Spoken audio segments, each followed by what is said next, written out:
Going to rest.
If it's 40% Latino, Jose, that could lead to some racial profiling. That's why you've heard.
Mute.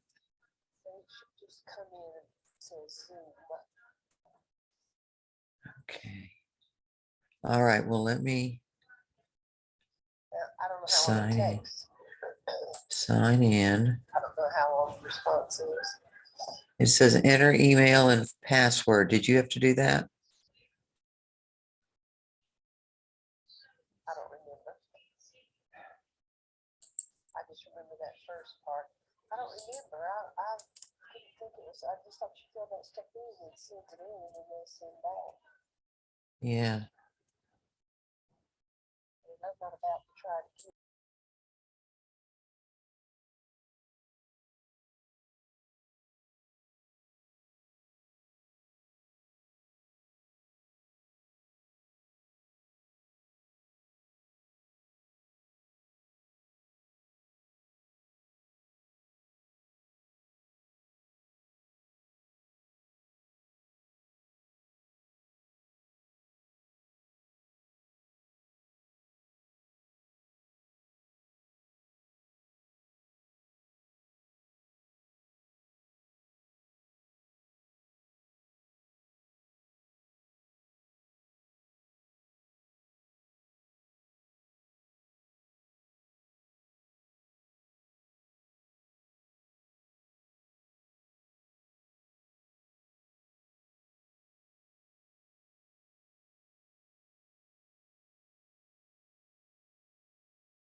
Uh-huh. And it took her, I guess, yesterday, got a response from her. Uh-huh. Basically, and it's real interesting because Blue Cross Blue Shield is in this somewhere. Yeah. Cards. And my representative's dad worked for Blue Cross Blue Shield. He was a big wig.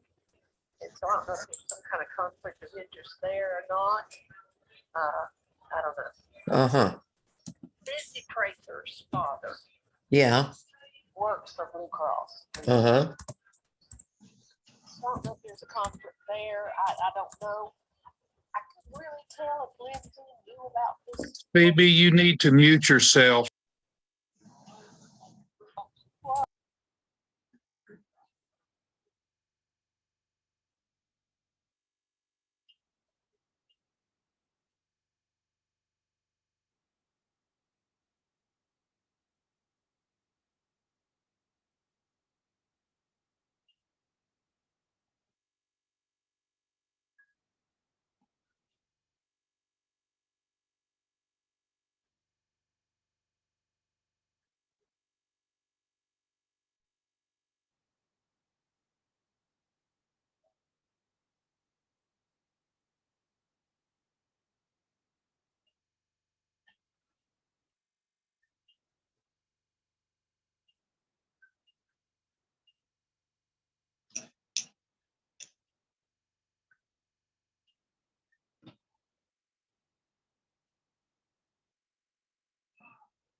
your questions and feel free to ask him. If you've got some just for us, you can let us know later.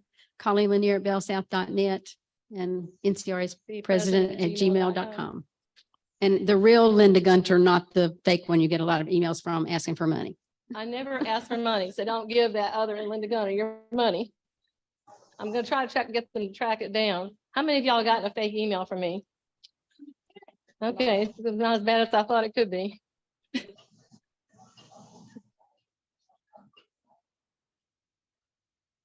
Where'd he go?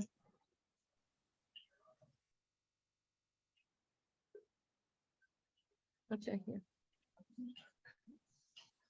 I kept looking for you and then you were in the room. Right here. Where did you get that paper from here? Did you get that? Right here. Yeah. So I'm gonna get 20 latest. Yeah. One introduction. Let's see them. I didn't recognize him to the side there. He's outside the door, I think. I know, but he didn't think he's with him, I think.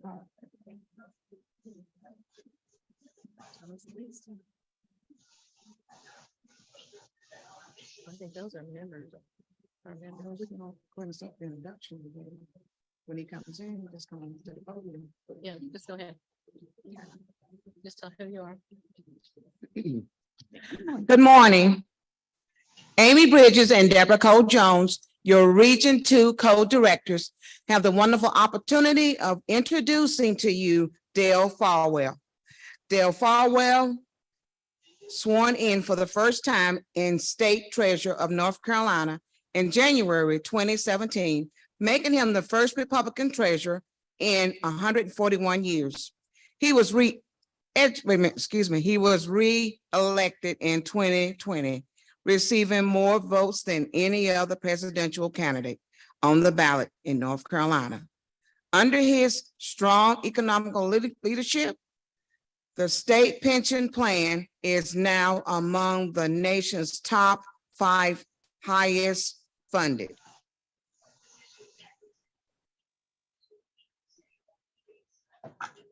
Treasurer Folwell has a unique background, with his career beginning as a blue-collar worker, including jobs as a garbage collector, gas station attendant, and motorcycle mechanic. Like many blue-collar workers, he began his career taking showers at the end of the day and not the beginning. And after earning a bachelor's degree and master's degrees in accounting from UNC Greensboro, Dale passed all 4 parts of the CPA exam in his first sitting in 1984. In the private sector, Dale worked as a registered investment advisor while venturing into public service. Dale always fights for the invisible, those who work with their hands, back, feet, heart, mind, and those who teach, protect, and serve. Thank you. Let's have a hand for Treasurer Folwell.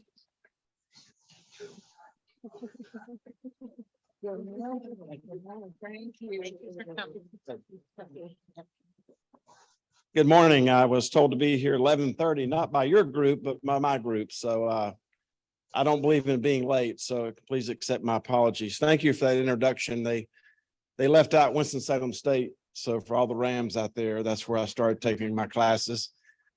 So let me just give you a little bit of an update, and then I'll answer any questions you might have. Start with thank all of you for teaching, protecting, and otherwise serving in our communities in whatever aspect that you had. I talked to a lot of groups, high school groups, and I explained to them that it doesn't matter how handsome they are, how pretty they are, how rich they are, how smart they are, that one day they'll be my age. And that they will realize that they're standing on the shoulders of someone else. And I'm standing on the shoulders of so many people, maybe not in this room, but people back in Winston-Salem who expected the best out of me, but also wanted the best for me. My ICT teacher, it tells you how old I am. He just passed away at 92 years old, and I'm giving his eulogy next Wednesday, George Ernst, for any of you who are here from Winston-Salem. But my point of saying that to you is that in that introduction, you heard a little comment about advocating for the invisible. So in case no one has thanked you lately, I want to thank all of you for advocating for the invisible during your career.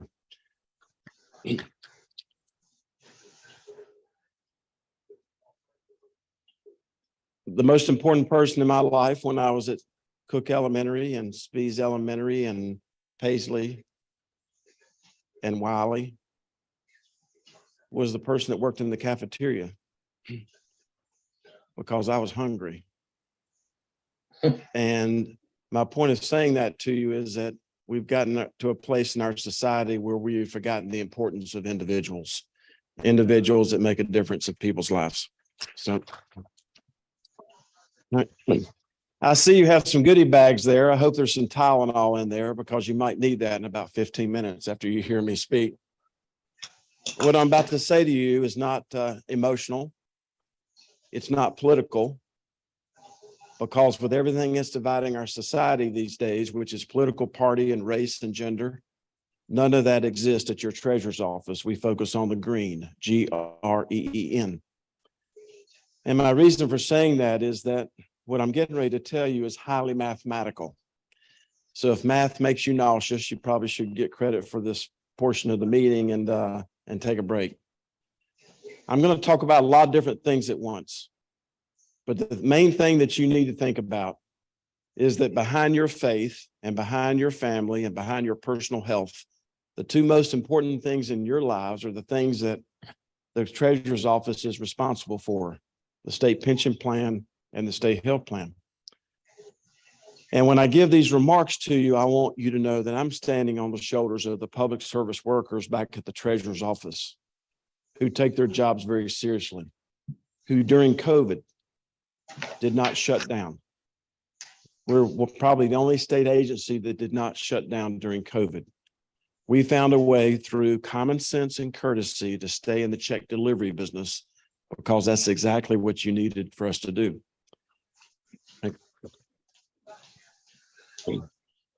Very quickly, the pension plan remains one of the best funded pension plans in the United States. Secondly, we just got designated as for the second year in a row, is the most efficient pension plan in America. So my wife, by the way, any of you who are from Winston-Salem, when she went to work this morning, she was dressed up as the most beautiful 250-year-old woman you've ever met in your life, because she works at Old Salem. So when she goes to work every day, Colleen, she wears the period uniform. And she always says that when I'm talking about millions or billions of dollars, to try to put things into context.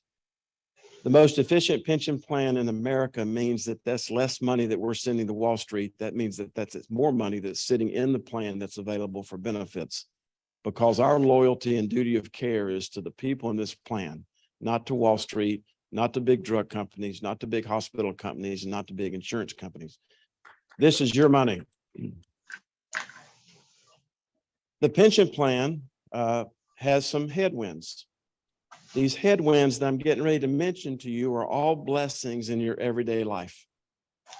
Low interest rates, which we've had for about 15 or 18 years, that's a blessing when you're buying a house or investing in a business, but that's not good for big pension plans like ours.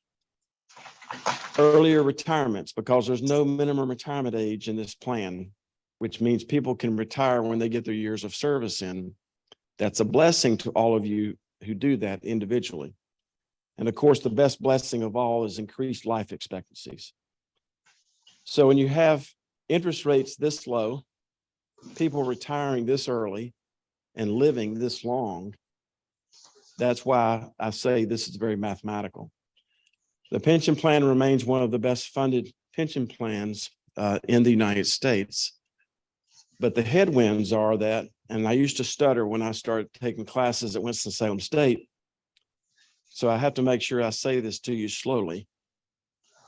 there are less people paying into the pension plan than are not. Why should you care about that? And the reason I mentioned Cynthia is because it's not just you as public servants, it's your spouses who also supported you in your public service. Because Cynthia always says to kind of put things in context. The pension plan only gets its money from appropriations from the General Assembly, the 6% that you put in, and then whatever it makes. So when there's less people paying into the plan than are not paying into plan, you can see why that can be a mathematical conundrum. Now, when I say that to you, we remain in the check delivery business. This month, we're smashing records every 30 days. We're going to pay out $680 million in benefits for 30 days. Another nearly $190 million for healthcare, and another $80 or $90 million for prescription drugs. So we're spending about $900 million every 30 days for benefits. And I used to give these remarks, and Cynthia would be with me occasionally, and I would say, if you want to know why I act the way I do, my wife corrected me. She said, I know you 37 years ago before you were the treasurer, and you acted that way then. If you want to know why I talk the way I do and say the things I say, this is serious business. So the pension plan remains one of the best funded in the United States. The state health plan is one of the most unfunded, insolvent plans in the United States. For 42 years, promises were made to folks in this room to be eligible for lifetime health care benefits, but no money was ever put aside for that purpose. None. And this is the responsibility of Democrats and Republicans. It's funny how God made our hand that anytime you point a finger at someone, there are three more pointing back at you, right? So the state health plan is one of the most insolvent in the United States. We have a $30 billion liability. The unfunded healthcare, unfunded liability is equal to 1 year state budget. The deficit is 1 year of the whole state budget to run the whole state of North Carolina. That tells you how big of a hole this is. So we've been challenged as your keeper of your public purse for the last 7 years to do the most good for the most number of people that we can. Thank you. Now, what that means is that many of you are here in this room, I guess all of you are beneficiaries of the most fantastic negotiation of my term as the state treasurer, and that is our Medicare Advantage product. Thank you. And I can see some spouses doing this too, by the way. Zero premium to you for the basic plan. $4 a month to your dependents. And no cost to the taxpayers. Now, I was asked one time how we negotiated that, and the only person that makes me laugh in Raleigh is Steve Harvey when I get to watch Family Feud. And just let me know when it's time for me to get off stage, okay? So I was watching Steve Harvey one night, and by the way, I know this is going to be a little bit inelegant, but those of you who still have a crush on Joe Namath, you need to get over that, okay? He ain't wearing that white fur coat anymore, okay? You need to get over that little crush. But I was watching Steve Harvey, and Joe Namath or somebody came on and said, we can offer you Medicare Advantage for no cost. And I'm thinking to myself, I got 150,000 of those people. Wonder what I could negotiate that for. So when we were in the process of negotiating your Medicare Advantage product, we had Blue Cross and Aetna, United Healthcare, and Cigna, and a couple of other firms. We were all there together. And they said, Mr. Treasurer, where would you like to start with this negotiation? So I started telling this story about Steve Harvey, and they're wondering, where in the heck is this all going? And I told them this story, and one of them said, are you saying that we need to start at zero? I said, that's what I'm saying. So that contract came back at zero cost to the member, $4 a month cost to the dependent. By the way, they did not want to offer that. Some fancy lawyers who did not go to Winston-Salem State and UNCG threw something up in my face that day called the emoluments clause. If you wake up and thinking about the emoluments clause of the North Carolina Constitution, you probably should get a life. But the emoluments clause says that you can't offer something to someone that the taxpayers paid for unless you get something in return. So therefore, we cannot offer this to the dependents we can't offer it to the dependents.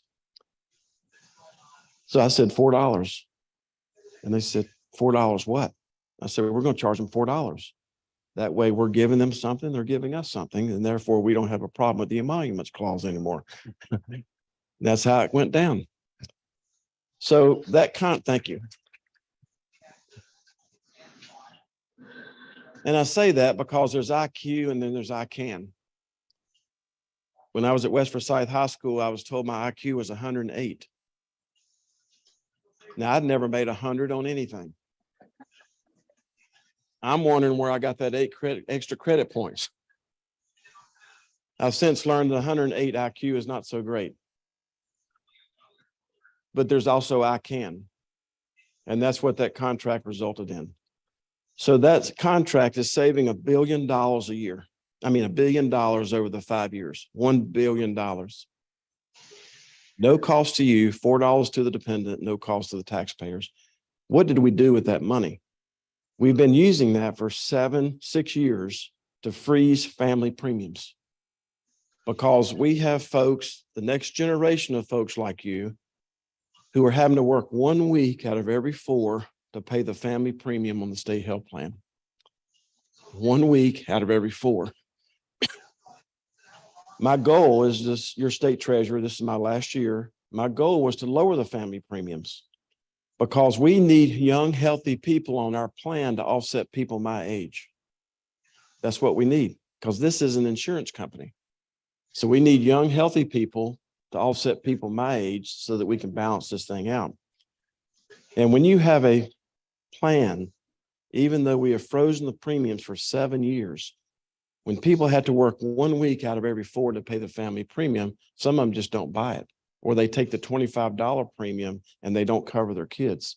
We need these young, healthy kids on this plan to offset. That was the whole plan.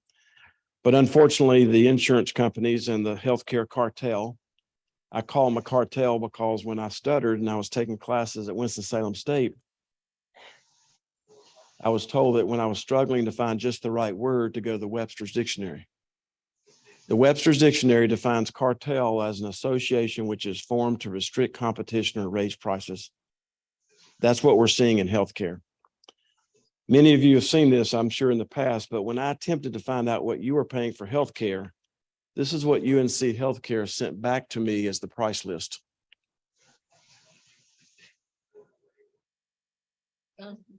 Every single page was blacked out. What's more insulting is that in this order, in this stack, and I'm getting ready to split this audience in two by mentioning President Biden and President Trump.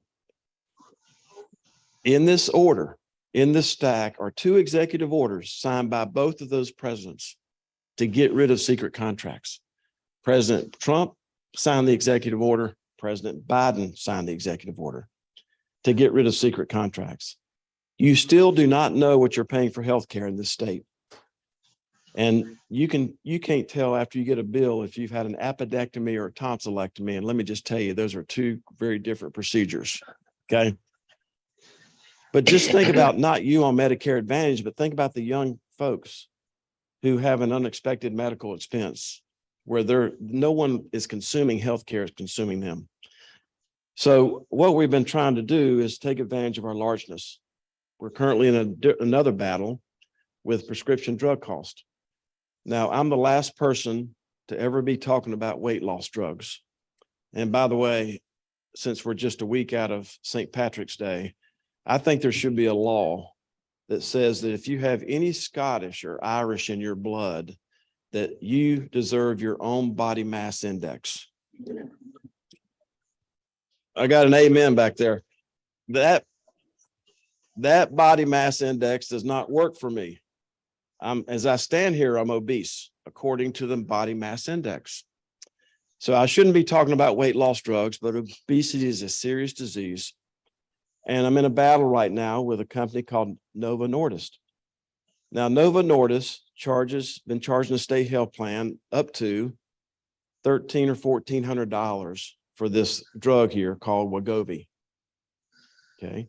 Now, if you used to stutter, that's a hard word to learn, Wegovy. Now, in their home country, they charge $250 for that same drug. So I'm not questioning whether this drug works or not. I'm not questioning the seriousness of diabetes or obesity, because many of you know your state health plan board 5 years ago eliminated the cost of insulin because we're so serious about insulin adherence. We're not questioning whether this works. We're questioning what we're having to pay for it. Because a 4% bonus that the General Assembly appropriated to state employees last year in the retirement system, the 4% bonus cost $170 million for 250,000 people. This drug is being prescribed to 22,000 people this year, and it's also going to cost $170 million. That's why I had to get serious about this. Now, let's talk about the Senate bill that you asked me to come and talk about. This is a threat. It is a threat to the underpinnings of the pension and the state health plan. And the General Assembly, from the party that I'm a member of, did not put it, it did not pass either chamber of the legislature. It got put into the budget. Oh, excuse me, it passed one chamber, but then it did not pass the other chamber. So it got crammed in the budget.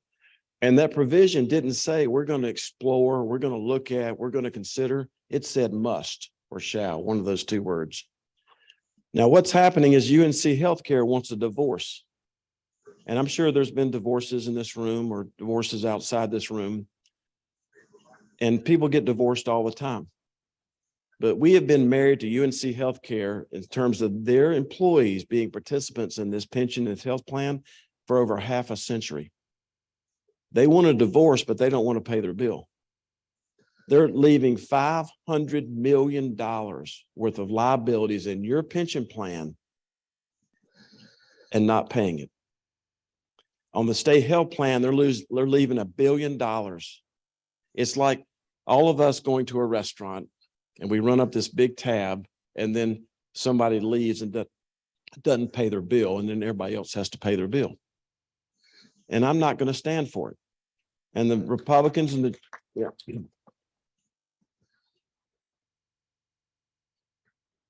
we have a process in place. We have people who leave the pension plan all the time, maybe a charter school that closes down. When you're in the pension system and you leave, we have a process by which we collect the money back from you that you owe us. Because the people who worked at charter school did not shut it down.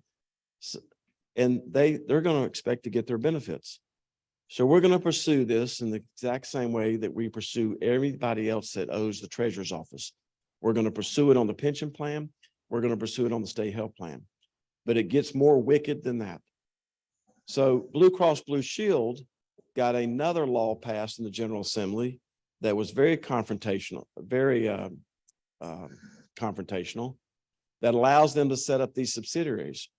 So now Blue Cross Blue Shield, who is no longer going to be the third-party administrator for the state health plan, have now partnered with UNC Healthcare through this other company that they've established, not called Blue Cross. And now they're going to be providing the health insurance to the employees of UNC Healthcare. So Blue Cross Blue Shield, who's also suing the state health plan, we've been in a 2.5-week trial over this. Blue Cross Blue Shield is now going to be doing the work for UNC Healthcare. On top of that, OSHR tried to divorce from the platform of open enrollment. Now, have you ever seen a picture of a person's brain when they go through open enrollment? It literally turns, if you did an MRI on the brain, by the way, the copay on that's going to be $2,000, by the way. But if you did an MRI on the brain while somebody was going through open enrollment, it literally turns red. It's one of the most anxious times that people face. When I became your state treasurer, there were 28 clicks you had to go through open enrollment. Last year, it was 8. We've gone from 28 to 8. And now OSHR wanted to remove and separate the flexible spending, the dental. They wanted to separate all the flexible spending accounts from the open enrollment of the state health plan so that people would have to go to two different platforms to do all that work. And I'm opposed to that also. Why do we want to create chaos in the lives of those that teach, protect, and serve? And it's, I hate to say this, it's all about this. It's all about the money. So my point of saying all that to you is I'm opposed to this provision. I'm going to pursue it for the rest of my time as the keeper of your public purse, just like I would anyone else that owes your pension plan money, and just like I would anyone else who owes the state health plan money. And it's not a Republican or Democrat issue, it's a moral issue. When you get a provision put in the state budget that allows you to divorce from this system and not pay the bill that you're leaving behind, that's not right. And as Governor Martin always told us, doing right's rarely wrong. And we're going to pursue that. And I'll be glad to take any questions that you might have on any of these topics that I've covered.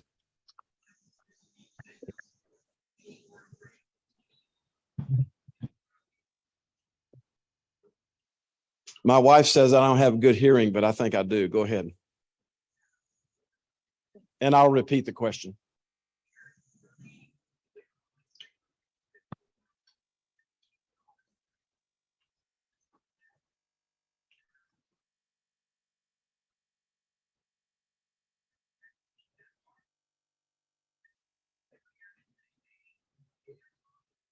Right. The question is, how did Blue Cross or this company, I think it's called Brighton, how did they get this business? I don't know.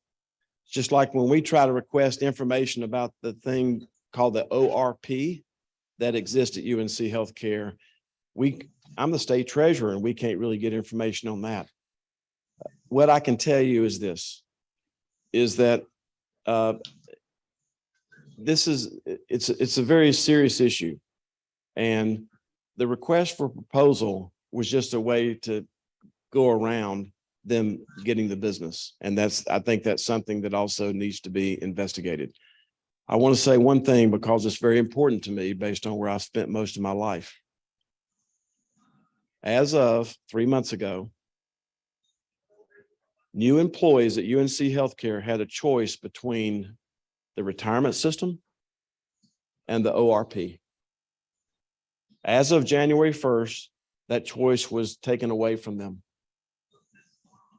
Now, why should that chap you? And that's the nicest word I can use with you today. Why should that chap you? Because 91% of the new employees at UNC Healthcare who make less than $20 an hour, which is $40,000 a year, choose the retirement system. Because when you make $20 an hour, you can't get retirement ready in this inflationary world. So you have to have the certainty of the retirement system. That has now been taken away from them. 91% of the people who work at UNC Healthcare avail themselves of the retirement system option, and they no longer have that option. It's sad. Thanks. Thank you for being here. Mm-hmm. We appreciate you being here because we feel like we've been left out in a lot of ways. And I really appreciate you standing up. What can I go back home and these people go back home to our locals? What can we say? What can I say to Representative Elmore that will make a difference as far as when April 24th, when everybody comes back, if they can do something for us? And number two, are you worried about the future of education in North Carolina? You didn't get the nomination for governor, and we're worried now. So are you worried about that? Thank you. Yeah. Thank you. Two questions. What can y'all do? And secondly, what are my views about and my concerns about public education? The second one first. I'm concerned that the joy of achievement and upward mobility have been taken away from our youth for lots and lots of different reasons. And I've never consumed any alcohol or any drugs. And I'm not saying that because it doesn't bother me that people drink. I say that because in the environment I grew up in, there was no room for mistakes. And I also say that because it's important to realize that the most powerful narcotic on the face of this earth, other than the Bible, is the joy of achievement. And it's sort of what Ralph Earnhardt told his son, Dale Sr. one day. He said, what you have, no one can put in you and no one can take out of you. When we have a public education system that can get back to the joy of achievement, to put the upward mobility in people's lives like I had, that's going to be the future of public education.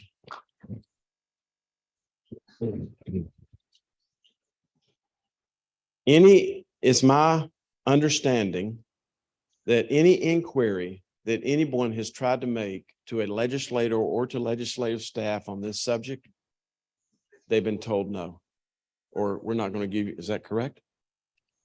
They don't know. Well, sorry. What'd you say? Anybody calls me honey, I'm going to call them twice. Right. Right. Okay. All right. So let me tell you why that's important. Last year, the General Assembly exempted themselves from the public records law. They passed a law that says that they do not have to produce any public records. Now, that doesn't apply to the treasurer's office or the governor's office. It doesn't apply to your county commissioner or your city council. It doesn't apply to anyone but them. Now, the reason I'm not popular in the General Assembly is I'm the only Republican who came out against them on that topic. The only one.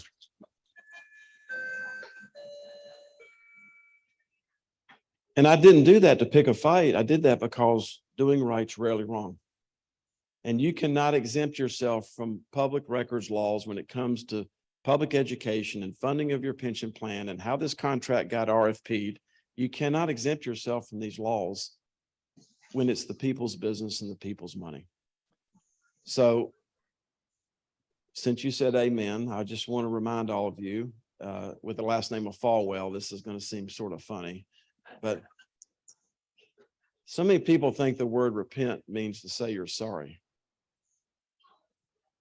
The word repent means to stop what you're doing and reverse course. Got a few more amens there. Yep. And what UNC Healthcare and whoever's laughing all the way to the bank about this, and what the General Assembly needs to do is repent. They need to stop what they're doing and they need to reverse course and undo what they did in this law. That's my opinion.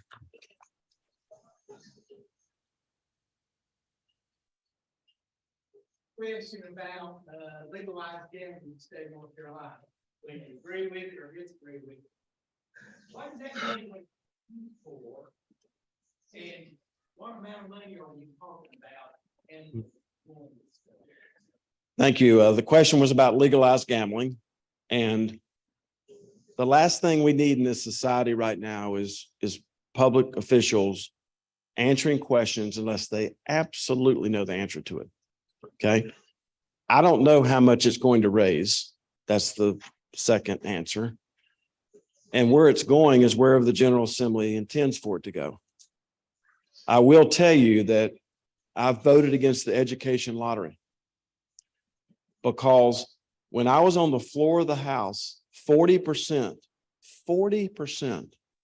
of the education lottery profits were supposed to go to public school construction. 40%. 3 years ago, that percentage had dropped to 17%. Well, now you're getting ready to be even more irritated. The profit of the lottery had doubled and the percentage had been fallen in half. So if you just run the math on what I just told you and close your eyes and imagine what that could have done for rural North Carolina that's depopulating, that's having trouble raising property taxes to renovate or build public schools, it's unimaginable what we could have accomplished without raising property taxes on people if the education lottery money for public school construction would have gone where it was supposed to go. I think they just need to change the name of the lottery. Just change it to the lottery. Because if you're going to take money from the quote education lottery and supplant it with other types of funding, then just call it the lottery. Don't even put the word education with it. So that's my answer to your question. On legalized gambling, I've always been opposed to sweepstakes. I've always supported the Sheriff's Association on video poker, and I'm against casinoing the state of North Carolina. Okay, well, one last question. So a question, do you know whether Blue Cross was or UNC was using Marsh or one of the other big insurance bargaining agents to bring those things to the table? Because normally, if you're trying to save yourself money on benefits, you're going to bring somebody like Marsh to the table, Right. because they're going to try to cut the bottom out from under the employee. This isn't about helping any of the employees at UNC. This is about saving administration a lot of money and trying to make more money for the hospital, which they're already killing people on. Right. Thank you. Do you have a twin? Huh? Were you sitting back there? I was sitting back there. Okay. All right. I came. I know. I'm glad to see you, but I was just thinking, am I seeing double? Oh, honey, that would just be too much for anybody. I know.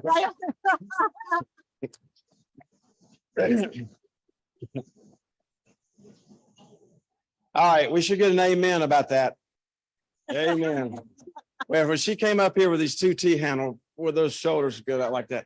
So, Listen, yeah. I've had to sit at the bargaining table Yeah. too many times Right. against that kind of stuff, Right. which does not do a fair job of anything. And I know your party and I know what other people think, Sure. but it's about time that public employees in the state of North Carolina had a seat at the table and the power to bargain contracts that are good for them. Right. Thank you. Let me take this one. Okay. One last question, then I've got something I want to say to you in about 80 seconds. Go ahead. Okay. Go ahead. The people who are on the lowest rung at these two hospital institutions are going to end up on welfare and become homeless Mhm. at the current state of events. Right. And that's a shame and disgrace on the greatness of North Carolina. And that's a statement that needs to be made over and over and over. We've got some people who are hurting the majority of the citizens eventually. And I pointed my finger at a lot of others, and it's not to hurt you. Yeah, because But you it's called me right. a few minutes ago. Yeah. I didn't mean to embarrass you or anything, No. but you are one of us. Yes. Well, thank you for saying that. And that's why I always advocate for the invisible. And I'm going to give you the definition of the invisible. The invisible are people who do not have the money to have political influence, going back to this contract. The invisible are working 1 or 2 jobs, paying their taxes and praying for a better outcome in their life. That's who I advocate for. I advocate for the invisible. Speaking of the invisible, I can't believe our smallest division has over $1 billion in it. We're managing, your pension plan is part of a treasurer's office that's managing the 26th largest pool of public money in the world. That's how big this is. But one of our divisions is called NCCash.com. Now, there's someone at each one of these tables that has money sitting at NCCash.com.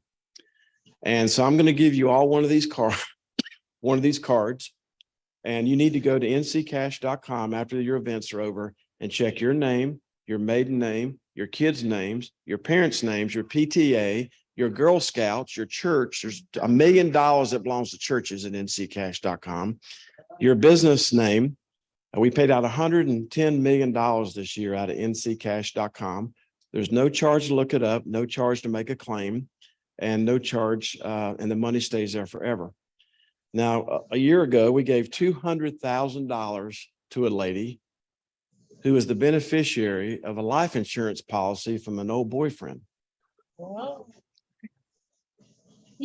Now, some of you may have, listen up. Don't raise your hand. Some of you may have old boyfriends that have $2.38 sitting at nccash.com. But this old boyfriend of hers passed away and had designated her 12 years ago as a beneficiary of a life insurance policy and never told her. So I was giving this speech up north of Winston-Salem one day, and I was holding up this NC Cash card, and all of you will get one of these. And the lady comes up out of the first row and she takes the card out of my hand. And I said, "Ma'am, have I offended you?" She said, "Oh, no, sir." And I said, you wanted to get your hand on that card pretty quickly, didn't you?"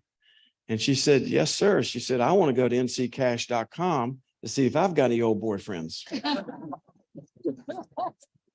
And my reason for telling you that, I looked at her hand and she had a ring on her hand. I said, "It looks like you're married." She said, "Oh, yes, I'm happily married, got 4 children.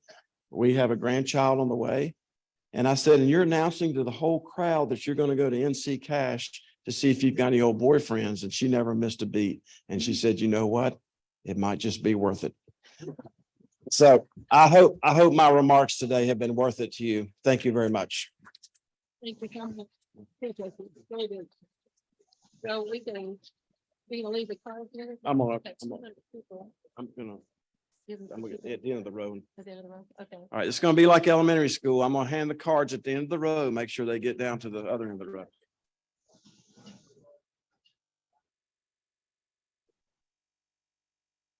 Let's have applause for Treasurer Folwell.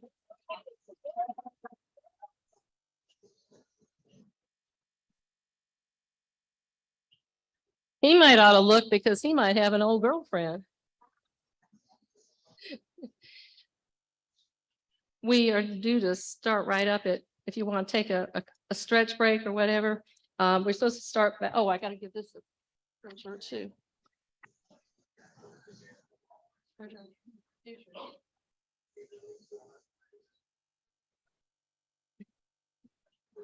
Take a stretch break and then we'll start back up in just a few minutes.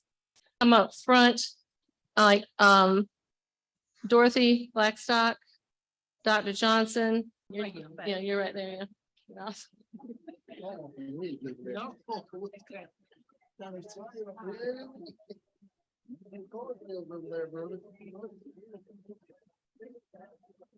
So Lena, did he say he had a light or anything for us? Because I don't know what it looks like.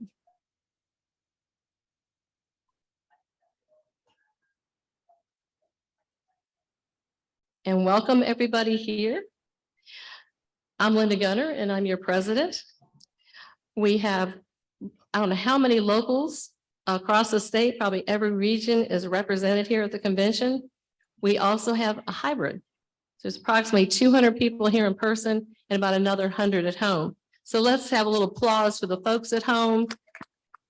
Yay. We hope that they find this exciting as they're sitting on their couch watching their TV or looking on their computer. And they're hearing it from Zoom. So Zoom has changed our lives. And we are certainly pleased to have everybody here. And I think we had a good kickoff there with Treasurer Folwell. So we're going to start our program with Dorothy Blackstock is here to lead us in the Pledge of Allegiance. Please stand.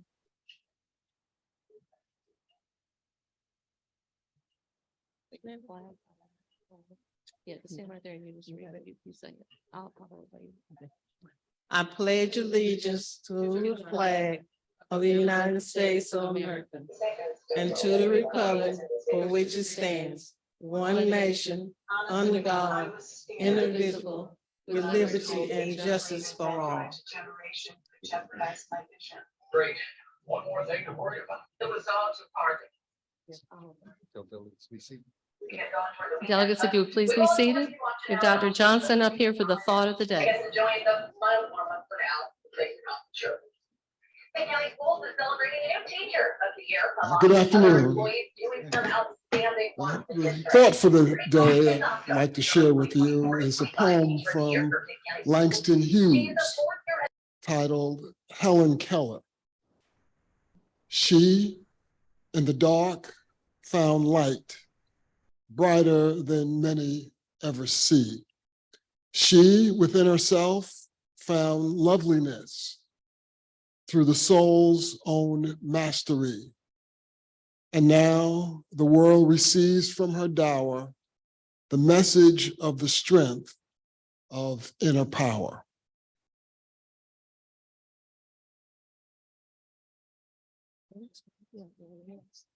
Good morning.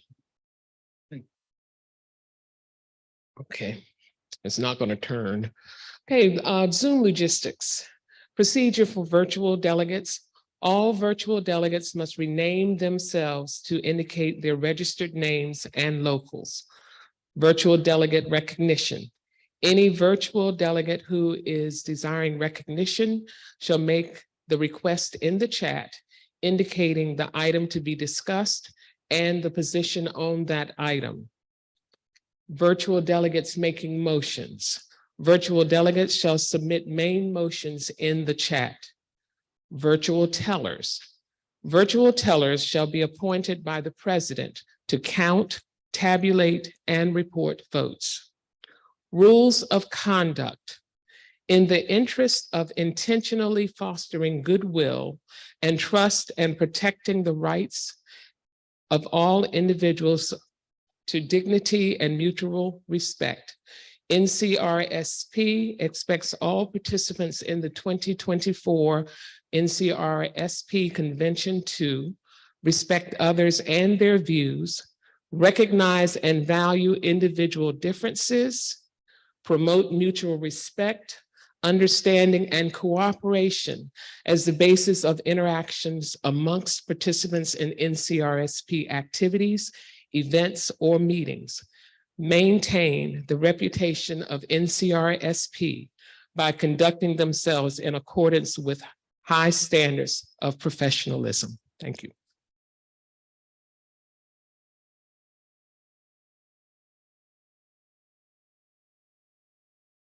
If Melanie Hudson and Teresa Chapman would come up to prepare for your part, we're going to be reaching out on Zoom to Dr. Rosemary Lowry Townsend from Lumberton, North Carolina, who is going to give us the land acknowledgement. So she should be coming on Zoom. Can we see her name up at the top?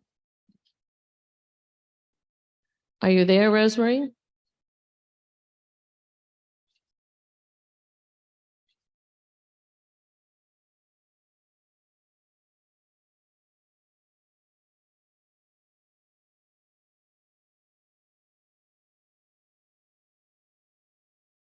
Does anybody see her?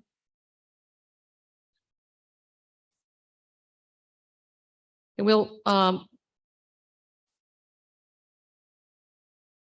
yeah, people are putting their names up there. That helps a little bit. But if you are there, all you need to do is to speak up. Okay, we'll go on to the next thing and be looking up there. Some of you on this side of the room, right by the TVs, to see if you can see her. We're a little bit behind, but she was ready. Okay, so we're going to go to Melanie Hudson, who's going to give a brief introduction for Anita Gibson, our NEAR retired president. I think I see Anita on here. Okay, so come on, Melanie. Thank you. Anita Gibson started teaching in an elementary school in her hometown of Gainesville, Alabama. She has also taught high school at in the Workforce Investment Program. It is my pleasure to introduce our NEA retired president, Anita Gibson. Thank you, Melanie. And thank you, Linda, for the invitation to join you today. I want to say hello to the North Carolina retired school personnel. It's so good to be with you today. And let me just start by commending you and your efforts that you put in place to create a virtual space so that about 100 of your members and myself were able to join you and given that opportunity to participate in your convention today.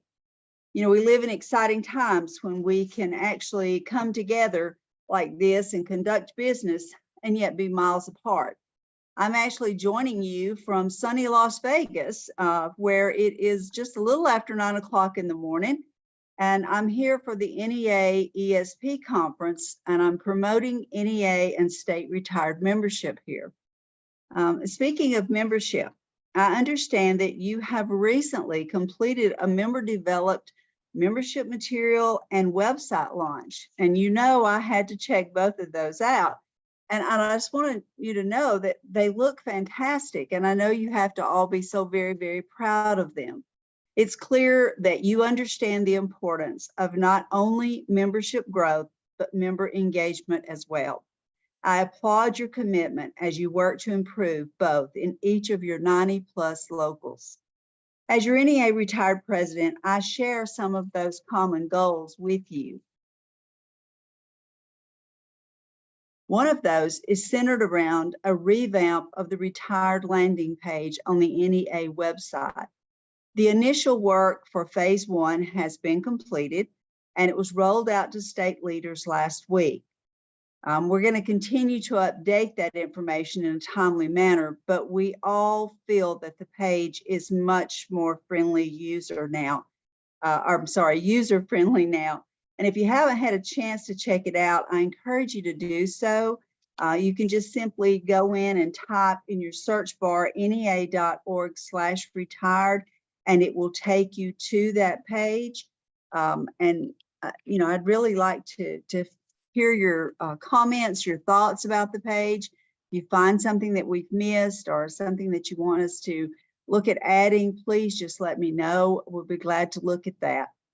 The second part of this plan is to refresh the NEA retired recruitment materials. And we've been working with NEA communications staff to not only develop new printed materials, but also to develop a video that would be like on a loop, and also a slide presentation that states could adapt to personalize and use in their individual recruiting campaign. We do expect to have these completed in the very near future, and I'm really excited about what they're looking like so far and how we can make that available to each of you in your work that you do for recruiting and engaging your members. And of course, we all know we can't just recruit new members without a plan to engage them on the local, state, and even the national level. Part of our national plan is to ensure that every member sees a place for themselves on at least one of these levels. To help with this, we have opened up each of our national committees to provide a space for at least one representative from each state. We've also designated at least 1/3 of those positions on these committees for members who have been retired 10 or less years. We think that by doing this, this will enable them to work side by side with experienced committee members while providing continuity in the important work that we're doing. Another goal is to increase the number of first-time retired attendees at local, state, and national conferences. And let me just tell you, we just finished our March leadership, retired leadership conference in Chicago. And we were beyond excited when we got the final count, and we had broken a record for first-time attendees at this conference with 74. So that's a great start. And I have unofficially dubbed this year as the year of the retired NEA breaking records. And you know, we broke several records at the March conference, the number of attendees who were there, the number of first-time attendees, the amount of funds that we were able to generate for our scholarship program and our PAC donations. So I think we're well on our way for this to be a great year. And speaking of this conference, you know, participants, we had a great presentation on GPO Web, and participants there took part in a postcard writing activity that was focused on the repeal of GPO and Web. I'm sure you're very familiar with this. It's a very unfair practice that impacts almost 32,000 retired educators, firemen, policemen, rail workers, and their spouses and children in North Carolina alone. With more co-sponsors than ever before, it's time for Congress to move on this issue, and you can expect to hear more from us. We're looking for a markup sometime in late May, early June, and hope that it will come to a vote on the floor in Congress. So we'll be keeping our state president apprised of any developments there in ways that you can help with that. As we prepare for the retired annual meeting on June the 30th and July the 1st in Philadelphia, let me encourage those of you who will serve as delegates and those of you who just want to know what's going on to be sure you visit the landing page for NEA Retired for information and updates, because they will be updating that quite frequently. In closing this morning or this afternoon, where you are, I just want to wish you a very successful convention. And I want to thank you again for allowing me to just share a few things with you today as you get started. And Linda, again, thank you so very much for the invitation and the committee for putting this together and enabling me to be here with you while I'm in Las Vegas working for NEA Retired. Thanks again.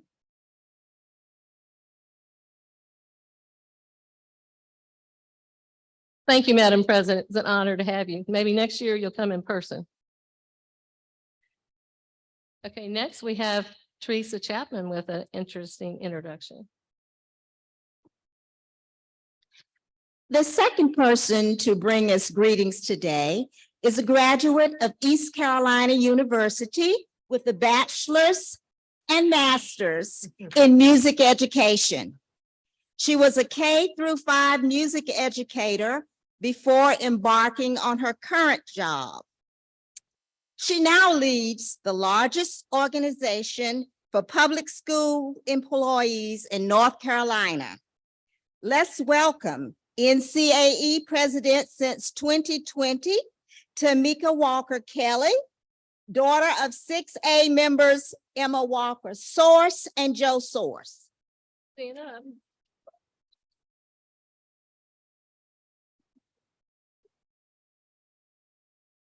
Mom and Dad watching. That's right. Shout out to the parentals. We love them very much. Well, good afternoon, everyone. Now, I know, it's past the early morning hours, but y'all get up and it is the afternoon. And I heard that y'all like to have a good time. So I'm going to say this one more time. Good afternoon, everyone. See, y'all sound so lively and awake. I just love it. I love it. So it is a privilege to be part of this significant event, the NCRSP convention, where we come together as a community, both in person and virtually. It is a joy to see so many familiar faces and welcome new members to our retiree family. For those NCRSP members I have yet to meet, I am Tamika Walker Kelly, elementary music teacher from Cumberland County, and the proud president, shout out to Cumberland County and 6A, and the proud president of the North Carolina Association of Educators.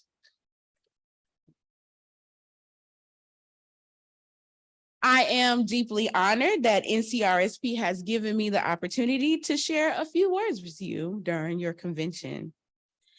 So whenever I get to be in spaces with educators, I am reminded of the joy that we have in our work. The joy that often gets overlooked or forgotten because of the challenges that face education feels so daunting and overwhelming. Now, whenever I get to be in rooms with retired educators, I am full of a different type of joy. And that is the joy to be able to listen and to learn from your experiences and your wisdom. So first, I want to say thank you. Because of the many different paths that you have paved, I get to stand in this role today. and that the educators of North Carolina are immensely grateful for the work that you have done for our profession. So thank you very much. Now, as I stood in front of NCAE delegates just this past weekend, and some of you were there, and as I stand before you now, I'd like to share a few words that convey the critical juncture that we are in this moment. The very existence of public schools in our state is under threat. That's right. The undoing of this public institution, this public good, has been a long time in the making. Now, there is only one, make no mistake, there is only one organization that is doing the important work of fighting for our public schools.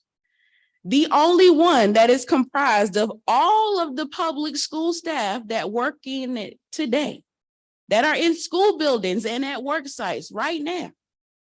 And that organization, that union, is NCAE.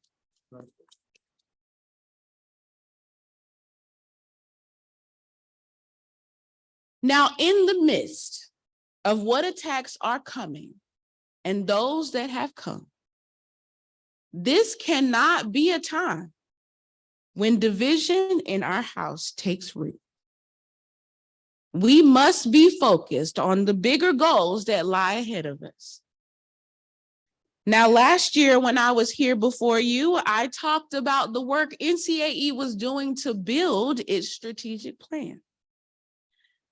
Now, I am proud to share with you that this plan has been put into action. After just 11 months, we have seen the success of this work so far. NCAE is growing for the first time in 16 years.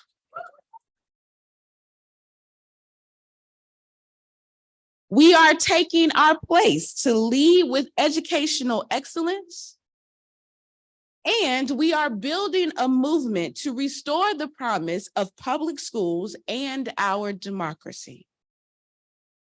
Now, with your NCRSP leadership, Linda and Lena, we are moving more unified than ever to achieve these goals. Now, make no mistake, we cannot afford to be distracted, to not fall into traps of silly season, because we have public school students and educators who are counting on us. Right.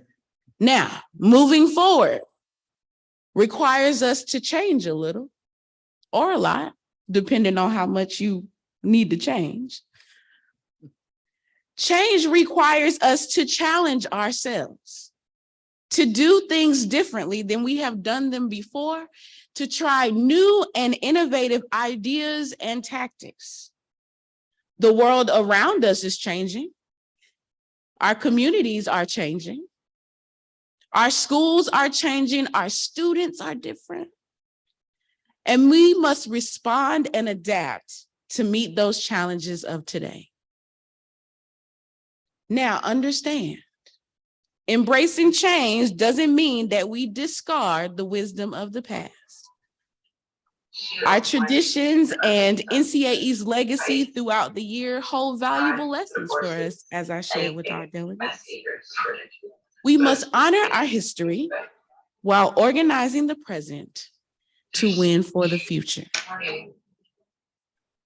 Our work together as both actives and retirees, as one NCAE, because we are one NCAE.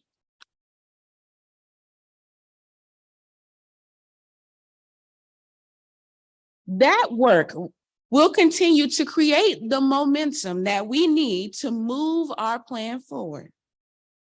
And so, as I leave you today, I want to leave you with this. The past is where you learn the lesson. The future is where you apply it. But you cannot give up in the middle. We have work to do, NCRSP, and we cannot give up in the middle. So NCRSP, I look forward to the work that we will continue to do together. Thank you and have a marvelous convention. Thank you.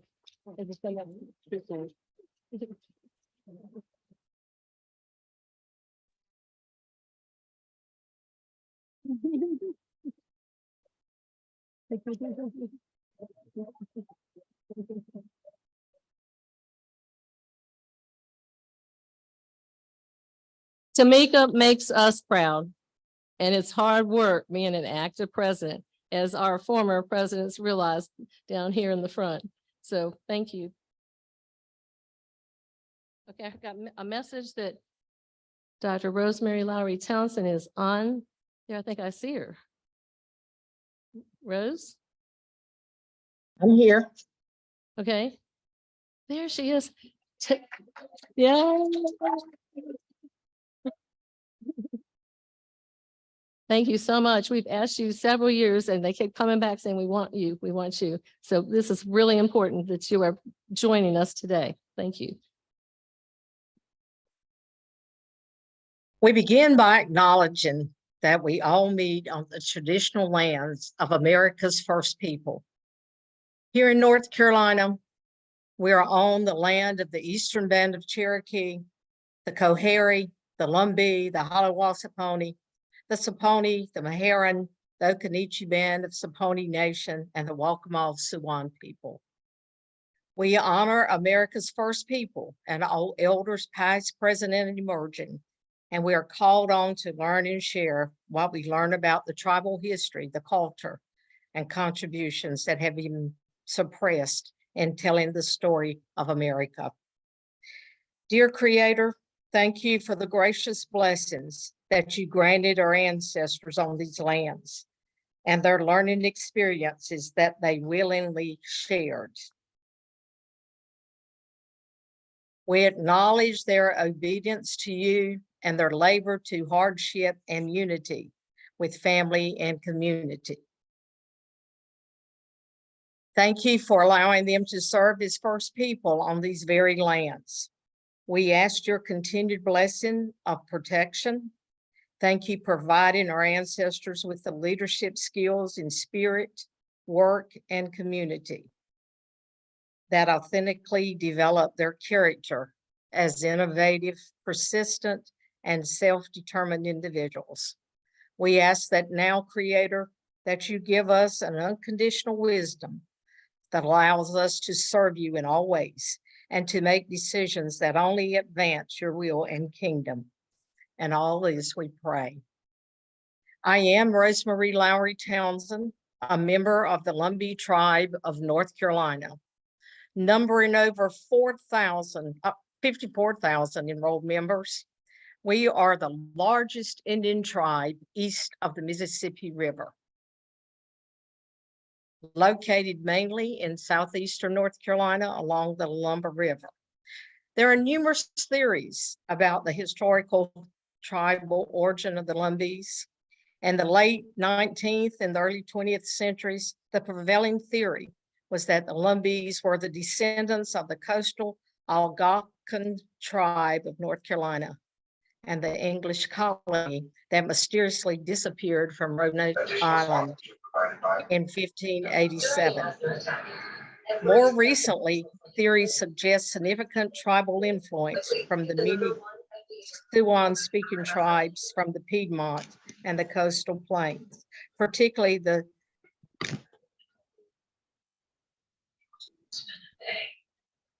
those that lived on this area for a long time. Regardless of the tribal origin, archaeological evidence indicates a continuous indigenous presence in the area for over 14,000 years. A number of events in Lumbee history have forced the tribe to assert its rights. The decade of the Lowry War from 1964 to 1874, or from 1864 to 1874, saw unbounded violence against the white establishment throughout Robeson County. Led by the Lumbee hero or outlaw, Henry Berry Lowry. The Lowry gang waged war for 10 years in an effort to fight the injustices perpetuated against the Lumbees by the Confederacy and the local militia. Because of his unrelenting struggle, Lowry mysteriously disappeared in 1872. He has now become the legendary hero of the present day Lumbee people. By the late 1800s, reform had come to North Carolina.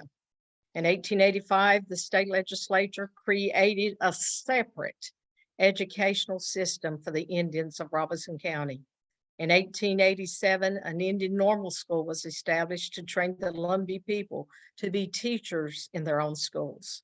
For many years, this was the only higher education institution available for Lumbees, and that was from 1949 to 1953. Pembroke State College grew out of this early normal school, and it was the only state-supported four-year college for Indians in the United States. Pembroke State College is now the University of North Carolina at Pembroke, one of the 16 constituent campuses of the University of North Carolina, and serves a multicultural student body.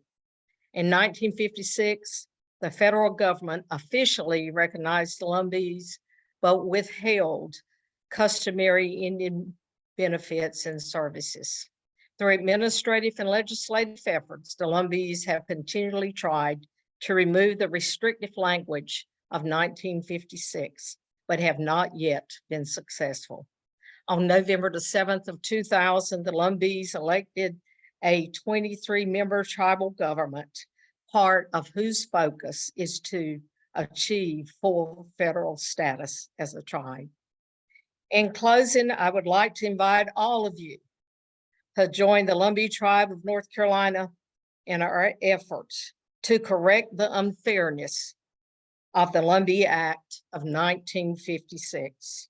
If you know and can contact any congressional member, ask them to support the Lumbee Fairness Act, House Bill 1101 and Senate Bill 521.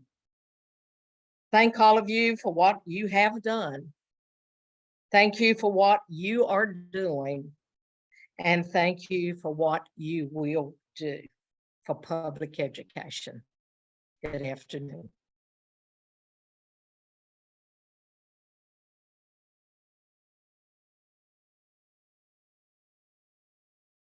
Thank you so much, Dr. Lowry Townsend, for being with us today. She will join us again tomorrow for a brief memorial for one of our past presidents that passed away. So the Zoom worked for two people. And now we've got our esteemed Vice President, Lena Merrill Chapman, to introduce our board.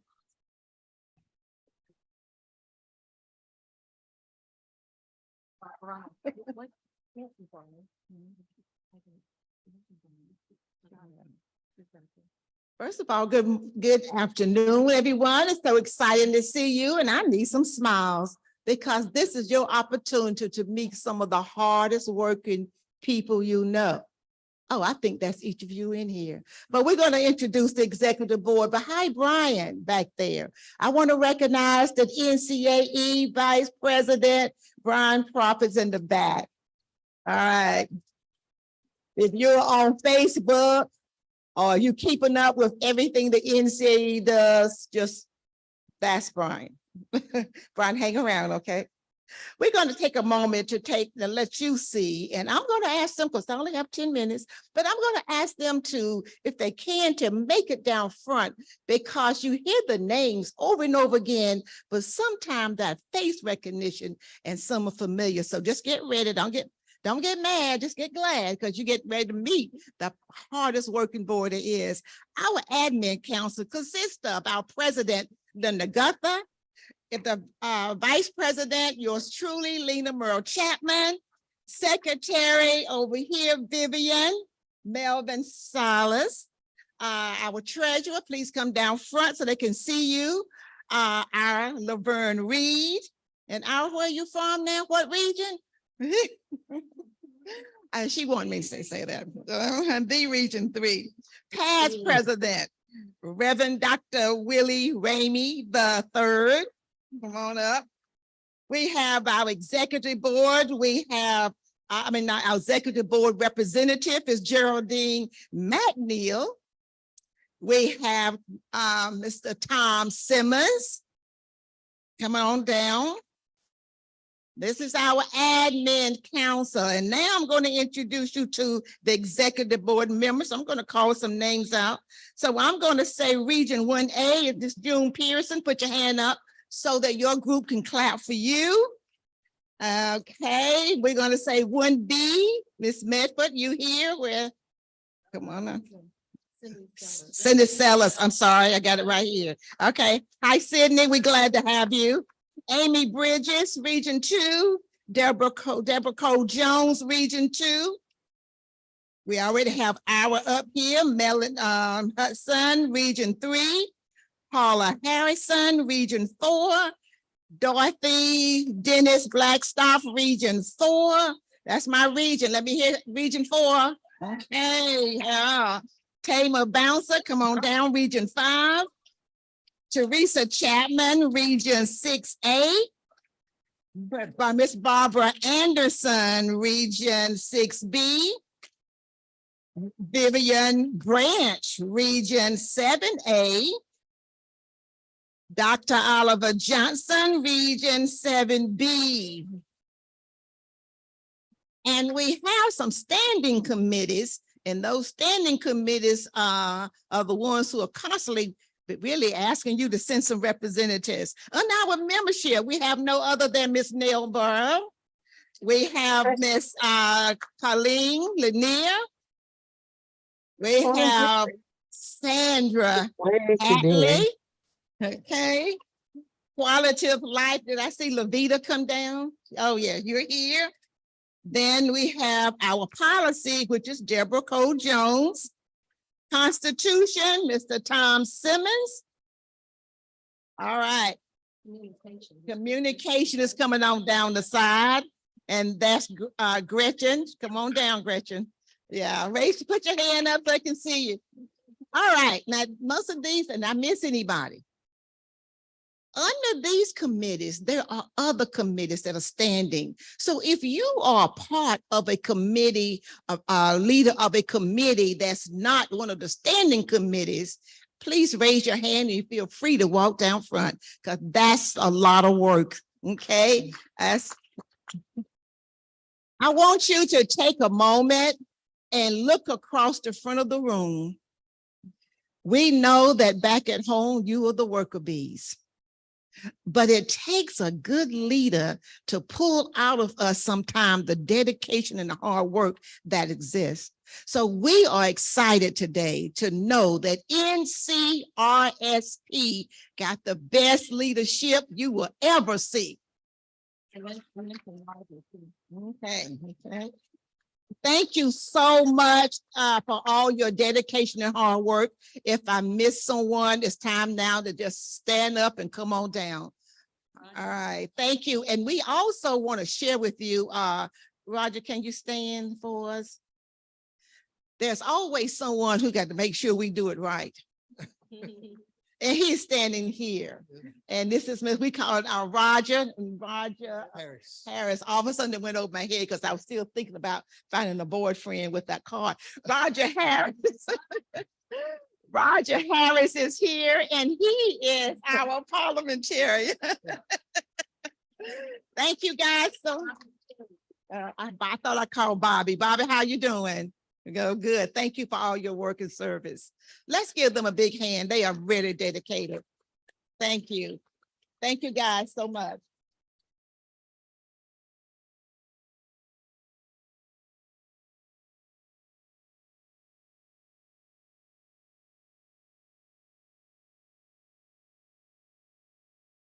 I can see it better than before.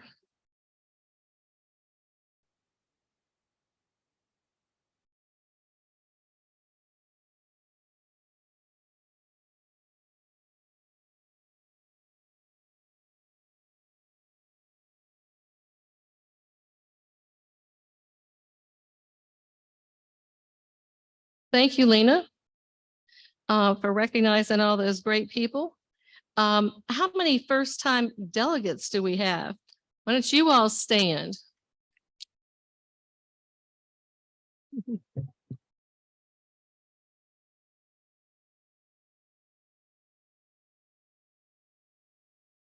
It's never too late to come, is it? And also, there's somebody else that we have met along the trail this year. Michelle Weber, where are you? Come on, Michelle, you knew I was going to recognize you. Oh, there she is. She's from Rutherford. She just reactivated. Their local up there has been inactive for about 6 years. They elected officers, got their picture taken. They got a bank account. They had a meeting with the joint meeting with the NCAE leaders and the retired, and they're off and running.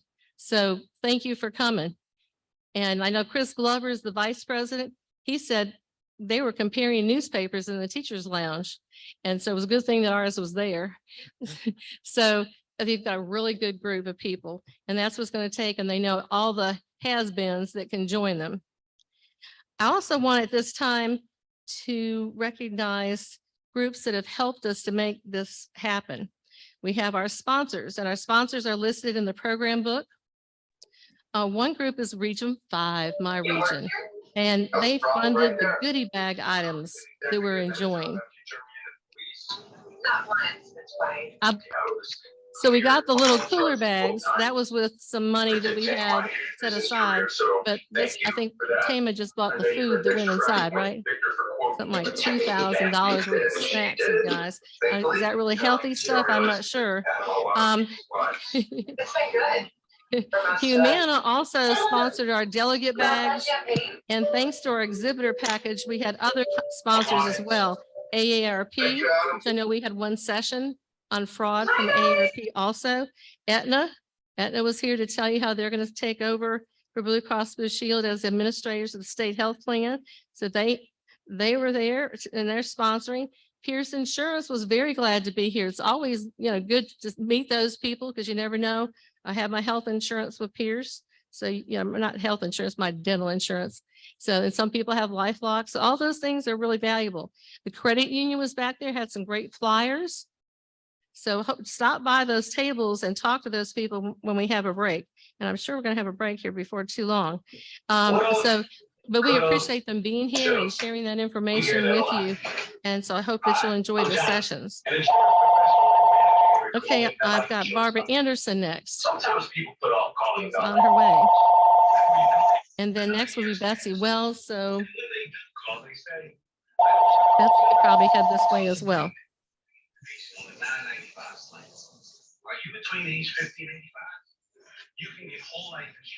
Good afternoon, everyone. Ooh, what a good crowd. I'm Barbara Anderson, a subcommittee of the Legislative Committee for the PAC campaign. So we have some new things. We have a member, an employee coming over from NCAE, Virginia Spencer, and she will be taking credit cards, debit cards, and bank. If you need to update your credit card, that would be a good time to do it also. Now, because we don't have really any breaks, she has gone back to the office to do some work. She's processing many of the mailings that we've already sent in, so she's going to get those deposited. Some of you have already received emails. When she processes them, then you will get an email saying your due donation has been made. So that's your acknowledgement that that your check was processed. She will be back early in the morning at 8:30 to take checks, credit cards, debits, and bank drafts, and I'll still be processing checks throughout today and tomorrow. So as of Tuesday, our balance was $4,485. Our goal is $25,000, and I would know we can make it because we are determined to push our candidates across the finish line in November. We have to, and it will take the money. So we are looking for you to dig deep and pull out your checkbooks, and we will get it going. Thank you.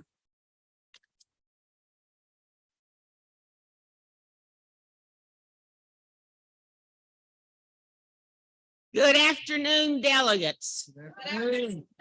Good afternoon to all the delegates that are virtual today. We are so glad to have all of you. As I look out over this room of those that are present, it's just so wonderful that we survived teaching.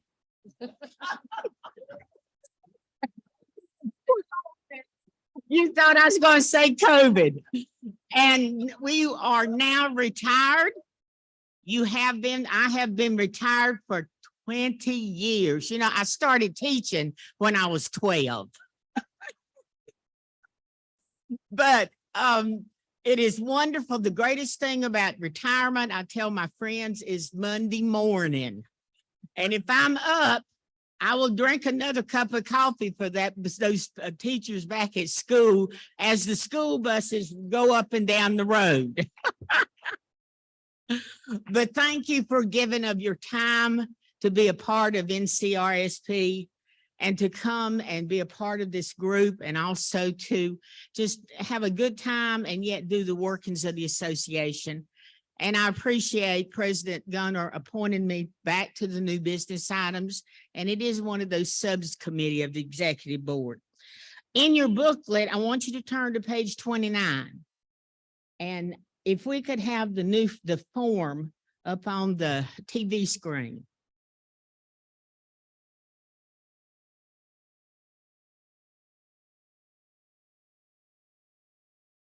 It is in your booklet. And you can tear it out. No, I've got it. Well, yes, Linda. It's page 29. We usually have them, in the background, and there's also some back there where Colleen is back there at the back of the room. Those of you that are on Zoom, you can find this form if you will go to our website and click on under the icons, go down on the left and click on convention forms. And you can use that. And if you want to email us a new business item so that it'll be considered for tomorrow. But remember that new business items shall be defined as a statement that relates to the establishment and the implementation of resolutions, policies, and programs of NCRSP. It is very specific in nature and it's terminal. I know that we think of terminal, we think of cancer, but this does not have anything to do with your health.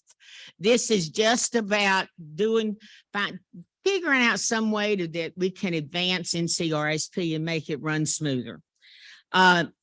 We have a group of new business items that we call the early business items that came into me between the dates up there at the top. We extended it through the 15th, February the 22nd through March 15th, and we will discuss those and present those to you later this afternoon.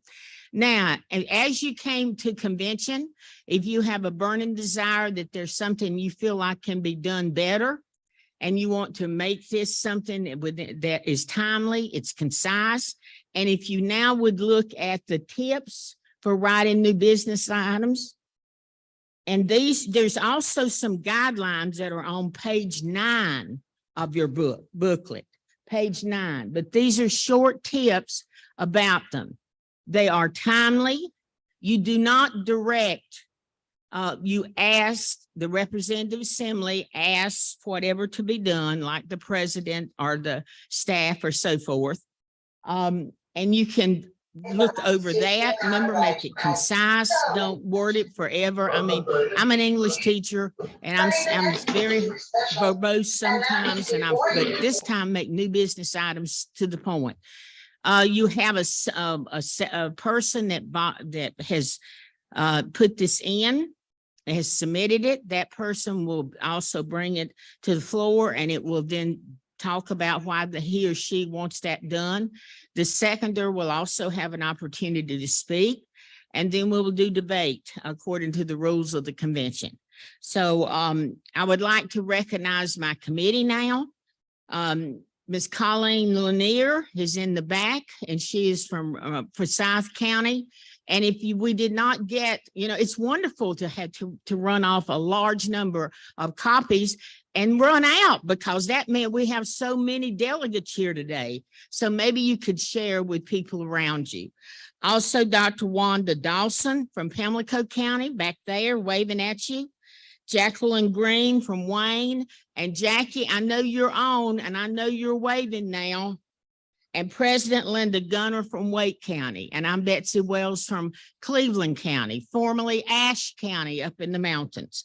But I'll come back. Do you have any questions or anything about how we are going to proceed?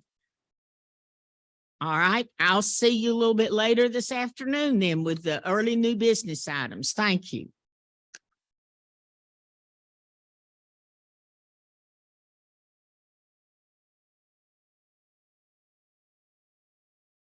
Yeah, we also have some other special people. I think everybody's really special though. Pat yourself on the back. Everybody's special. But these people, I kind of alluded to them and I was looking down at them over here.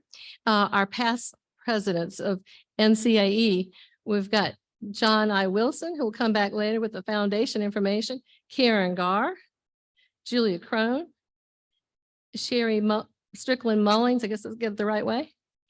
And I thought Carolyn McKinney in the back, and Geraldine McNeil is over here on this side. And then we have, is there any other NCIE president here? I think that was it. Let's give them a hand. Yeah. That is real devotion.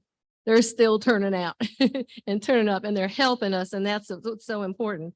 And then we have Dr. Ramey, who was on the front row. He just left. Okay. I think he's the only, let's see. We don't have another past president.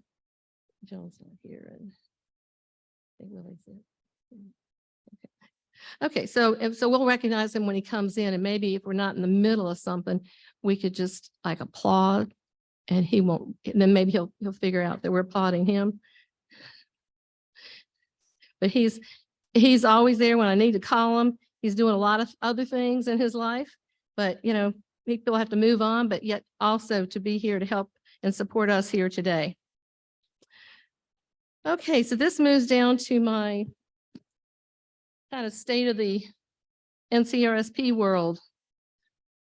And we've done a lot of things this last year. We started and, we've kind of built upon it. I kind of say sometimes we're conducting business on the fly, like when I'm driving down the road in my car and talking to somebody on the phone. We're on the fly, we're doing Zoom and we're calling people and keeping in touch. But since last year, we really developed a whole arsenal of tools that we can use to work to grow our membership. And we have our membership brochure, and there's supposed to be extra copies of these that you're going to be able to pick up.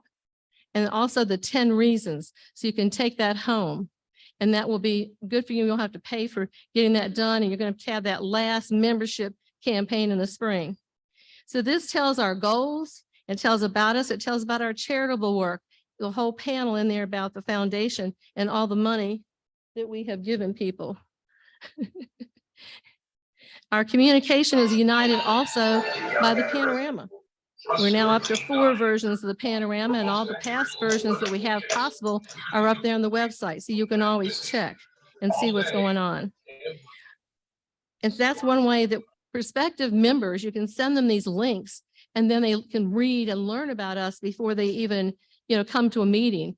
And then they're going to think, well, wow, this is a really good group. They've got a lot of stuff going on. So basically it's the voice of retired educators. And I know some of you might not want to hear about that website, but we're going to offer training in that website so everybody's going to know how to use it. And even like President Gibson said, you have to have that visual out there. And that's really important to be able to navigate and to get that information. And so we have a great search tool. I know John Wilson uses it all the time. He tells me, he puts that stuff in there and he finds exactly what he wants. So we want everybody to be like that. If John can do it, we can do it, right? You don't know about that. Okay. So we're making all these printed materials. We're trying to compete with other professional organizations because that's important. And we don't have the staff that others do. So it's our committee chairs. They're out there working and getting this done. We've got the region directors working. So each one thing that we create takes a lot of time, sleepless nights, hard work, or whatever. In the fall, we came out with membership grants. So all these locals around the state are able to use this. And we know that I think Nell's going to report on the membership. I think she's going to say that all the locals have increased in membership. So we're also turning the corner, just like NCAE. We have the Wednesdays workshops that we've been doing. We've expanded those, and Levita's got that through the quality of life. So we want to do more of those. And we want you to attend those because it's a good way to learn. You can do it right there from your home. So all these things help to empower, our members. So we're a member-driven organization.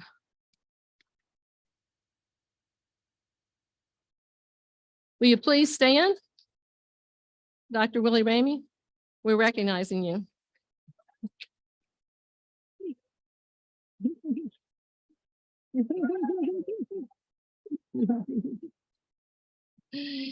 So also we're involved in grassroots legislative involvement, just like we were talking about with Senate Bill 743. And so all those things help to supplement and to drive our organization. And in the last 3 years, we've had 10% supplement, a 10% supplement. When you add them all together, in the past 3 years, all together, 10%.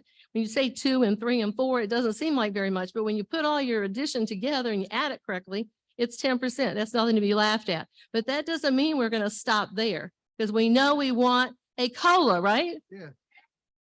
So I've been talking to the other organizations, the retired organizations, and yes, we are going to be united and we're going to ask for a 2% COLA. So and the whole thing is we are going to need everybody to be talking about, everybody to be emailing. But we do need that because we shouldn't have members who are concerned about buying their medicine and thinking about the groceries that they have to buy at the grocery store. And the cost of food is just exorbitant. I just can't believe what I have to spend just for one person. So all those things are important. And you've got to have a story. We had one of my former colleagues at Cary High School has cancer. And he was on Zoom and he was pleading with us to get him a COLA. That he had been trying for that for so long. And I think we need to do a video of him so he can reach out with his story. And we have other people who have those same concerns. The other thing you think about, we have retirees that have student loans. And I thought, well, this wasn't important when we were doing the NEA training. And they said, oh no, because sometimes it might be for them because they went back to school late in life. It could be for their children, or they could have signed up to help their grandchildren. So we need to get them into that program so they can try to get some of those forgiven. And we're also continuing with our PAC. And that's what Barbara's talking. So I haven't written my check, but I'm going to write it. I did bring my checkbook today. So all those things are important. We have to fight for this. And I've lobbied in the Senate. And I know what the problem is with Phil Berger. Phil Berger does not want us, the pension that we get when we retire, he says, that's the pension you're going to have for life. Now, what kind of thinking is that? But the only way to get him out is to elect more Democratic senators so they can take over the Senate and elect another president of the Senate. So that's what's so important. And he almost had an opponent. I heard there was a sheriff up there that was going to run, but then he decided to run for lieutenant governor. And they could have actually defeated him, or at least had the best chance, because the people in that area were fed up with the talk about casinos. And they didn't want a casino in their backyard. They didn't want to compete with Danville. They wanted to protect their countryside. I assume that's what it was in the backyard. So all these things are important. So we all step up. Like Colleen and I stepped up to lobby because we said that, we deserve better. And if we don't speak up, nobody's going to speak up. And if you don't speak up, nobody is going to speak up. We all have to speak up for ourselves. And we've got to talk to our legislator, whether you taught them or not. Make friends with them. There's a lot of new people down there, but make friends that you can continue to go back. and have Zoom calls with them. We called somebody and we got a Zoom call and discussed the Senate bill. So all that stuff makes a difference. But we've made progress, but we always have to build every year because we know we deserve better. And like I had said one time before, we haven't reached the promised land, and the policymakers probably realize that the retirees do matter, and we will not reach the promised land until they do make sure that they act accordingly. And we don't want Blue Cross Blue Shield, cutting off insurance from regular state employees or people at the UNC hospital systems. So those are all things that we're going to be in there fighting for. But our age is against us. We need to reach out, not everybody, but most of us. We need to reach out to the younger retirees. I mean, when you can retire at age 52.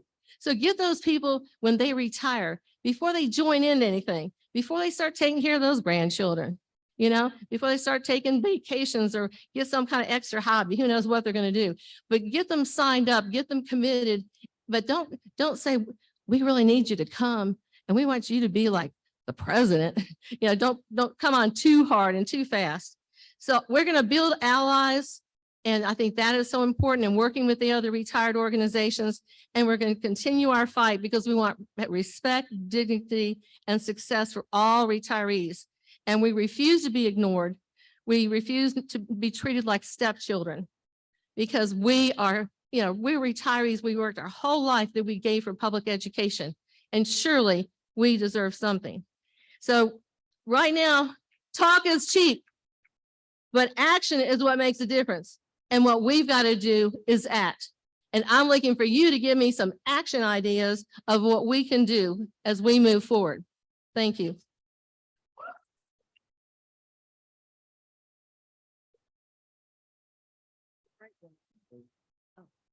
Oh, John. Thank you, Linda.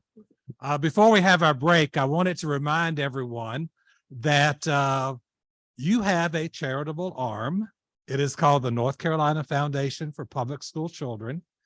It does many things, and we're going to talk to you about that tomorrow. But there's something we have to do right now so that you'll know kind of how we're working this during the convention. If you go out that door on that side, there is a silent auction. Many of you have brought some wonderful things there, and you're going to get some good deals. So if you don't go through that silent auction at least one time, 2 times, 3 times, and watch how your bidding goes, because somebody might come back and outbid you. And so that's going to be opened, and during the break, you can visit there or after the convention or whatever. We started this campaign in the fall. We do an annual campaign it's called the Love Offering. First, we ask members to make a love offering. It's a part of our honor roll of generosity. Over 250 of our members made a love offering, mostly before Christmas. And then we ask our local units to make a love offering, because then we get into the pack drive. The pack drive, members can give, locals and regions can't give under the law. So we're usually in January, we're asking local units to give contributions and the regions to make contributions. And we give rewards at this convention. We give 3 golden tickets to the regions that raise the most money. And so we're going to be doing a lot of stuff to help folks raise money. Your regions have brought baskets. We're going to have live auctions, the silent auction. But the most important thing, I want to tell you right now, based on those members who've been giving and the locals and regions that have been giving, this is where we are. In first place so far, Region 5. In second place, Region 4. In third place, Region 3. Now, so far, they have the golden tickets, and the golden tickets enable them to come to the Champions for Children Gala in Raleigh at the Angus Barn Pavilion, and they are entertained and well fed at that Now, the regions that are on their tail and could take over is next, Region 1B. You're kind of close. Region 6A, Region 7B. You're right in that. I mean, it won't take a whole lot for you to take over. Next, with a nice size bidding on a live auction, I'm sure Region 2 and Region 1A can come alive and go up in those rankings. And in the next two, 7A and 7B, you do not want to be last. And so you watch 7A, you be watching for 7B, 6B, and 6B, you be watching for 7A, because you're going to be the surprise, you know, you're going to be the surprise. We had a big surprise last year from one of our regions all of a sudden. So plan ahead. So thank you for supporting the foundation. Last year, we raised $32,000. Would like to raise $1 more before it's all over. But I am like the church pastor. I will keep passing the plate until we have what we need. So thank you so much. Glad to see all of you here, and just make a little turn there as you have your break. Thank you. Can I send them on break? Very good. I was writing my checks, getting ready here. Okay, we have come down to a break. Y'all excited?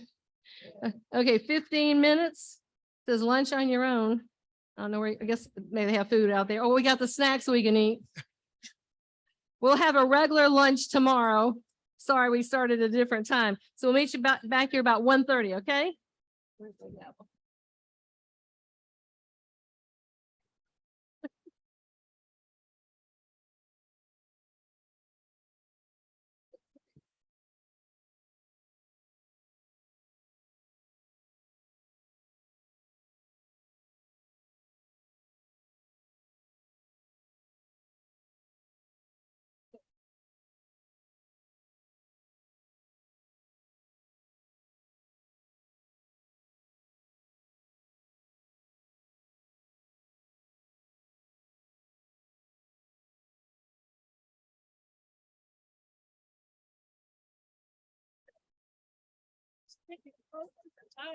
I know. I was amazed because they kind of gave a long introduction and she said a whole lot, but it caught up. The main thing is, I think, not introducing everybody. Some people need to get up and do it.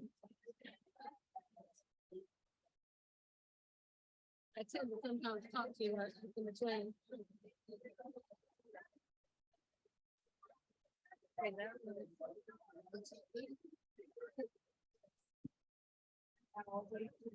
Okay. I finally could see better without light.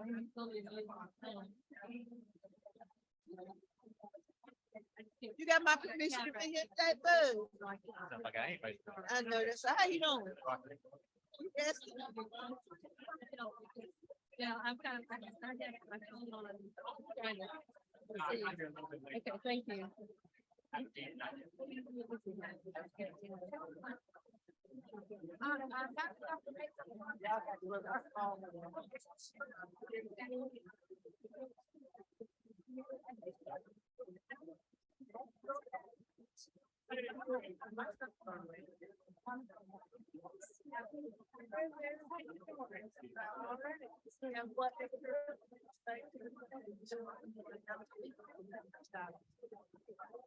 Yeah.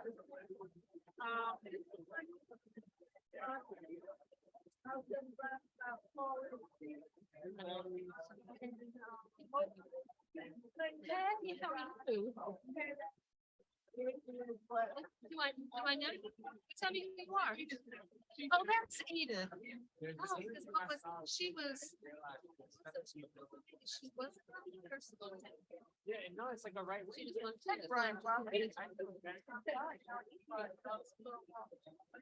Yeah, I didn't realize it was part of like.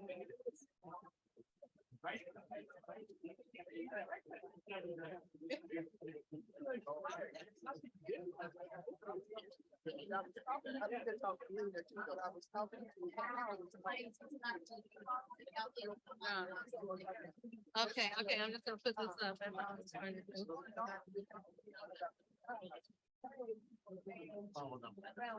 Just a quick announcement. Rachel J., one of the vendors, has arrived. She is the granddaughter of civil rights leader Rachel Becton and one of our founding members. She's brought a lot of good things and hoping that you'll be able to find something you like. Because I. Virginia. And I introduced all of that way because Cary, Carolyn, and NCRSP, yeah, and I introduced. Then I had. It was I didn't see it. Because it was dark. Then he said he's going to get flashlight. I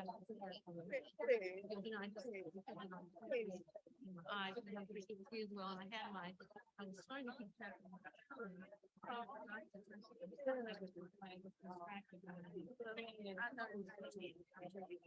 that'll be for okay, thank you.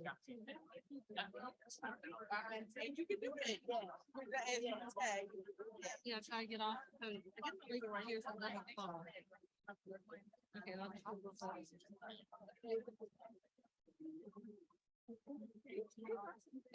yeah, so it's not so dark. So I did it. The rest of it.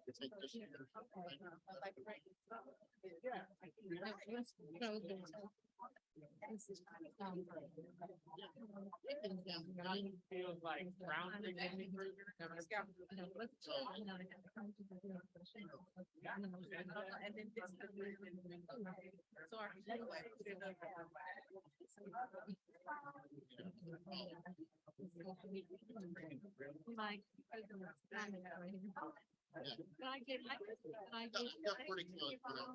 I actually cut it. And I said, I'm not gonna cut it, but I'll sign you. And I got it right from actually, my team, they're not gonna have, it was a poem, so they have to be able to say it. And I, you know, I just, I like my, it's so exhausting. I think, I was on my computer, but sit and stay awake. So I went to sleep, like, somehow I woke up first off, and I woke up, and I had another one that had some of the same things in it. But it was, so, you know, well, I just, when I look out, I see a lot of friendly people, I think, in the audience. Yeah. People have come up with that. How you doing, sir? Good afternoon. Good to see you. How you doing? Good. That's good. Really good. Yeah. What are we I got an email that I had campaign manager in the home. Well, I checked my handy that Jerry had, we put it out right there. And Tom was at the back. And I was just, and when I went outside, she says, she pulled out this into the e-pods and she said, yeah,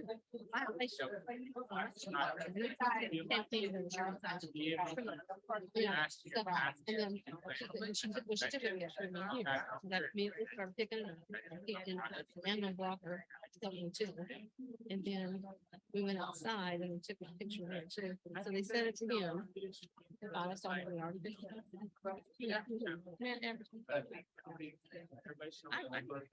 Because I was like, they were standing out there all morning. Deborah was kind of close to us right there with her, just watching to see if it was something they could catch us from. And she thought maybe going or something in the back row. Maybe some things inside. I thought it was from his step. But I forget it from here. But they also saw somebody could elections. It was because they can because the president appoints the members of elections, so it might not have been. So they want to do it. And you know. They're not gonna do it. You see, they're just coming and reading this. So. They picked. It's like. That was pretty much not. You don't stop it off.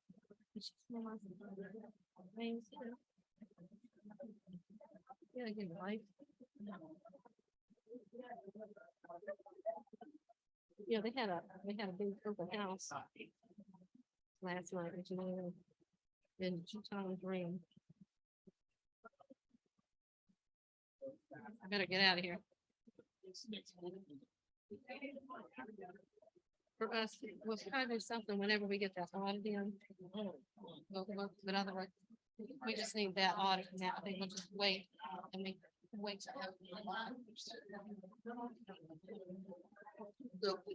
I'm good. There's supposed to be something.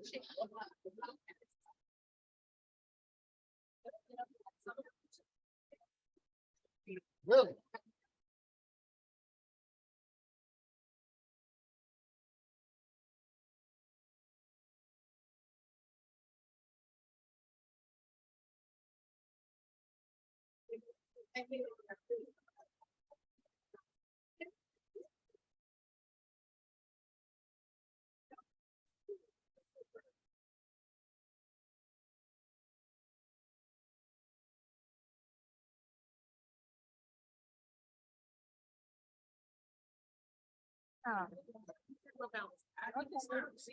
I need to see Geraldine. Yeah, because my stuff is back here. Thank you. Hey, Margaret. Yes, ma'am, I'm good. I didn't have a suit today, though. Yeah, talk about looking great. You look great. No, I didn't cheat on her. I'm gonna say, let's go back and get some and trade it out. Yeah.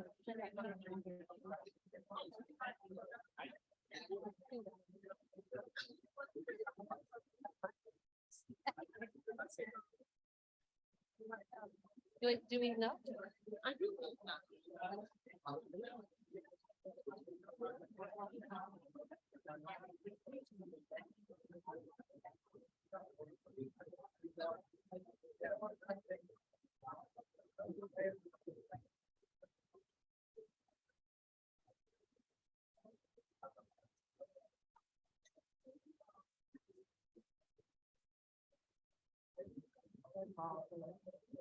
Right. You can say, oh, this goes home.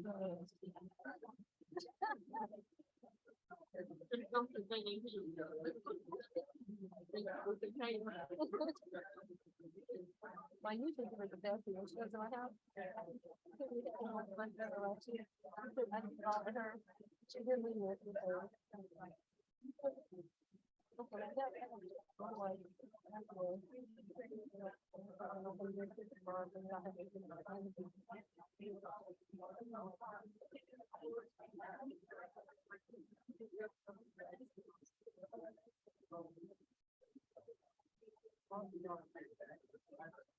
Okay, like, tell me that something like in taking some white t-shirt and I'll get it for you. Either today or tomorrow.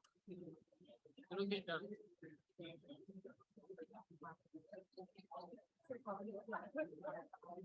It's not over till it's over.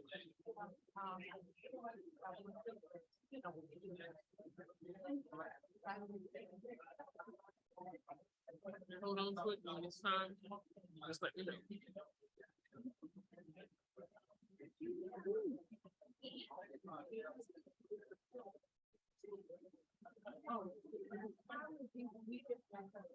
Okay.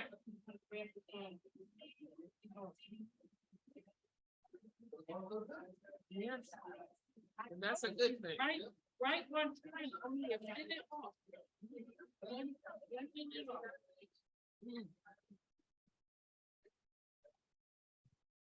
You're in stand right, don't scare me, but I got something around it.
Well.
I'm pretty sure it said 1:30.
Wow.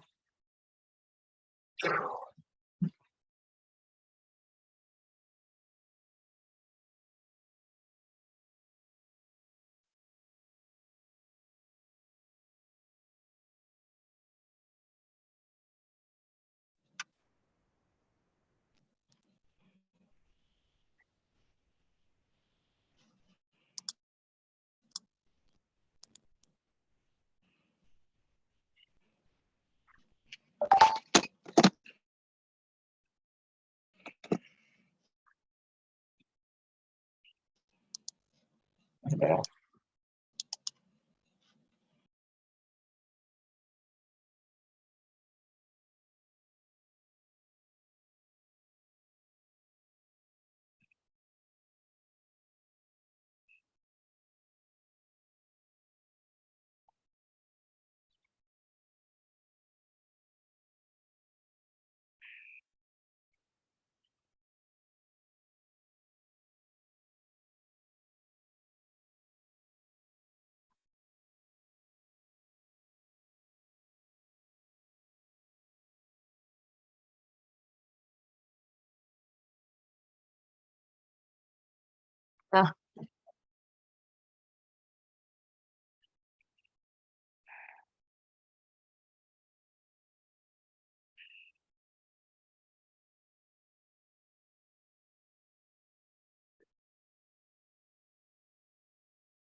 Oh. What did he- 1, 2, 3, yeah, it's there. If everybody would be seated. I understand that people are looking for their banquet tickets. And I know the secret hiding place. It's behind in your badge, right behind your name tag. There's not any money now, but there's a blue ticket. That's the magic ticket. And you're not going to lose it because it's right here. So put it right back in. Because, you know, senior moment, you'll forget where it was. If you're like me. I'm not a gossip. Okay, so now where are we there? And I think you have a right to be concerned. I think Stephanie has a good reason to be too. Nobody wants Gilded Thomas. Gilded Thomas is coming. And probably sooner than later. And you know, all we can do is cross our fingers and hope Stephanie takes charge and reins it in. That's kind of what Stephanie does. She's a fascinating woman, but she's also an intense woman. And she Oh, wants that's my food. Maybe chase him in. somebody will be talking. And I can eat. Yeah, she's very Okay, adoption. loud. She's also very. Okay, we're under adoption of the agenda. Sorry, son. Oh, We need to review the agenda, which is in your program. Okay. Your program is here. Let's look and see. It doesn't tell me a page number, but it's got to be right there in the front. Page 4. Okay. That's okay if we cheat on this test. Page 4. These pages are sticking together. Okay, we have a whole page with the agenda. So let's look this over. And I'm going to entertain a motion for the adoption of the agenda. Okay, motion by Tom Simmons. I need a second. Okay, second, Sandra Hatley. Any discussion? All those in favor of adopting the agenda, say aye. Anybody opposed? Okay, now we go to Roger Harris, who's going to talk to us about the rules.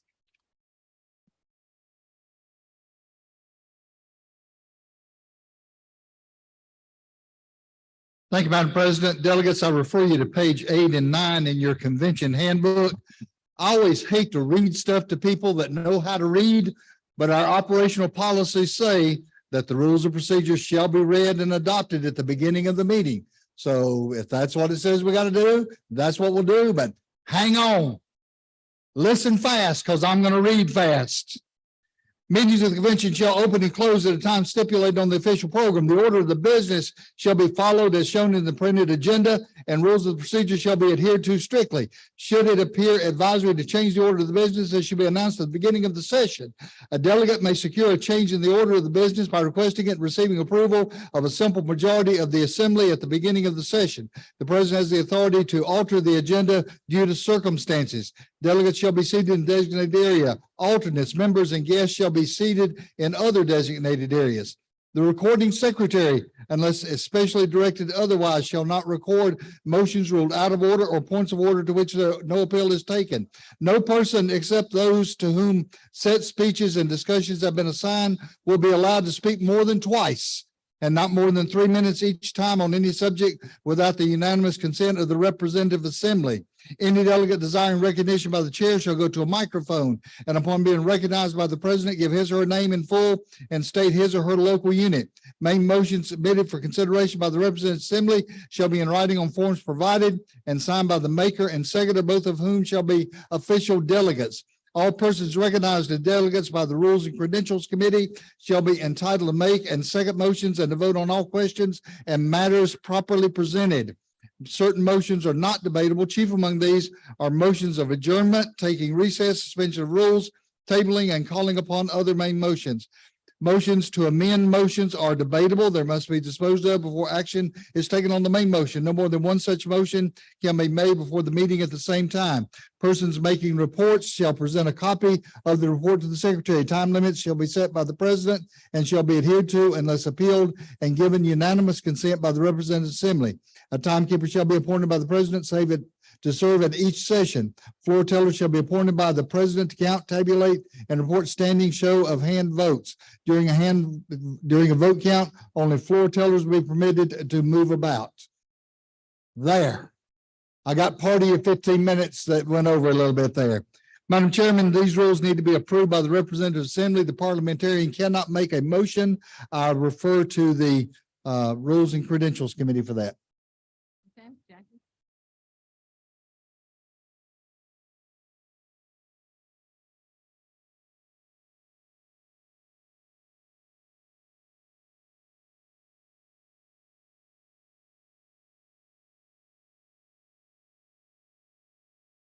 Madam President, I am Jackie Lee, Chair of the Rules and Credentials Committee. The committee is pleased to report that we have 238 delegates registered and present, either in person or attending virtually. 238. The committee moves the adoption of the rules of procedures published on pages 8 and 9 in the convention handbook.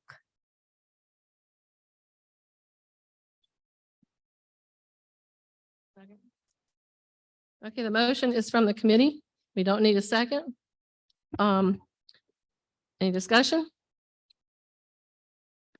If not, all those in favor of approving the rules as presented, say aye.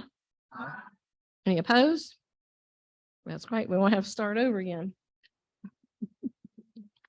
Yeah, I think it's minutes next.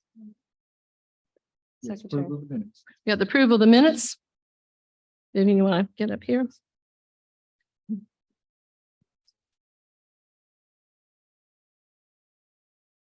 Good afternoon. The minutes for the 2023 convention are found on pages 14 to 20 of the book that you have, your convention booklet.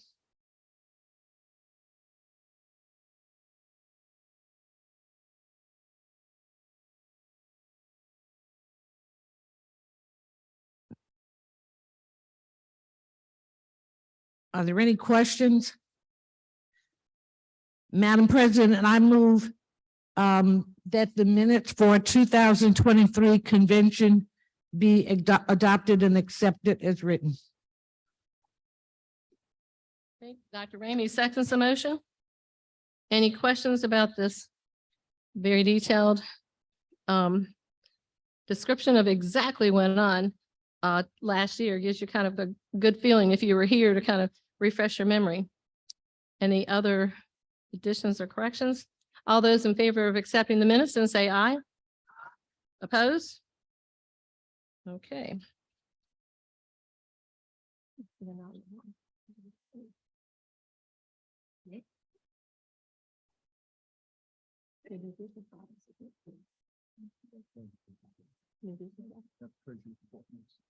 Oh, the treasurer's report. Sorry about that. I was just.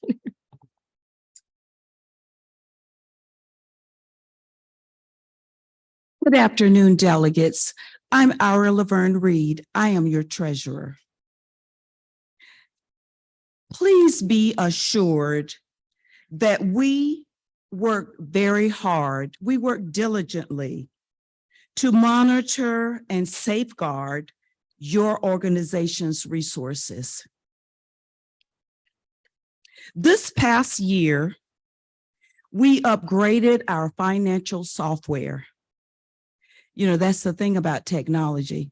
You're forever renewing something, paying additional monies, because we have to stay intact with the times.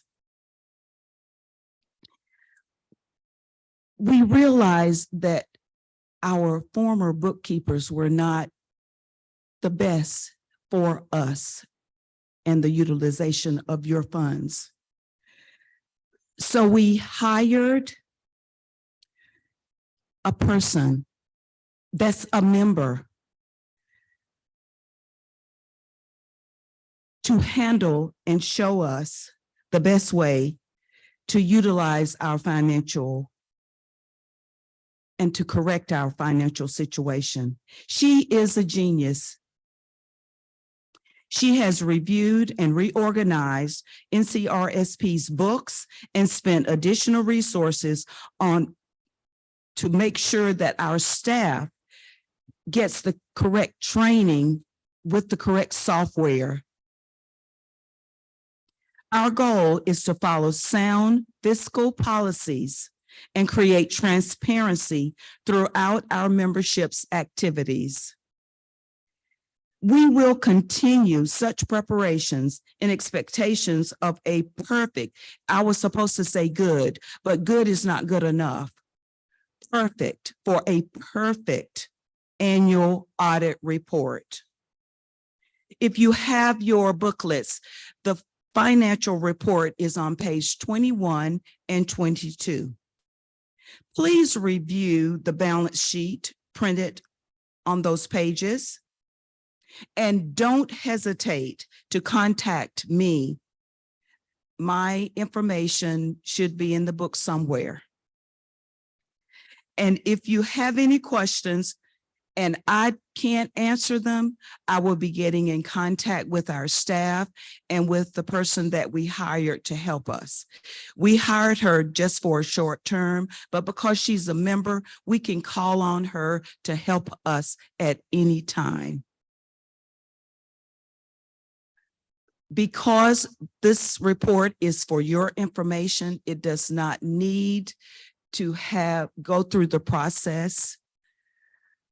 But I hope that you do agree with what we have written. It is the correct information about our finances. Thank you.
Is it on now? Yes. Okay, where does the money come from to pay for our office space that we're using? Is it from our, this budget, or is it from? Everything is a budgeted item. Okay. Things that come up that are not. You should speak to the microphone. Yeah. We have a budget that is developed. We did not finalize our budget this year until November. Okay. So we thought that it was clear and sync. Okay. All right. That's what I needed to know. I just wasn't sure where it came from. Yes. Thanks. We would like, and I hope that our budget is finalized in September. I won't be treasurer then, but I would hope that our treasurer will make sure that it's finalized in September this year. Thank you for your question. And Ginger, we don't pay rent for the office. We are in the NCAE office. We have that whole 5th floor and we have that free office space. So we're not paying anything for that. Any other questions? Marty? Marty Griffin, Transylvania County, Region 1A. On page 22, as a review of this, could someone exactly explain the trust and what that money is reserved for? I know some of these units are not really active at this point, and I'd just like to have a review of this and what we can do with that money or not do with that money. Thank you. This is the money that is left over when a local disbands or they don't have leadership to continue.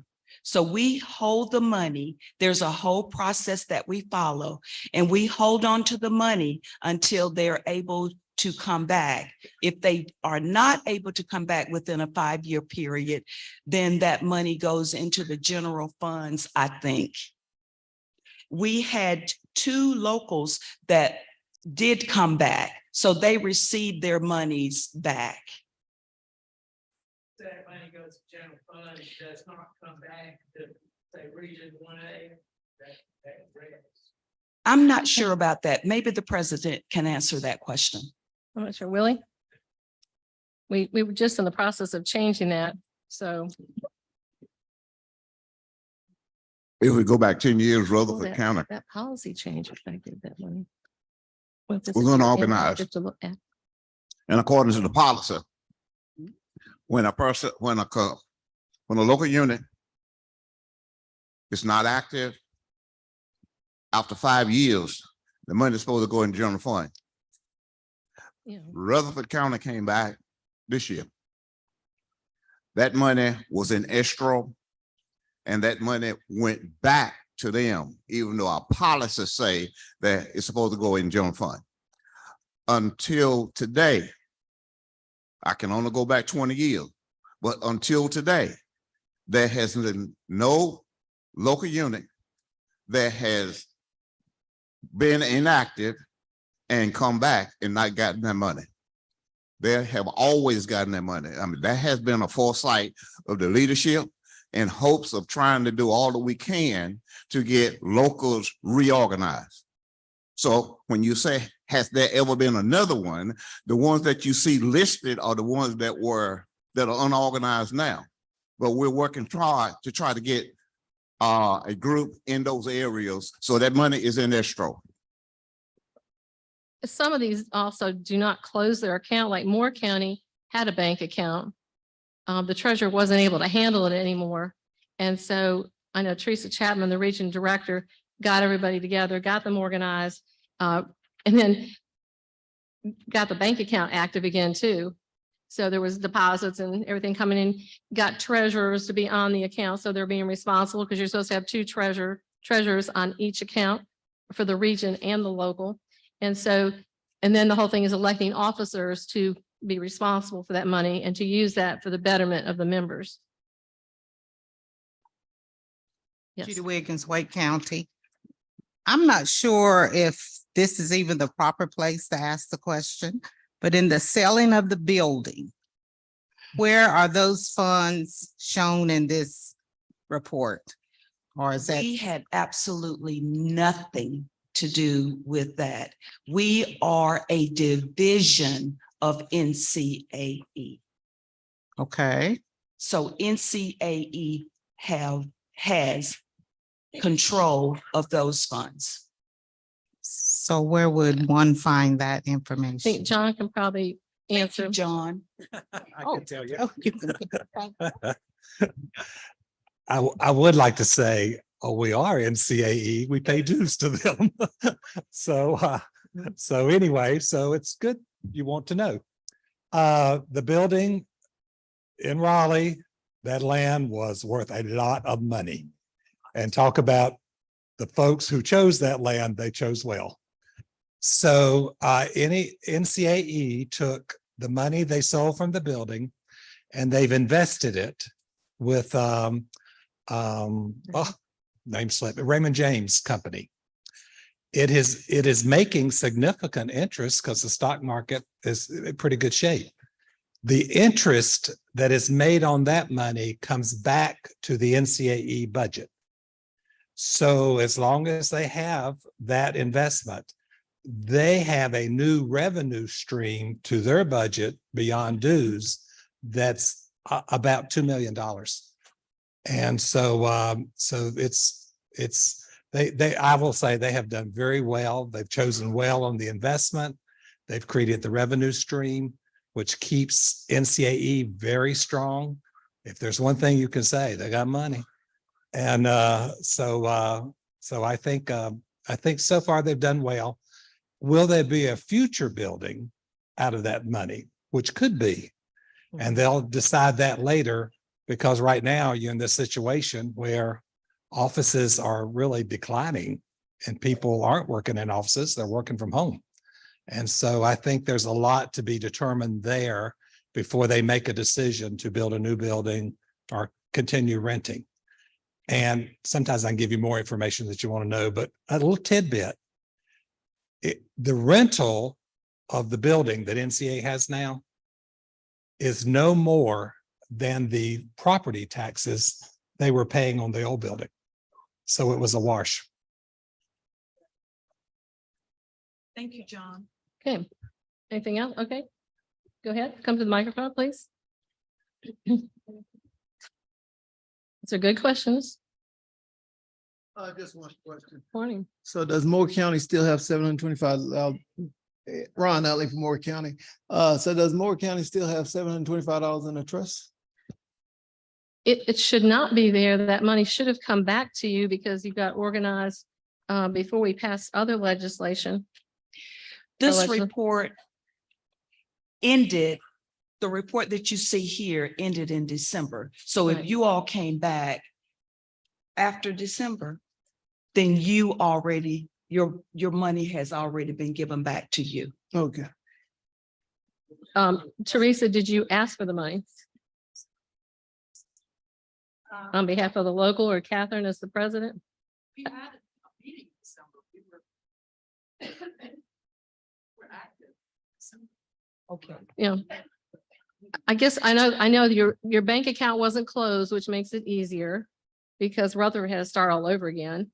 And so you have your account and you have two treasurers. One, you need to get another treasurer. That's important in case the treasurer dies and you have none. And then you can talk to Tara and Williams in the office and she can check all that out. And then that money should be given back to you. But she will know the details.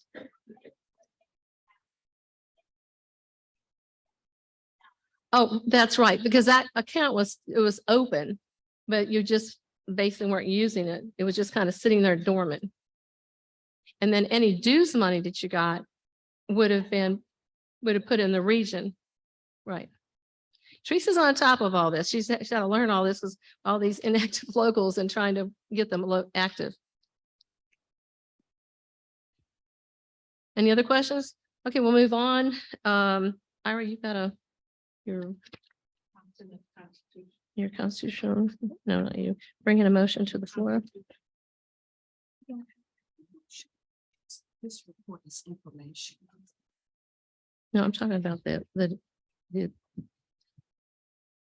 business item we had last year about the prorated dues. And this is your opportunity to make it. I don't know if this is appropriate. Ira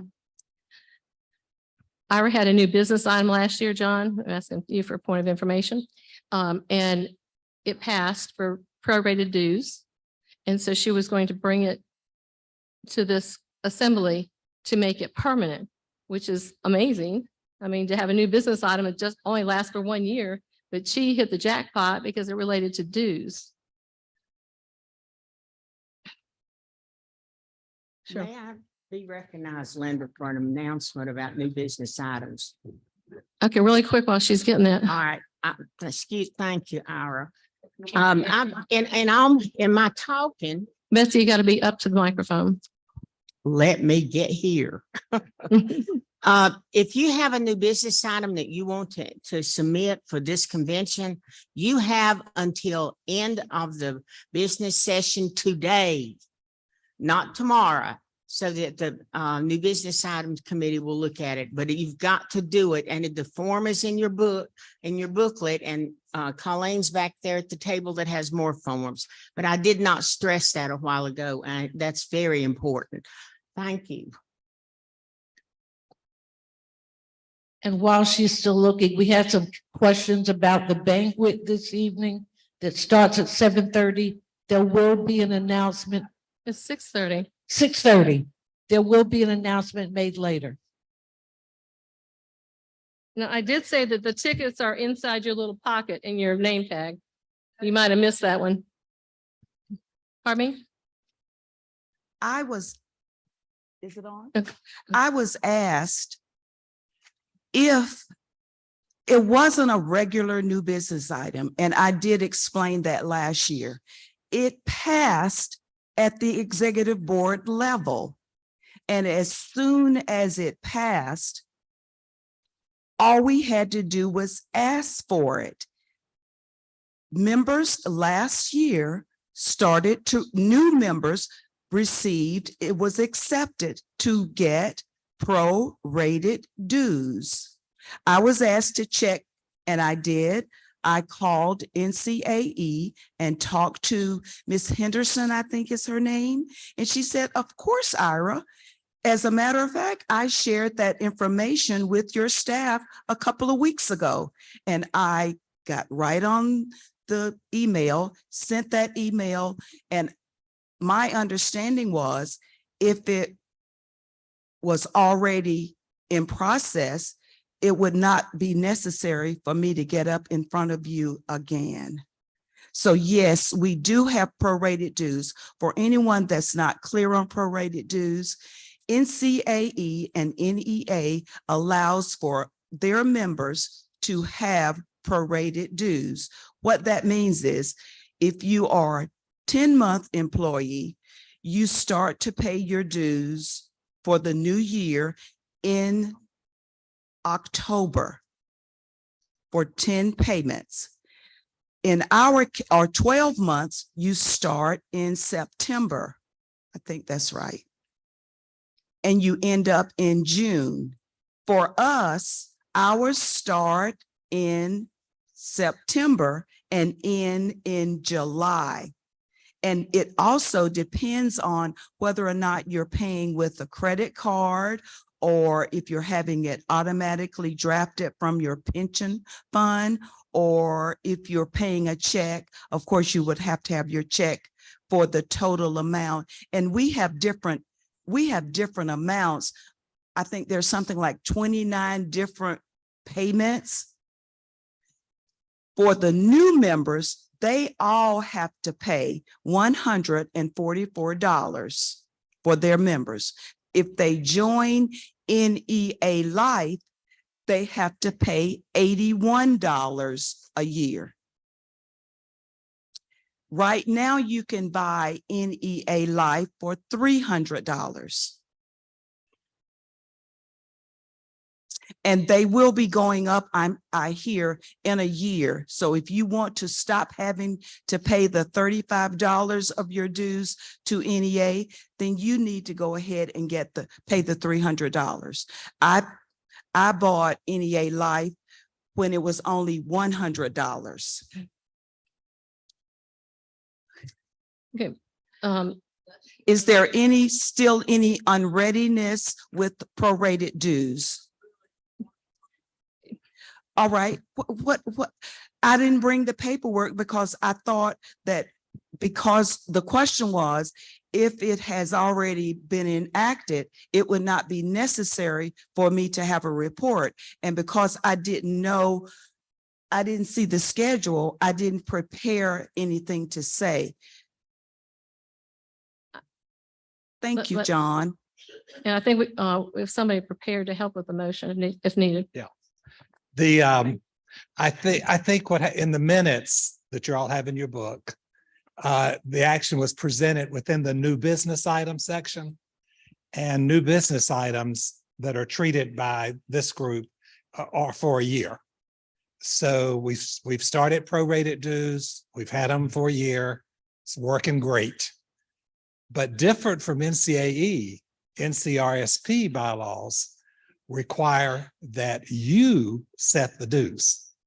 And so what Ira is bringing back today is basically a motion that usually there's no increase in dues, so we're not bringing that in. Dues are the same.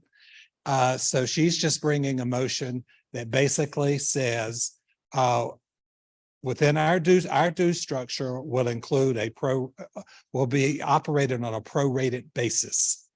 Now that means if you sign up a person on payroll deduction for the pension and you sign them up in January, they start with their deduction of $12 in January through the rest of the year. They don't have to go back and pay for July to November. And if you sign up a person who says, I'm gonna write you a check for the full membership, you calculate what they owe for, if they say in November, they write a check to cover November, whatever. So for you membership recruiters, you start thinking in terms of monthly dues. And and it works great.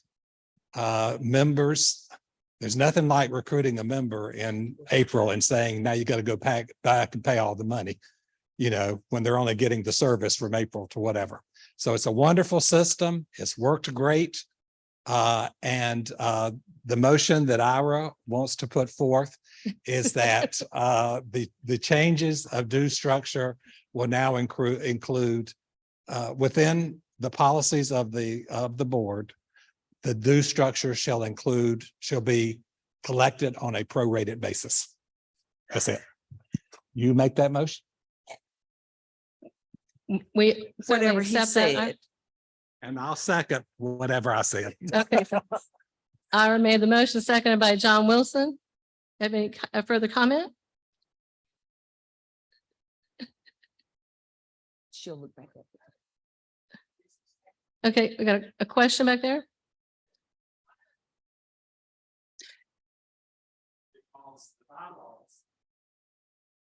Your bylaws put this body in charge of the dues.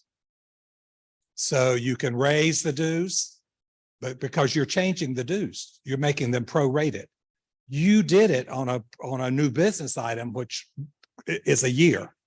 Now you're doing it forever unless you come back and change it. You are in charge of the due structure, this body.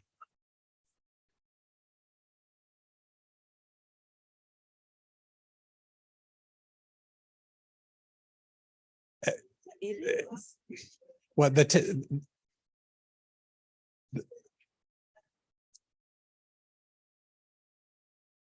now the technicality is you did it by a new business item. And therefore they can only, now NCA people, they don't really know that. They're not looking at your documents. Okay. But now you're making it very clear that this is your due structure and it is a prorated due structure. Okay, so the motion's been made by Ira, seconded by John Wilson, that prorated dues structure will continue. All those in favor say aye. Aye. Opposed? Great, you're gonna know that you were here for this great moment. Thank you.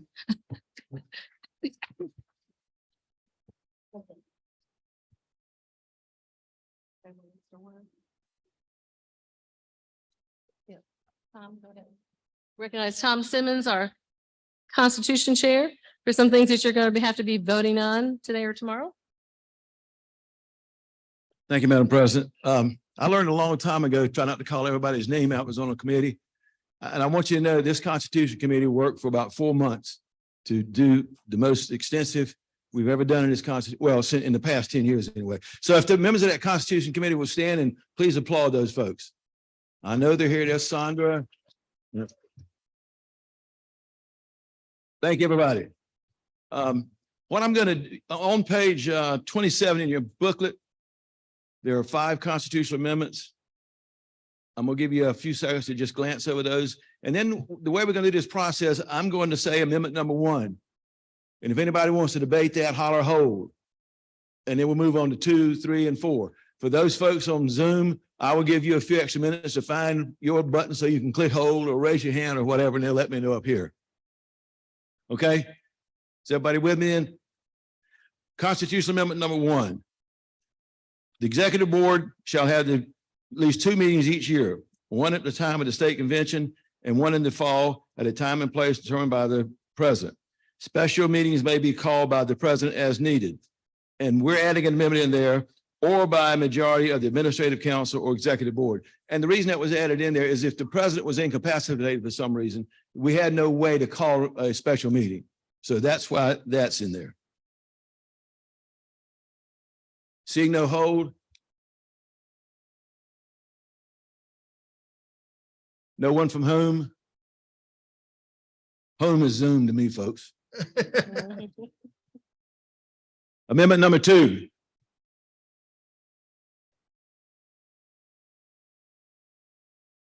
If you look at amendment number 2, there is a typographical error in there. I'm just going to read this to you. The number of delegates shall be to the elected by in the local unit shall be based on the number of paid members sent to the state headquarters by December 1. Only those members whose dues and strikeout have been paid. And the red letters are current and sent to headquarters by December 1. The reason they are current is some folks that are on payroll deduction dues, their dues aren't going to be paid by December 15th. So they technically couldn't be delegates. So we just changed that out to say that if their dues are current. If you want to debate a hold while I get through, you want to hold number 2? Okay. Hold number 1. Okay, we can do that. I was going to go back and ask if anybody had one they want to hold. Okay. Is there a hold on number 2 from anyone on Zoom?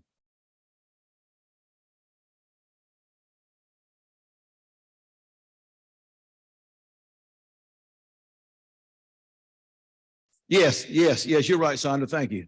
That should be December 15th. I'll make that correction here and we'll get that corrected. Thank you, ma'am. Amendment number 3. All meetings shall be announced at least 10 days in advance of the meeting. Special meetings called shall be announced at least 5 days.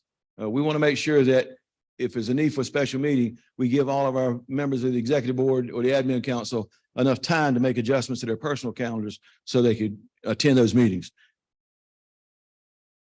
Anybody wants to hold number 3? Anyone from whom want to hold number 3?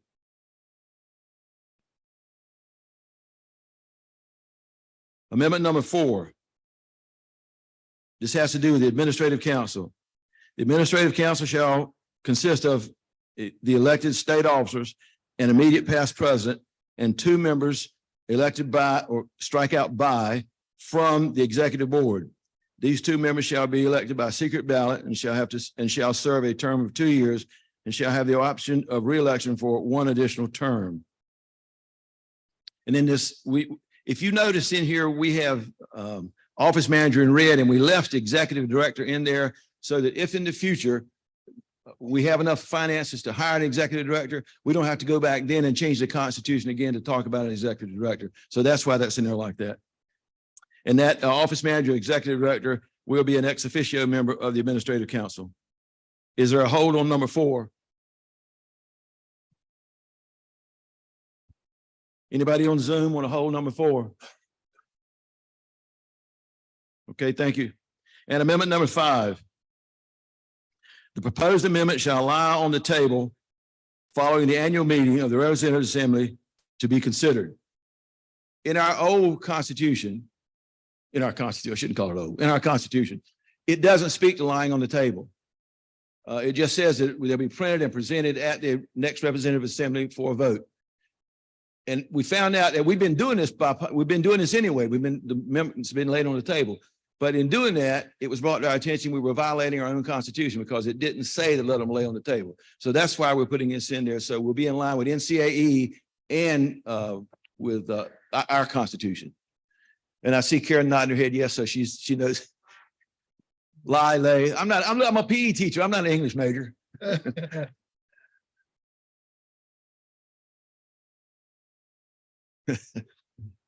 Is there a hold on amendment number 5? Without objection, the Constitution Committee then would move that amendments 2, 3, 4, and 5 be adopted.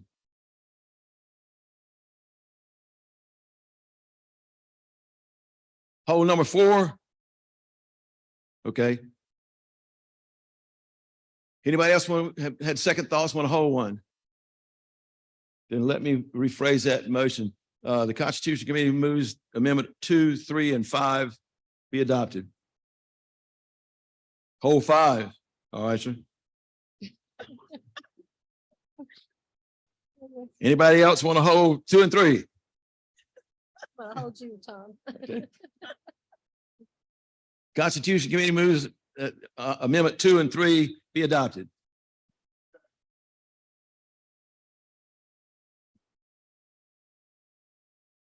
All those in favor of the motion signify by saying aye. All opposed, like signs. The ayes have it. Thank you so much. Let's go back to amendment number 1. If you'll come down to the mic so we can hear your question.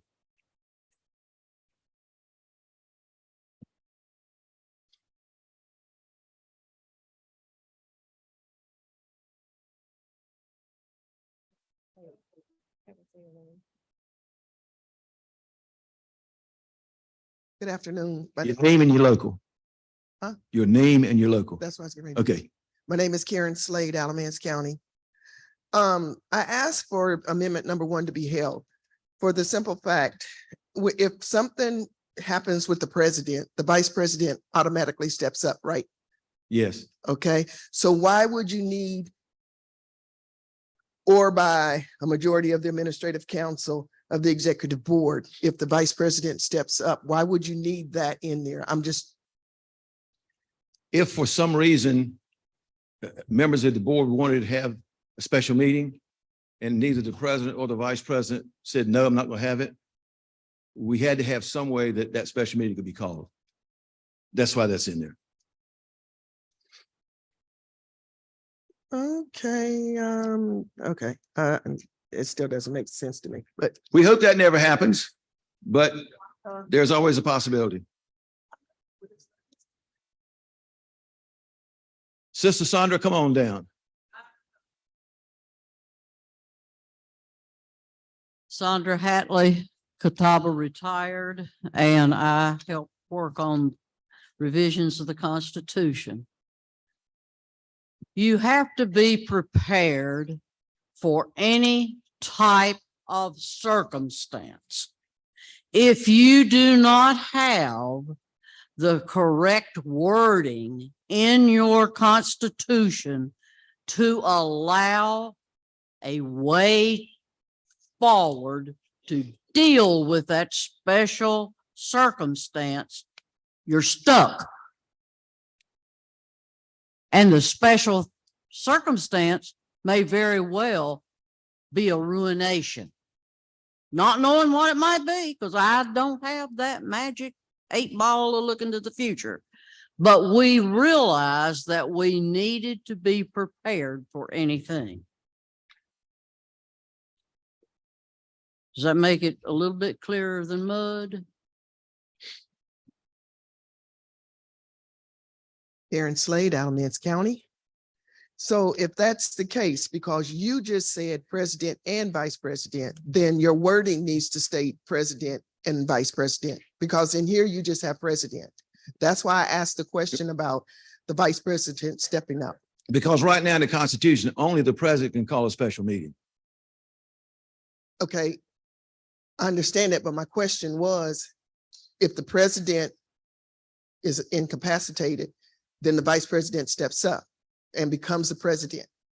But you made the statement that if the president and vice president say, no, we're not going to have a meeting, then you know what I'm saying? So according to your statement, if that's the case, then you need to have both positions stated in your amendment. Sandra Hatley, Catawba County, and part of the Constitutional Committee.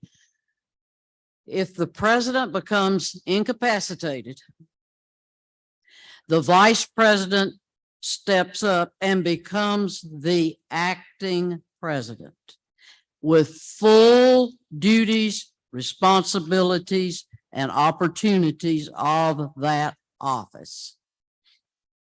But there was no way that the admin council or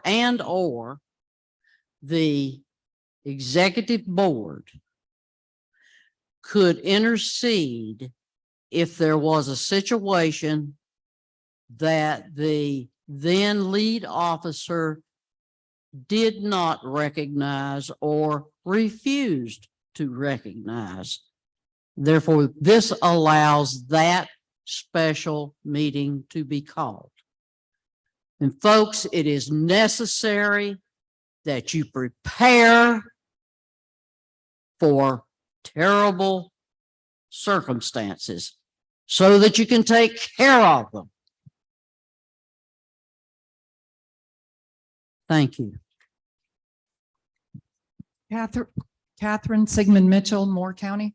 Wouldn't this address the situation if the president, maybe Alzheimer's sets in or something, just decides they're not going to have a meeting about some issue that comes up? No one else at this point could call the special meeting. But the way this is worded, members of the executive committee could come together and realize something's not quite right. We need a special meeting. Yes, Wouldn't ma'am. this address that? Yes, ma'am. And that's why we put this in there. As a matter of fact, Sandra Hatley was just really succinct on this, that we need to be prepared for anything that might occur. And so that's what this is. That's why this is in here. Any other debate on this amendment? Dr. Ramey. Willie Raymond, Vance County, Region 5.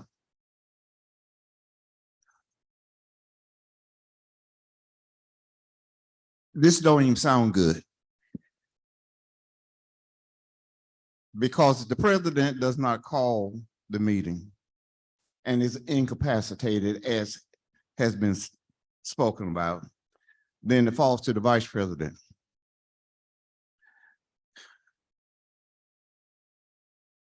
If we leave it like it is, you could have members of the admin council decide that they want to get rid of the president. And so they can call a meeting and do something that maybe the organization wouldn't be proud of. It's got to be somebody that's in favor of it, but I think this is a dangerous curve to be traveling on. This reminds me of the road from Jerusalem to Jericho. Okay. It's a dangerous curve. And there's somebody that's on the side of the road that's been beaten up, and we need somebody with some mercy to go down and take them out the ditch. Sister Hatley, you have spoken twice in this motion. We'll have to rule you out of order. Hate to do that. I know it's coming back.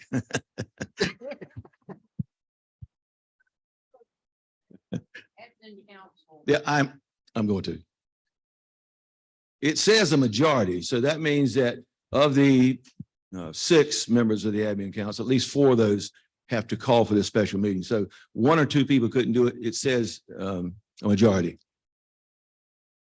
And again, it's just in case something happens that we need to have a special meeting for. Any other discussion on amendment number 1? Pat Randall, Cumberland County and Region 6A. I sort of agree with, it just does not, it does not sound like there, folk. If we have people on the admin council and people in leadership positions, most of the time when they become leaders, they believe, or we believe that they're going to do what they say they're going to do. And when I see this kind of thing, that's like saying, I get mad at you whenever we get to the board meeting.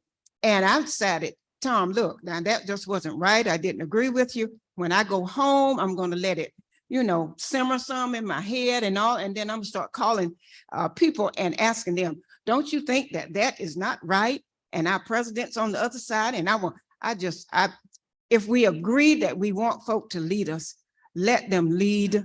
And then we just work on it from there. That's my thing. Thank you, ma'am. Denise Johnson Squire, Region 4, Guilford County. In looking at this with the admin council or the executive board, I think it should either be one or the other, because it just seems to be in conflict, in my opinion, when you read this. It just seems like it should just be the executive board.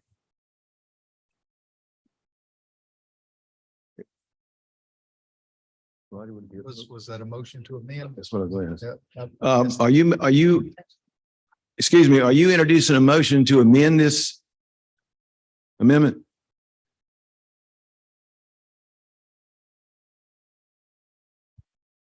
No. Okay. Thank you, though. Okay. Thank you, ma'am. Any other debate on amendment number 1? Anyone on Zoom has anything in the chat room, or do they have the ability to talk straight from Zoom? They do. Okay. Anyone on Zoom want to debate this amendment? Can you show us people?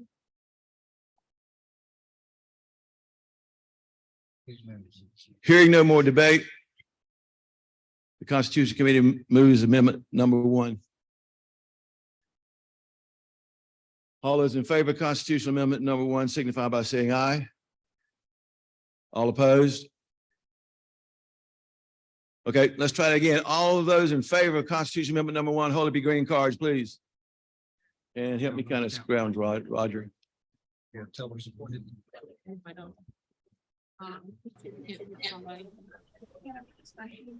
Yeah. Teresa, once you become a teller. I got Shane, 1, how 2, about you 3, become- you become 4, a teller? 5, 6, 7, 8, 9, 10, 11, 12, 13, 14, 15, 16, 17. What are you saying? Okay, repeat the question. All those in favor? It's, Yes. I thought they were, but That's right. They're on the ballot order. That's right. Folks, I'm sorry. Point of information. I'm sorry. You're right. Thank you. Okay. Thank you. These Who's are on the on, ballot? you'll vote on these on electronically tomorrow. I am so sorry. I am so sorry. Well, the voting will start this afternoon at 6. I'm sorry. Thank you for straightening me out. I appreciate that. Yeah, you'll get an email on your phone this afternoon telling you how to vote, and it's really easy to do it. I did it yesterday, voting on the NEAR, and if I can do it, even John Wilson can do it. Then let's move on to, we held number 4.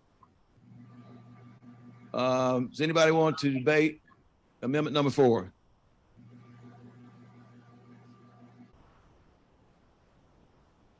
I appreciate that.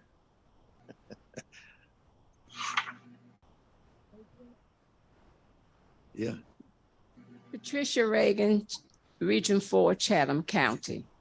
Mr. Simmons, will you please explain or clarify the last sentence, the executive director / office manager? Well, we used to have an executive director, but we fell short of funds and we couldn't afford to hire that person. So we went to an office manager type of situation in our staff, but we left executive director / office manager in there so that if we ever got financially so we could afford to hire another executive director, we wouldn't have to go back and change the Constitution again to add executive director back in there. Okay, the way I'm reading this is that it's an either or, which takes me back to the correction that you all did with Amendment 1.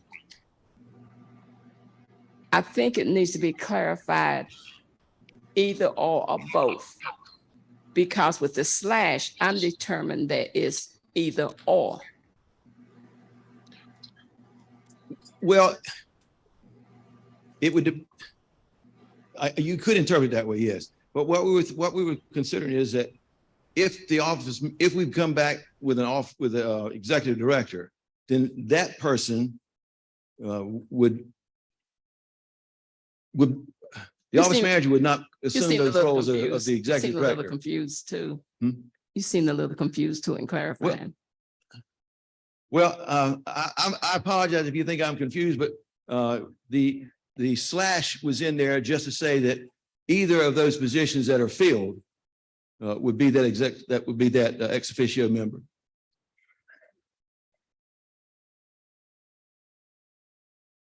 Any other debate on amendment number 4? Yeah, go ahead. Lady Merle Chapman, Executive Board had been counsel. The reason we felt we needed to add the / office manager, because we no longer this year have an executive director. We call that person who we have is over the office manager. Those are two different job descriptions, those two different positions. We do not have one currently. So we wouldn't have to go back and change everything because this was a new this year, most of this year. We wanted to put those two options there because at any time we could hire an executive director without having to bring this body back together to change a name. So at the time, that's why that is positions there. Next year, sitting in here, hopefully we might be the executive director in this position. So I won't have to go back through the entire Constitution and change that name. And we didn't put R there because if you put R, it doesn't mean we might get rid of an office person, but might add an executive director.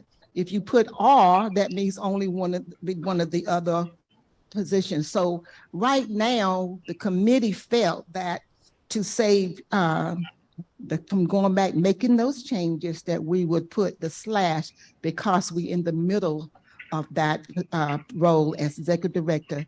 And we have to change the name, added a new name called office manager to that office staff. Right now, we just have the office manager. Do not have an executive director.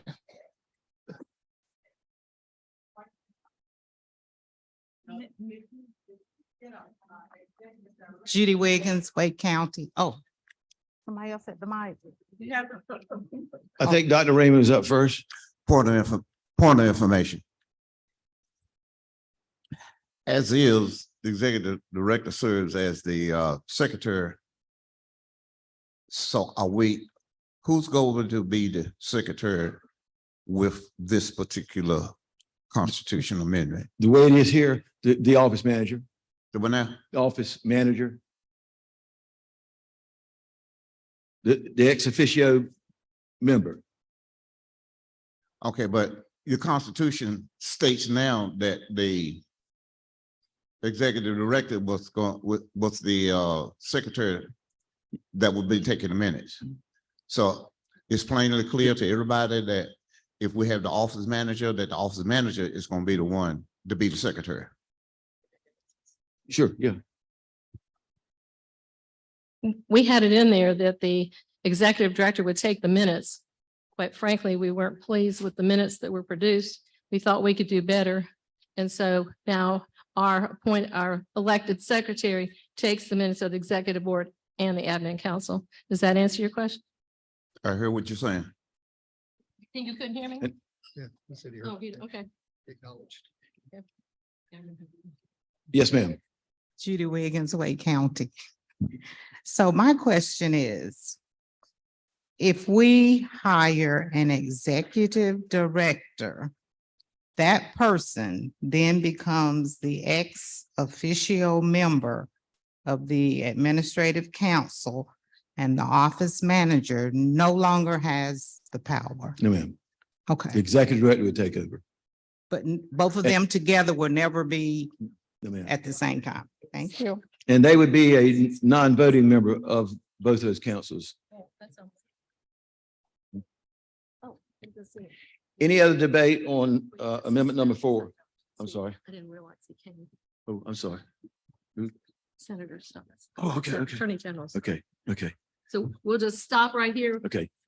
freeze, get in your mind. We have somebody more interesting than me. Tama. Yeah, I sent Colleen to go pick him up because I couldn't get up with Betsy. She wasn't paying attention to her text messages because you were busy. You were concentrating on the debate. That's good. So we're really happy to have our Attorney General to be with us today, and Tama's going to introduce him. Come right on up here. I'm just trying to stall while you get up here.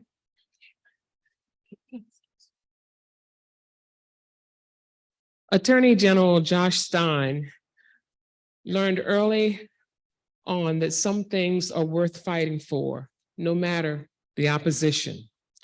Julius Chambers, James Ferguson, and his father, Adam, started North Carolina's first integrated law firm, and they won important victories in our nation's legal battle for equality.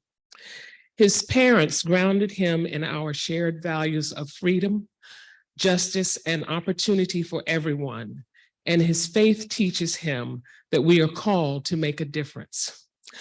As Attorney General, Josh and his team have worked to protect vulnerable North Carolinians from fraudsters and scammers, including going after companies that price gouge customers in the wake of natural disasters, tackle the largest backlog of untested rape kits in the country, bringing justice to victims and putting rapists behind bars. Lead the national effort to hold accountable the big drug companies that created and fueled the opioid crisis, securing more than $55 billion in settlement funds, 1.5 billion of which are bringing much needed treatment and recovery services to people across North Carolina. Hold e-cigarette manufacturer Juul accountable for sparking a teen vaping epidemic, the first state in the country to do so. Defend people's right to vote and to vote in fair districts. As the next governor of North Carolina, Josh will be committed to working hard to bring people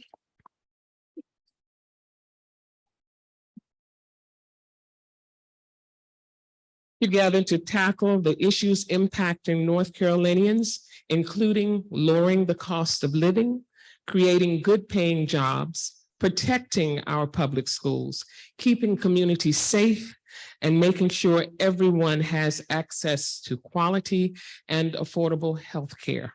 North Carolina Attorney General Josh Stein.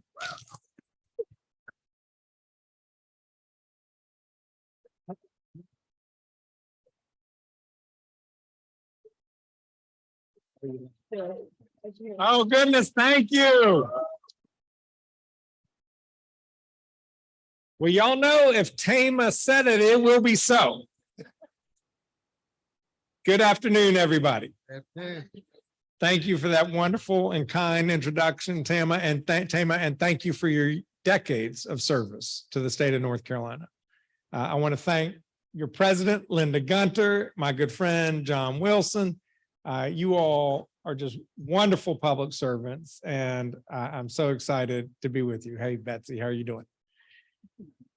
Honored to be with you at your annual conference. As retired school personnel, you dedicated yourselves and your career to the state of North Carolina and the people of North Carolina. I expect that you all made that commitment because, like me, well, let me just ask you, do you all love this state? Yeah. We are blessed to be of this place, aren't we? Yes. Home to friendly and good people, always ready with a kind word or a warm smile. Home to remarkable natural beauty, from the mountains to the beach and everywhere in between. Home to some of the finest educational institutions in the world. Home to small businesses and Fortune 500 companies. Home to a growing economy and gorgeous weather. And I will not tell you how beautiful it is out there this spring afternoon because y'all have work to do in here. Home to barbecue and basketball. Yeah. Yeah. My wife Anna and I both grew up here. In fact, I just came from a birthday lunch with her stepdad and mom and sister. Her stepdad and her mother are both retired school personnel, retired NCAE members, retired people who gave their heart and soul to the children of this state. And just to hear her, my daughter wants to be a teacher, and to hear my mother-in-law talk to her about what it meant to be with children and to shape children's lives. She said she thinks back on it now, and she was telling a story about a young man who she taught first grade who's finishing up law school today, and how he said he still reaches out to her and has lunch with her and says how she was the teacher who made, he said, you were the teacher who got me, who understood me and helped me. And she said she was getting goosebumps just thinking about that. And just think about the thousands of lives that you all have touched over the years. Just remarkable that you all have done that for so many people of this state. North Carolina is our home. Anna, my wife, she went to North Carolina Public Schools. I went to North Carolina Public Schools. Our 3 children went to North Carolina Public Schools. And what we pray is that our kids and grandkids and your kids and grandkids also want to call North Carolina home. And I'm running for governor because I believe in this state. I love this state. I believe in the promise of North Carolina, that if you work hard, where you come from should never limit how far you can go. That our kids and grandkids should enjoy a better and brighter future than we've had. That every North Carolinian has a fair shot at prosperity, whether it's getting a good paying job or starting a small business everywhere in the state, including small town North Carolina. You all understand this truth more than almost anyone, that our public schools are where we make good on that promise to our people.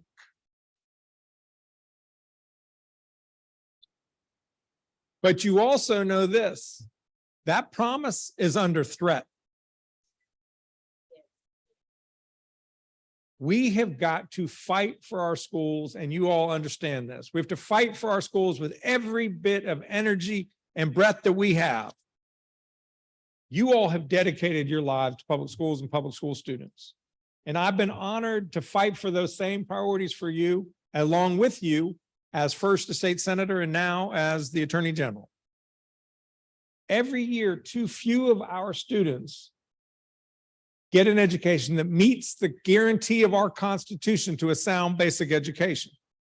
And it is not the fault of the people in the classrooms.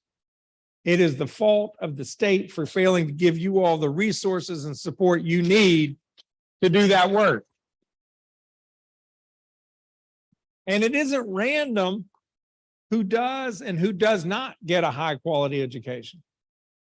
Our low wealth schools, often rural, often majority, minority, many times both, have been consistently shortchanged by the state of North Carolina.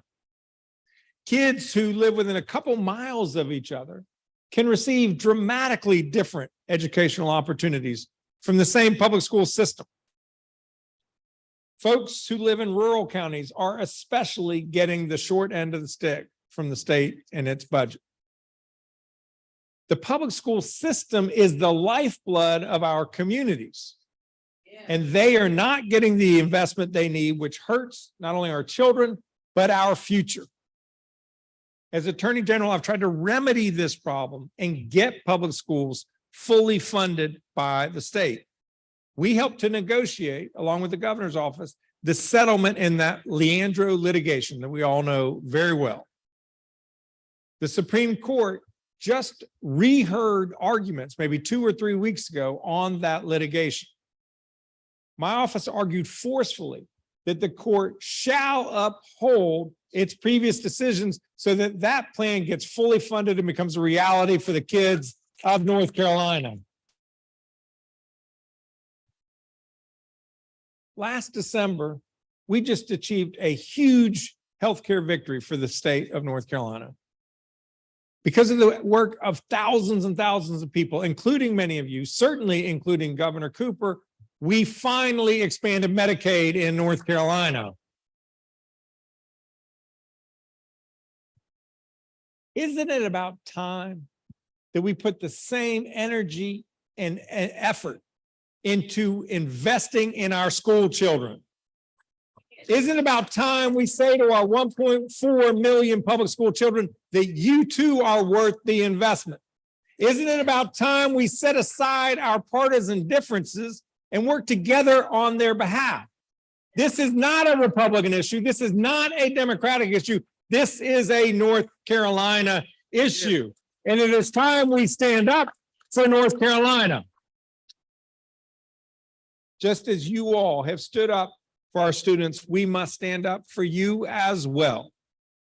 North Carolina's public servants, such as yourselves, should be able to retire with dignity, including in times of economic insecurity and high inflation. We must enact regular, fiscally responsible cost of living adjustments for retired educators. We have historically had one of the best funded retirement systems in the nation. It is a reputation that our elected officials should be proud of and should strive to preserve. That means focusing on strengthening our retirement system and honoring our commitment to those who have served our state for years. Removing UNC and ECU health system from the retirement system is a step in exactly the wrong direction. That's right.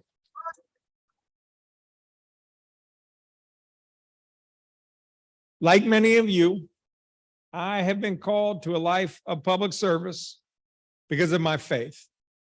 It teaches me that we are each called to do our part and to make a difference in the lives of others. We can make North Carolina even stronger if we invest in our people and their futures. That means investing in North Carolina's public school students so that they get a strong education. From pre-kindergarten through community college and university, so that they can succeed whether they go to college or they start their career.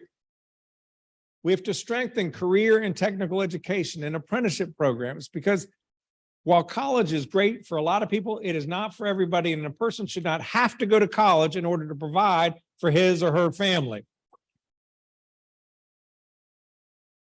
And we must support our educators because it is long past time that they get a real pay raise in this state.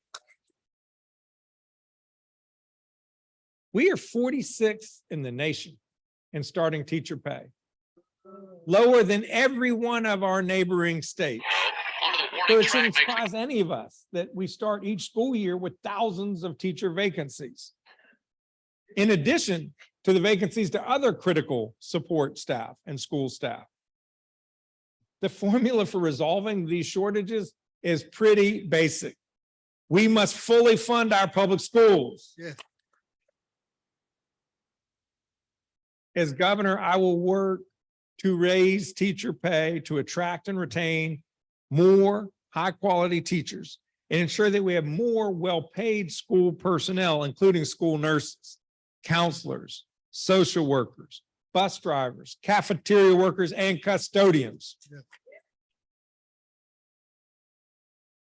It's about helping kids who are struggling in school to meet their learning goals or to attend school regularly even. It's about confronting the mental health crisis that too many of our children are struggling with today. I do know this, no child should show up to classroom hungry to start the day. And we must have universal breakfast and expand free and reduced lunch to all children in the state. When we do all of these things and more, we will begin to deliver on that promise to the people of North Carolina and build that better and brighter future, rooted in our shared values of freedom, justice, and opportunity for every person. Those are the values my parents taught me. I expect they're the values your parents taught you.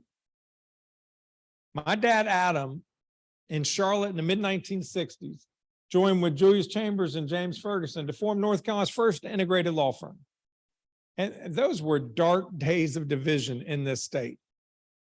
But they won path-breaking victories in our nation's legal battle against discrimination and for equality.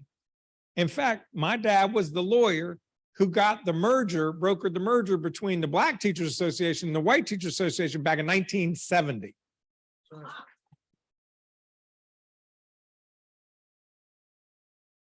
They never backed down from doing what was right, not even when someone firebombed their office and burned it to the ground. They and so many other heroes across this state teach us that some things are worth fighting for, no matter how tough it is. That's right. And we know that in North Carolina right now, things are tough. But we know this, the people of North Carolina are always worth fighting for. Teachers who dig into their pockets to buy school supplies for their kids are worth fighting for.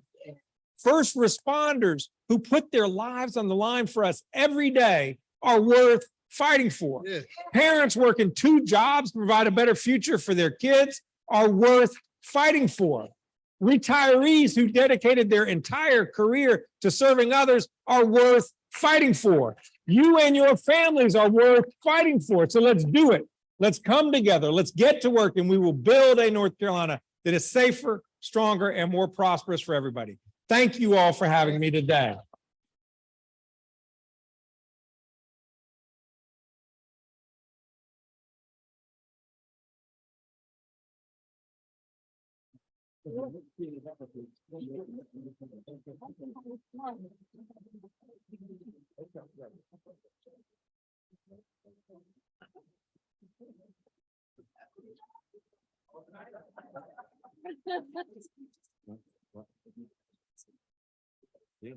No, yeah, but it's later. So. Well, after hearing that, I'm more convinced than ever that if Josh Stein's the governor and Rachel Hunt's lieutenant governor, public education is going to be all right.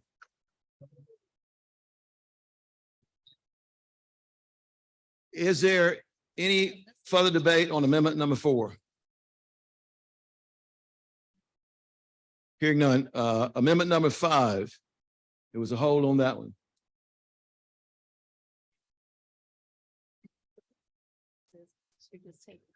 Yeah.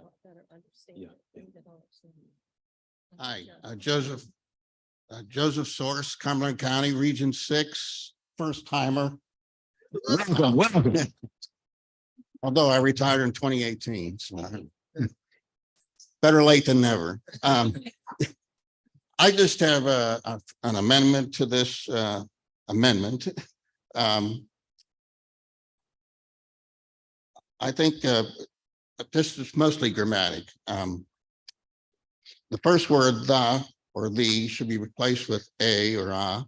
A proposed amendment shall be laid, LAID, on the table until the following, etc.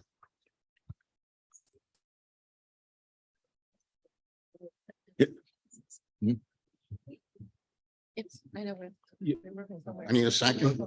Before debate, there must be a second. Yes. He's made a motion to Yeah. amend. Is there a second to amend to John Wilson amends? I mean, seconds? Okay. Thank you. We got plenty of seconds. Thank you. Thank you, sir. You want to speak to that? No, I just think it clarifies a little better. And I think a proposed amendment is a better way to look at it.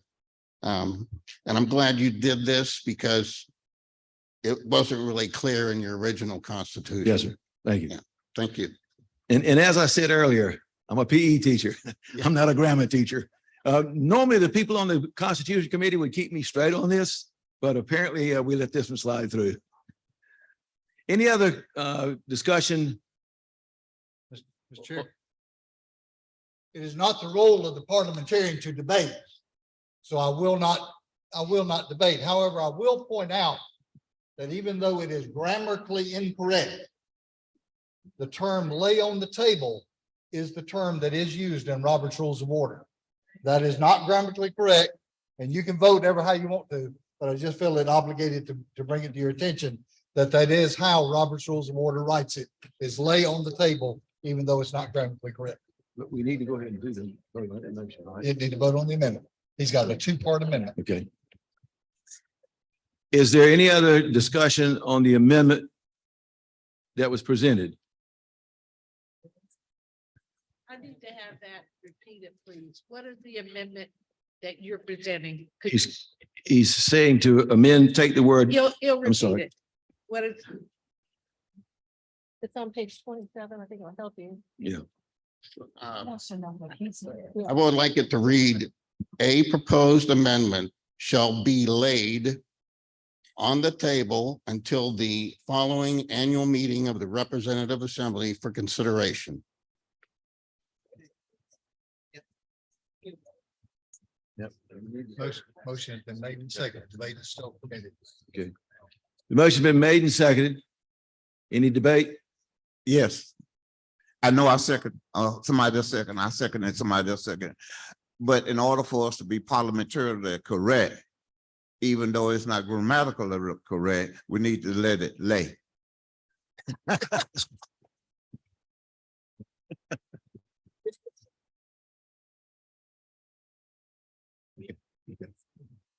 Yeah. Well, listen, when I see some English teachers tell me I need to lay it, then yeah. Okay. Any other debate on the motion to amend the amendment? Got to vote on the amendment. If there's no vote- Okay, then I'm going to call for the vote on the amendment as it was presented. No, we got to vote on the amendment. Yes, what I meant, yeah. Yeah. We're voting on his amendment. All those in favor of that amendment, raise your green card.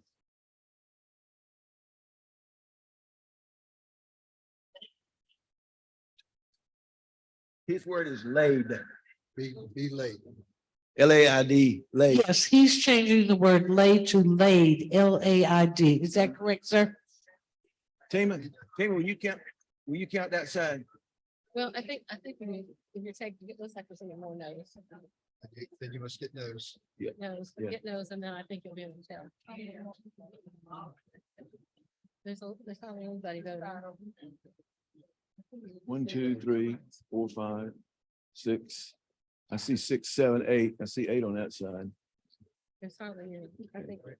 It's not heavy. That's 22 and 8. Okay. just That's ask 30. for no's. Okay, the no votes. The no's have it and the motion fails. The amendment fails. Okay, and we're back to the main amendment. Any other discussion on the main, on the amendment number 5? Anyone on Zoom? Again. How many times?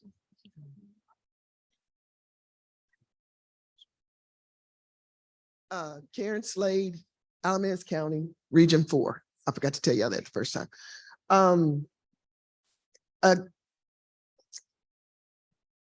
I like the idea, or I like the fact that he said a proposed rather than the proposed.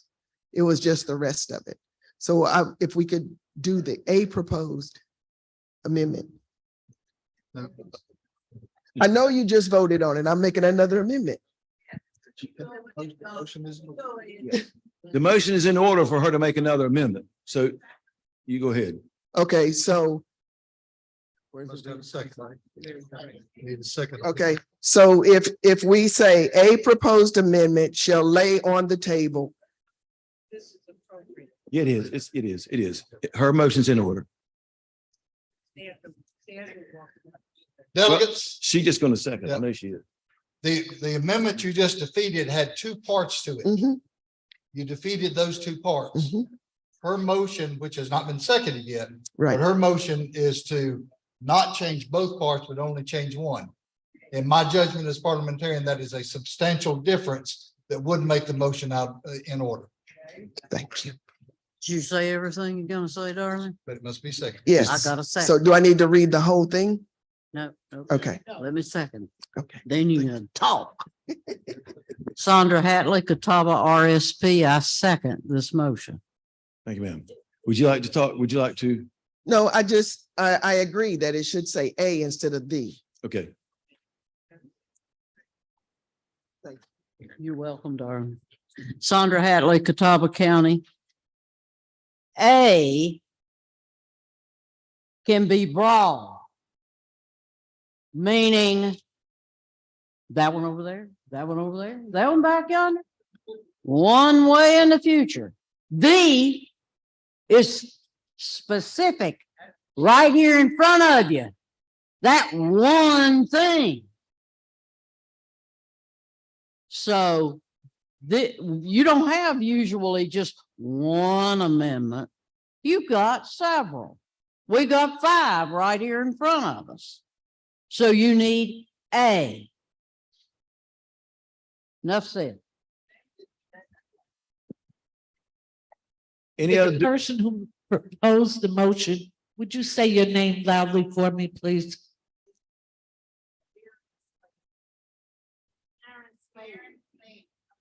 Thank you.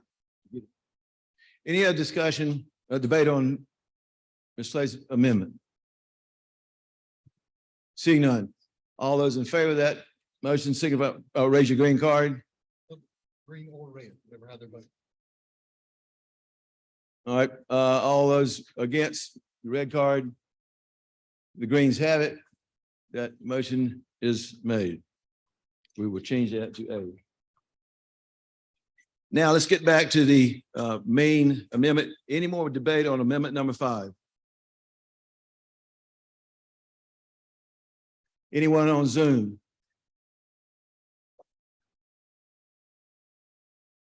I thank you for your attention to these amendments. Again, I want to thank the constitutional team for the hard work that they did. I can say that in my years with NCRSP, this was probably the hardest task that I think I've ever been through. Thank you so much.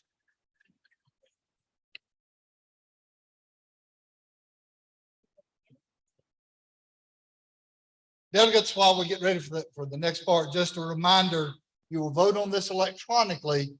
According to our current constitution, amendments must pass by 2/3 vote, not a majority.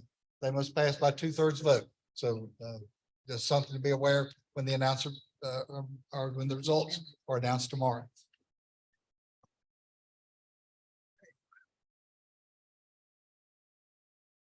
Bobby now. So I think if we're not having to go back to anything, so we're now down to the candidates for state office, and our elections chair, Bobby Stein, will come up here. And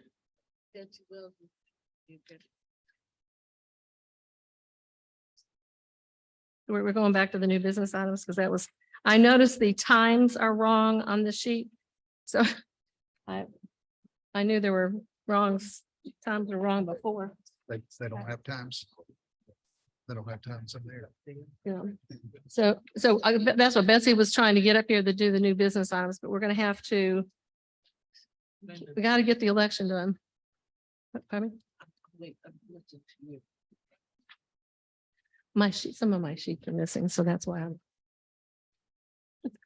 When they gave me the new copies, they didn't have everything. I think we didn't have enough time to get to any new business items. Pardon me? Well, that's what I thought. I was coming up here to get the candidates, and some people said I need to do the new business items. But the candidates are pressing because we have to do that before we leave today. So sometimes I just need to like tune everybody out when they're trying to tell me something like that. Here's Bobby. Yeah, I was waiting for Bobby to show up. Okay, here you go.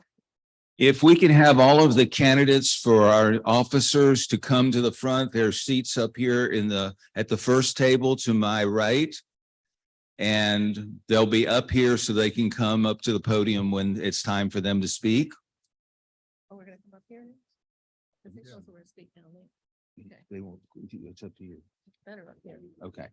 All right. So each of our officer candidates is going to be allotted 2 minutes to speak. And Renee Giles, who is a member of the Elections Committee, is going to be our timer. And she has a yellow card. And that yellow card will be shown when there is 30 seconds remaining in the time. And when the 2 minutes is up, we will stop the speaking so we can move on to the next candidate. At the end of our assembly today, I will go over voting procedures with you. So we're going to begin with our candidates. And again, if candidates could come to the front, so you're already up here, ready to go, up to my right in this front row of seats, so I don't have to wait for you to get up here when it's time for you to speak. We're going to begin with our candidates for treasurer. So the first candidate to come forward will be Deborah Cole Jones. You can sit right there. I'll direct them to look at you.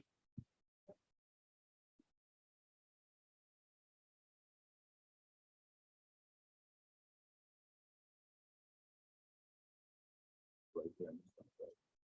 What you see? Right there in front of you with the glasses. Got to make sure I see Renee. Good afternoon. When I think of the organization, I think of the shoulders that I'm standing on and the growth in everyone about feels that we're part of this organization. And it's not about me, but it's about we. I was asked to join this organization when I was a beginning middle school teacher, 34 years, and the individual that asked me to join is here at her first retired state convention. I also, in Region 2, I was active leadership. Everyone had an opportunity to develop and to be pushed when you felt that you did not have the skills to do the job, but they gave you enough support and confidence that you could do the job.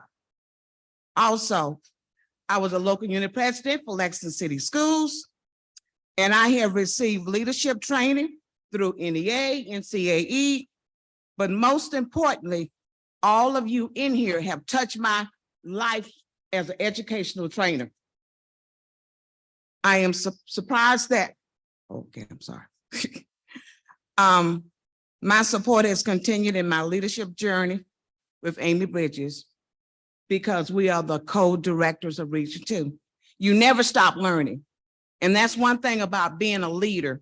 Everyone in here teaches each other a new skill. And I am so glad that I will have the opportunity to be your NCRSP treasurer, and I hope to have your vote. But most importantly, we're in this together. Thank you.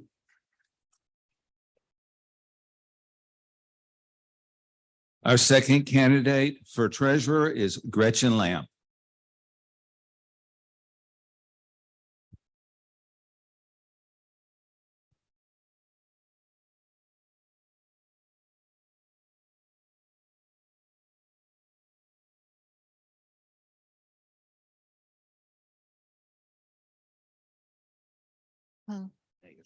Hi, Renee. I just get on my tippy toes and I'll see. Okay. Good afternoon. My name is Gretchen Lamp, and I'm seeking the position of NCRSP treasurer. So why should you vote for me? I think the treasurer has a fiduciary responsibility. Now, fiduciary sounds like this real fancy kind of name, but what it means is that we have to have the responsibility. It is a legal responsibility.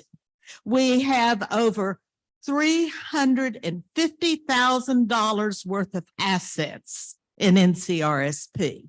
And those assets need to be cared for.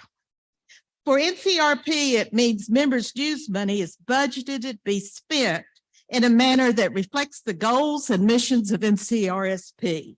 That mission is to act collectively to enhance retirement and healthcare benefits and to serve the community and its educational needs.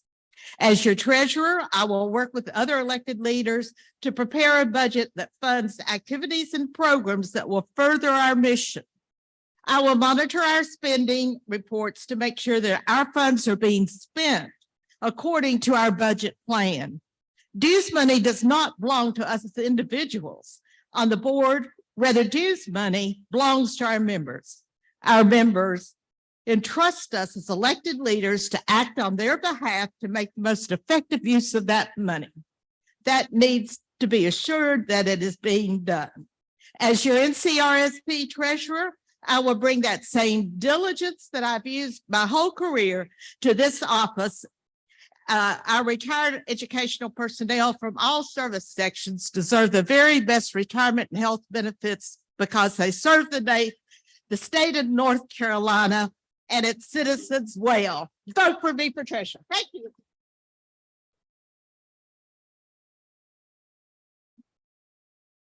Our candidates for secretary, Vivian Melvin Salas.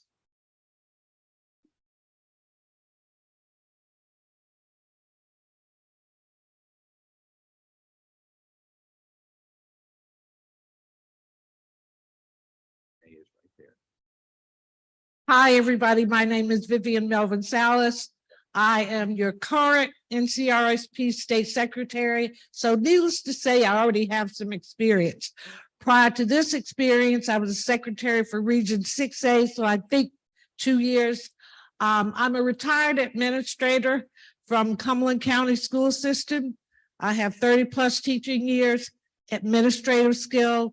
I was a successful marketing representative for IBM for over 12 years.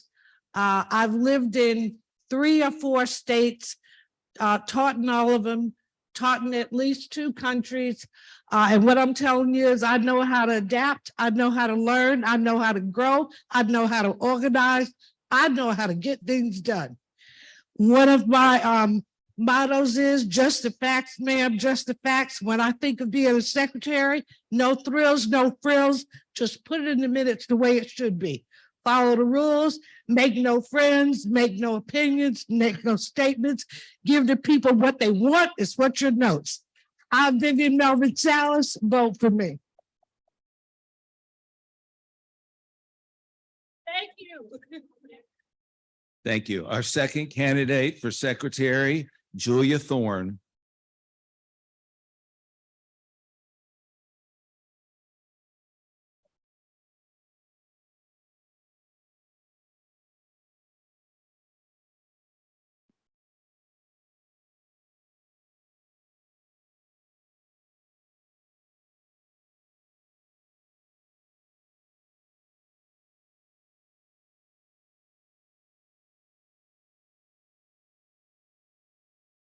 Kathy Nagel taught me that one person standing alone and speaking out is easy to break, but together we are strong. My name is Julia Yamoka Thorne. I'm 71.9 years of age, offering myself to be your 21st century workaholic in all things secretarial. My achievements and experiences are extensive and a matter of public record. But what a candidate can do for you now and today is really what matters. We're engaged in a struggle for public education and for the quality of life for the men and women who gave that education to the children of North Carolina. And that's including everyone from the bus drivers to the custodians to the cafeteria workers, not only just the administrators or teachers. We must unite in that fight. And good communication skills are key to win that fight. I continue to acquire more writing and technical skills beyond my my 52 years of paid work, proof, my free websites that I make for the two organizations where I deliver the minutes to all the members. I am president of two organizations, proof, my website the free website also that I made for NCRSP, which features, I'm sorry, I'm so excited, navigability and timeliness. And it did save thousands of dollars at only a cost of $12. Proof my outreach to you for this very convention. Why? Because retirees deserve better. In 2024, a complete secretary for you includes technical skills, not at $240 a month, transparency, not only just to deliver the facts, but not at a cost of $90. Your only cost is your vote for Julia Yamoka Thorne. Thank you.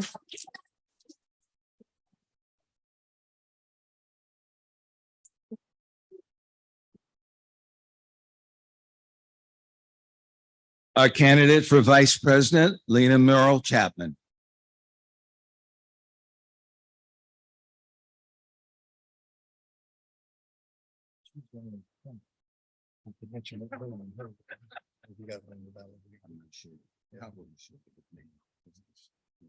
Delegates, how are you?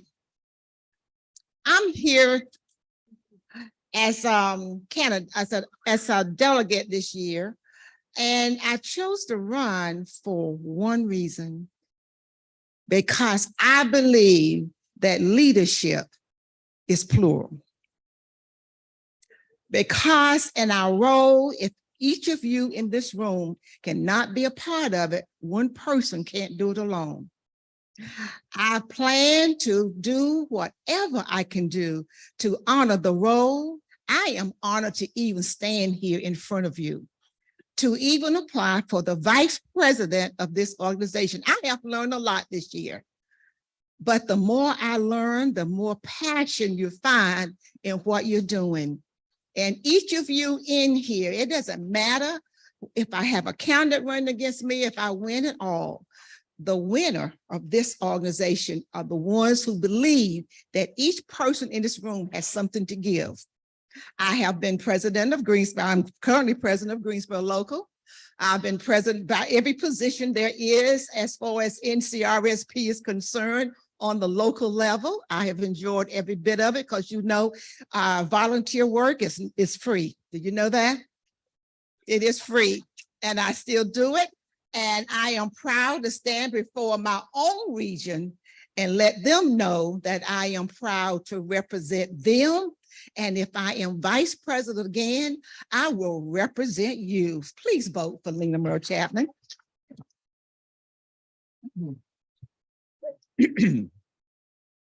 Our first candidate for president, Linda Gunter.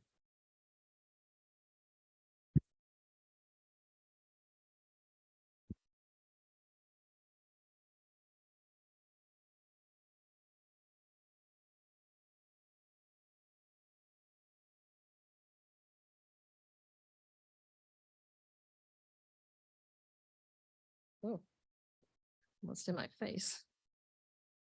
Well, good afternoon. It's been a long day, but everybody seems really peppy. I'm Linda Gunter, your current president, and I feel like my job is not done.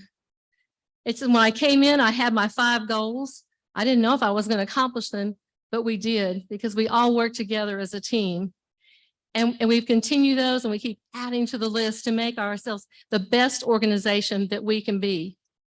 When I ran, I made this my priority. I gave up positions in the Democratic Party. I almost gave up my family. My daughter doesn't know I'm running, so don't put it on Facebook.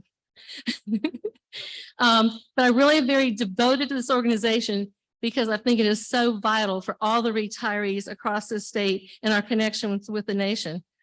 I do have a lot of experience as vice president for 2 terms, president for 1. I worked in all these committees. I know what's going on. I can tell you how your bank accounts are going and who's doing what. And I think that's important. I try to be creative. I listen to your ideas. I love lobbying and legislative stuff. And Colleen, she teaches me things too, and other people. I think one thing I pride myself is I have my phone and I say, I'll call you back. I will call you back. When I'm driving down the highway, I have office hours. You know, that's when I go to the grocery store or the doctor, got 30 minutes. I can give you a call. When I get there, I have to hang up. I've been to 38 locals, 9 out of the 10 regions. I know what's happening around the state, and I think that's very important as a president. So I hope you'll support me because I feel like the job isn't done. I can work with a lot of things at one time. Some people say we got too many things going on, but it's okay. We can keep up with them, and that's the main thing. And I can multitask. And so I'd ask you to vote for me. And there was one statement that was made about me. They said that I was using resources before, my time's up. And I was going to call the number. The person I called was in my phone. That's why I had the number. Probably thousands of numbers. I don't even know how many.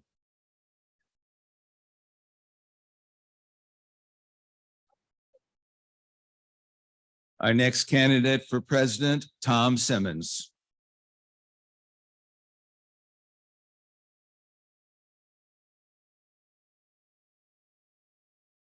Well, hello, fellow delegates.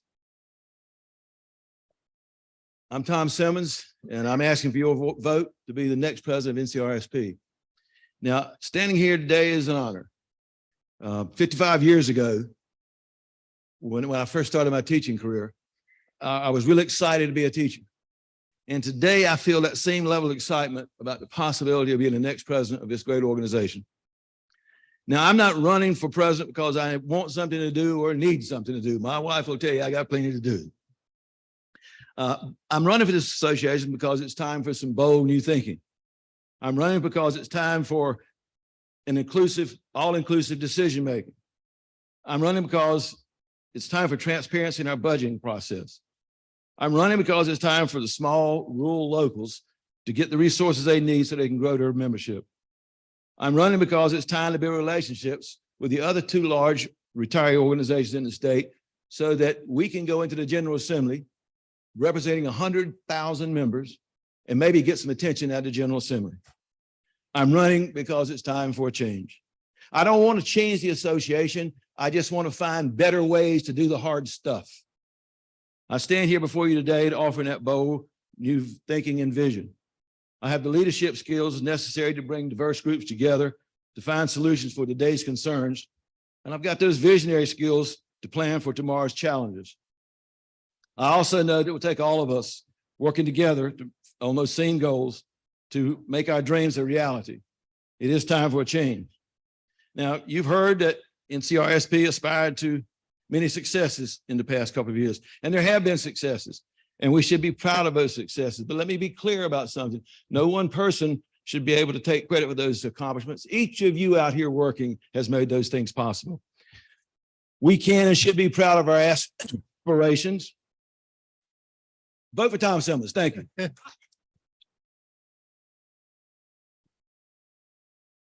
Thank you very much. Again, at the end of today's assembly, I'll go over all of the directions for our voting that will take place.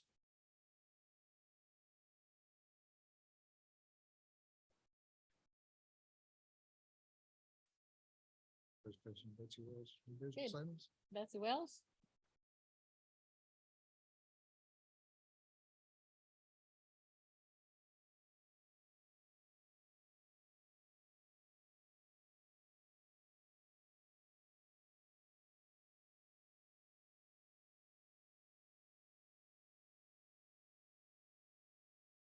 Now moving on. You have heard from candidates statewide and our own, but we're going to talk about 5 new business items. They're called the early new business items. And we've passed out the papers that had these. They have been sent to you by email. If any of you want to look on your email, they're also on the website.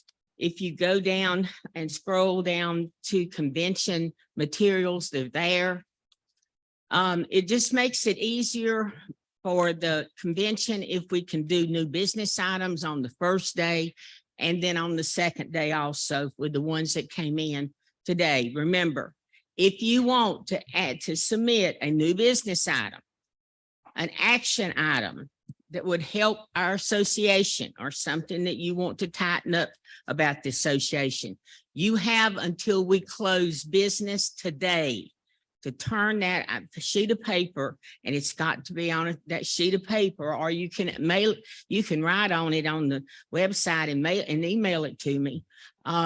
Or you can write it longhand, I call it, on a piece of paper. And you've got the form in your booklet on page 17, I think, no.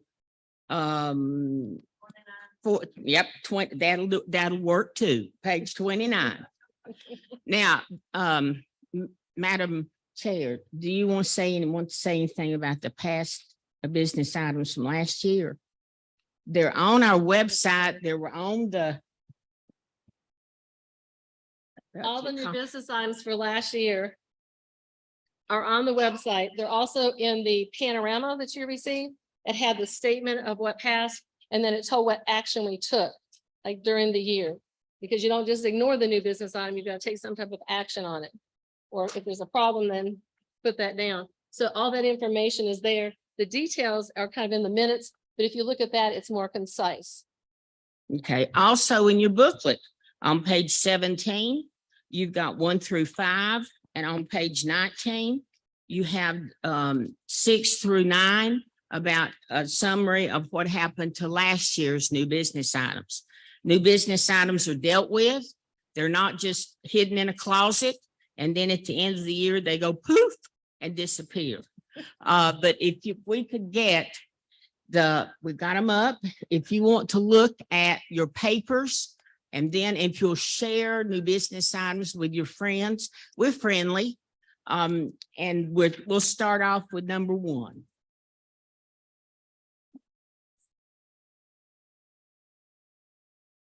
I did. All right, the close of business today is when new business items close. So if we go to 7 o'clock, we'll miss the banquet. But if we go that long, then it would be at the end of the business item at 7 o'clock. But we won't go that long. All right, if you will look at the first business item, this business item comes in from the Legislative Committee, and Colleen Lanier is going to talk about that if she can get to a microphone.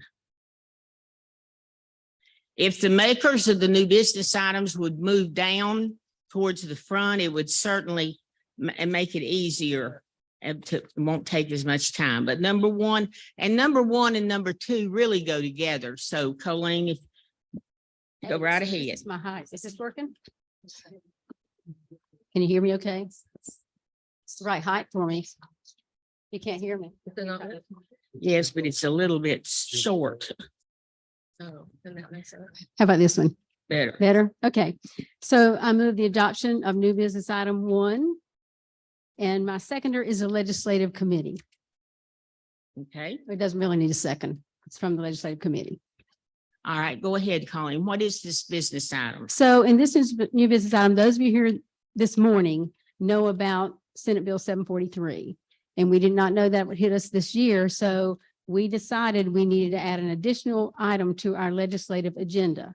The legislative committee could have done that without coming to you, but it was their feeling that we wanted to get input from you to see if you're okay with it. So our recommendation in this new business item is that we change it to maintaining the integrity of the state retirement plan and the state insurance plan. And that would be added to our agenda that we distribute when we go out and see the legislators. And I'll mention one more thing about the rationale. No, that one's okay on that one. Okay, thank you. All right. All right, you've heard the maker of the motion or the new business item. And this is also from the members of the Legislative Committee. Any discussion? It has been moved and properly seconded. Well, we didn't need one, but we seconded anyway. The committee did. Anyway, all right, all in favor of adopting this new business item, say aye. All opposed, nay. Okay, let's do it one more time. Raise your green card if you want to adopt this new business item. All right, a sea of green. All right, thank you so much. If you would lower it, and now if you will raise your red card, if you do not want to adopt this new business item. All right, you have adopted this new business item. So number 1 is adopted, Colleen. So now let's do 2.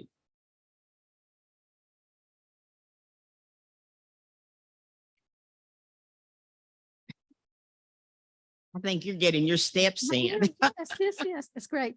Colleen Lanier, and I forgot to introduce myself before, didn't I? Excuse me. Roger didn't call me on it. Colleen Lanier, Region 2, moving adoption of new business item 2. And with this one, again, we want to share with Senate Bill 743 that we want to work with in cooperation with the state treasurer and other retiree groups to advocate for changes in this harmful legislation. All right. And the second, anybody from the legislative committee want to say anything? All right. They're my second. Well, no, I just, if you wanted to speak about Yeah, this they new seconded. business item.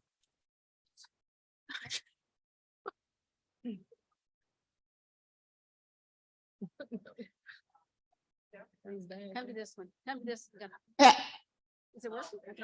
Pat Randall, she wasn't using her teacher voice. Okay. Pat Randall, Cumberland County, Region 6A, being an LCT and contacting legislators is a good thing. That's something all of us should do. And so I am very much so for this new business item. Thank you. All right, Colleen. Yes, and we want to, removing adoption of this, we just want to make a change in the rationale, which is just a grammatical thing. We English teachers here, you know how we are. So on the second line, instead of as less employees, it should say fewer employees. Fewer, okay. Okay. All right. You have heard the rationale that you have heard from the maker and some from that was seconded from the committee. Any more discussion about new business item number 1? Number 2, excuse me. Thank you, Roger. All right. Sit here and no discussion. All in favor, would you please raise your green card?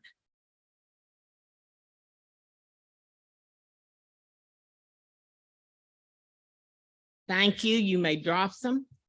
No, just take them down. You don't need to put them on the floor. Okay. All right. I'll oppose the red card, please.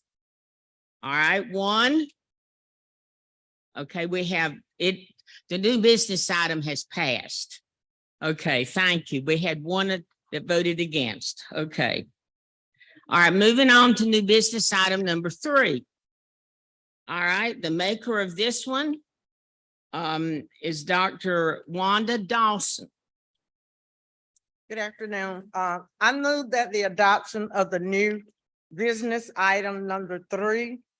And this item relates to us all having dates where we can consistently submit our reports and information to the state offices so that when it's time to change this information on the website, that everybody will have the same information and we will know where to go to look for these items.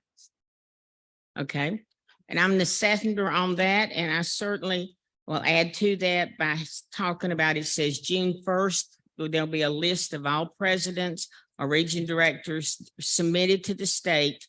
And by August 1st, our local presidents or region directors submit up-to-date lists of committee chairs, and September 1st would be when they put it all on the web, on the website. It just has dates. All right, any discussion about? Hi, Joe Source, Cumberland, retired.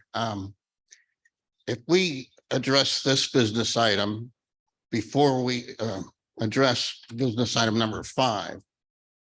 Number 5 was changing the physical year. Does that have a change?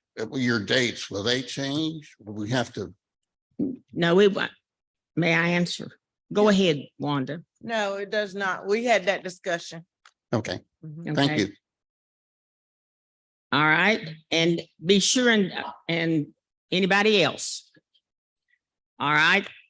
New business item number 3 is before you. You have heard the rationale. And so all in favor of adopting new business item number 3, please raise your green cards, I guess. Okay. All right. All opposed to new business item number 3, please raise your red card.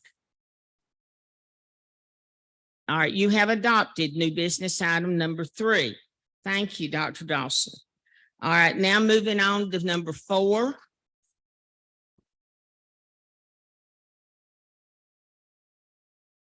Sandra All right. Hatley, Thank you, Catawba Sandra. County RSP. I move new business item number 4, and my second is Ginger Sermons, Catawba County RSP, right there. All right, this new business item requests the executive board to commission a special committee to create a logo design that can be more financially responsible in presenting items that we can use in a casual manner. Now, it does not take away our official, well-loved by others who see it and know that it's a professional logo, round. But there's a lot of detail to that logo, and it is expensive to reproduce. But we want to keep it on all of the legal documents. But you, as leaders back in your local, in your region, and you want to have some identification, I would like to have a committee, that's my proposal, to investigate other designs that can be secondary, casual designs. I will give you an example. Rectangular, says NCRSP. You remember the old Bird Society logo? Instead of that beautiful red cardinal, we put the lamp of learning. 2 colors on whatever background would not be anywhere near as expensive. Some people have also asked if we could make badges of the circular design that people could sew on their. Certainly agree with that. But we do need to investigate ways to present branding of our association. I would appreciate you to vote for this. Thank you. Okay. All right. Ginger, do you want to speak? You agree. All right. Okay. Any other comments? Or anybody want to speak, favor, against, or change the motion or anything?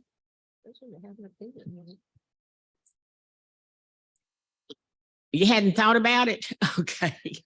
All right. Well, hearing and seeing none, all in favor. Wait, come right here. Come right up. Come right up, Deborah.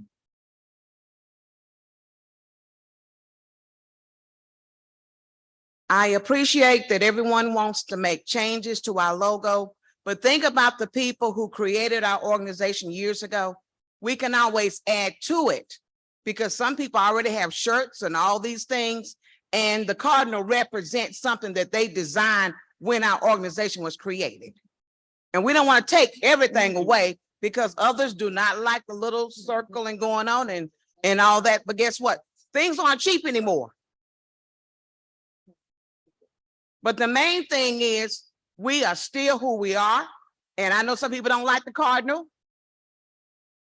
but these are the people that created our organization. And that's what they wanted. We can always add another one to it, but not to make all these changes that, people want to make. That's my opinion. Okay. Any other comments? All right. Julia? I love our current alternative logo, which is the vertical one.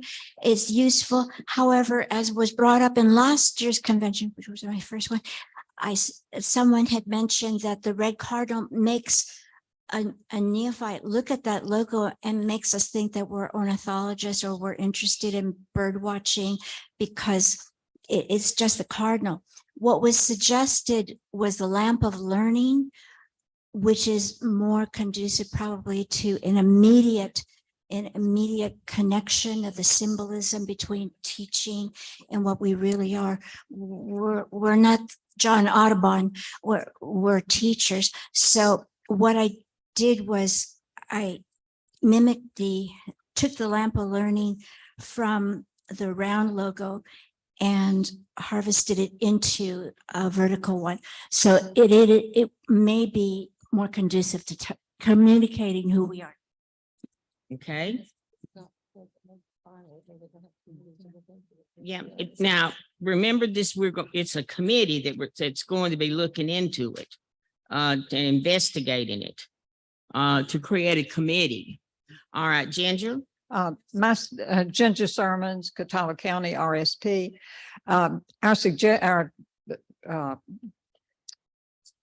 Our suggestion is just to have a secondary, or not even that, it would be third, because we've got rectangular, square, round.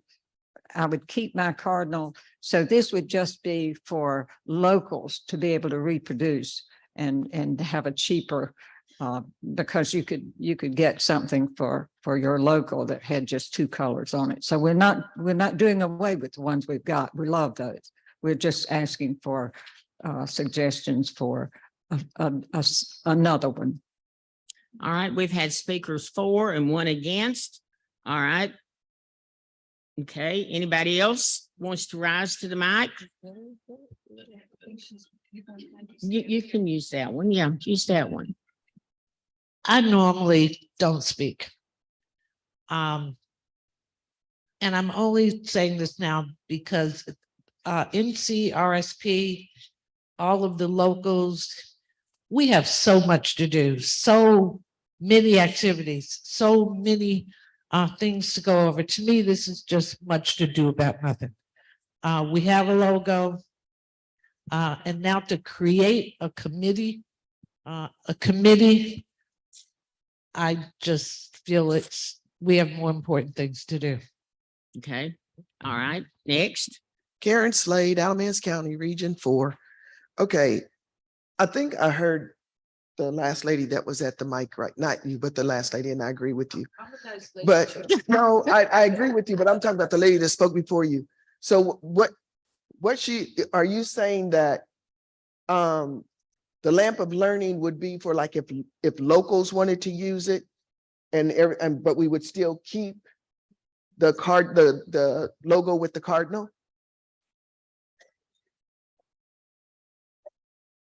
It would be an additional logo. So we're not doing away with the cardinal logo. No. Okay. All right. I just. All right. All right. Tom? I certainly agree with this idea, because the small locals that want to sell T-shirts to raise some money, they can't afford that logo. We tried it in our local, and we're a mid-sized local, and we couldn't do it. So we just had to get BSR. So let's help these small locals. If they want to produce a pin or a luggage tag or a shirt, whatever, let's give some small local that won't cost them an arm and a leg or half their budget just to put a logo on a shirt. So let's pass this new business item and look out for the small locals. All right. Anyone else? All right. You've heard from several people for and against. So at this time, we will vote.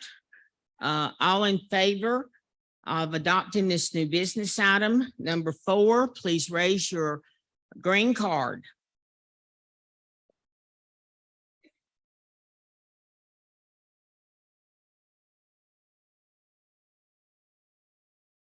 All right, all opposed, please raise your red card.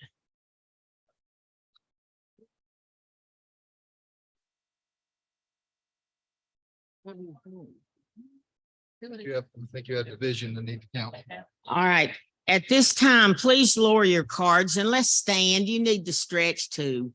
All in favor, please stand of this business item number 4. All right, help me count. Repeat again. They're standing. All right, please, All right, the green card, please hold up your green card as you stand. And if you're in favor of adopting this new business item.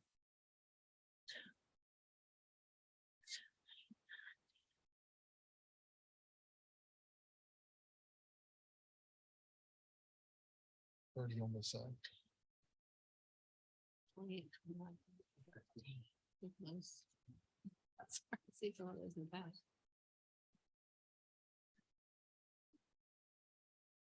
$30 on this side. He's doing the middle.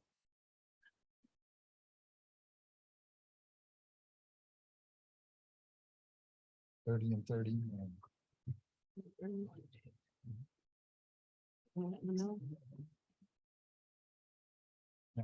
I count a total of 69 yeses. Is that what you got?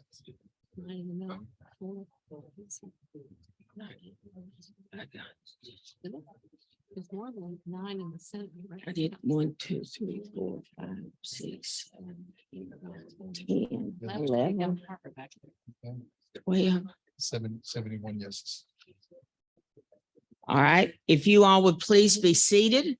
And now with the ones that vote no, that you do not want this business item, please stand up and hold up your red card.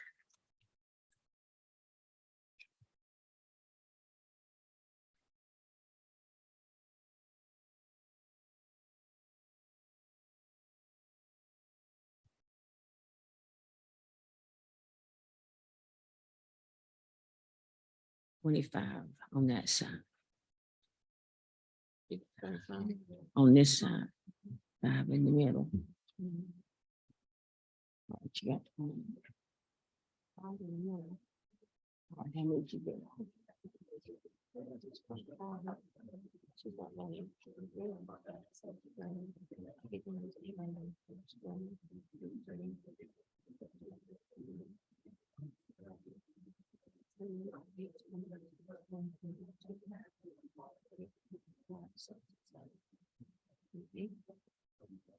On that side, all right, Roger, how many did you get? I got 20, I got 30, but that's okay. No, I didn't. No, I didn't.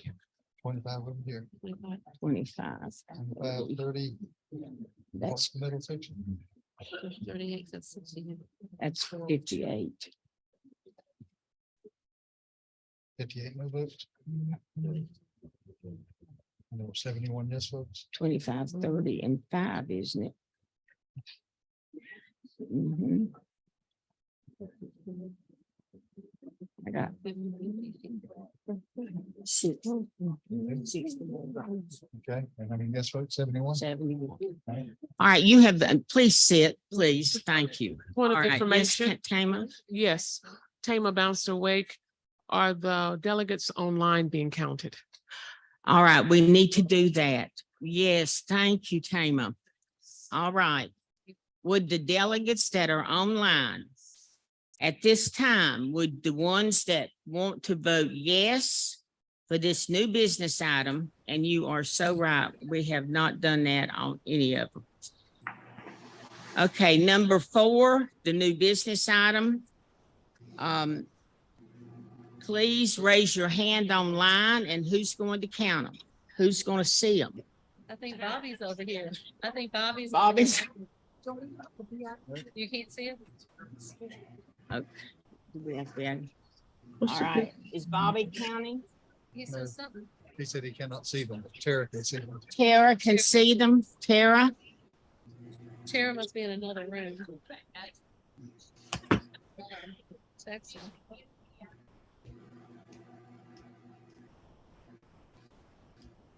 See if we, see if we could, can you change it so we can actually see the people on the screen? Because then they could vote, they can raise their hand.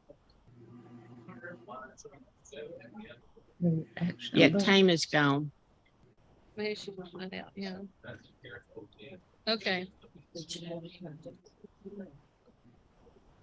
Sorry? But they've not been close. That's what it was. It was an original, that logo started. One. It was Will, the guy Will was there, was ex-military, he was branded everything. So that was sometime after I retired. I guess this would be a good time to jump in or to push your hand down into the bottom of your red bag, your goodie bag, and look for the candy that slipped below the cookies and the potato chips, and just munch it a little bit for instant energy.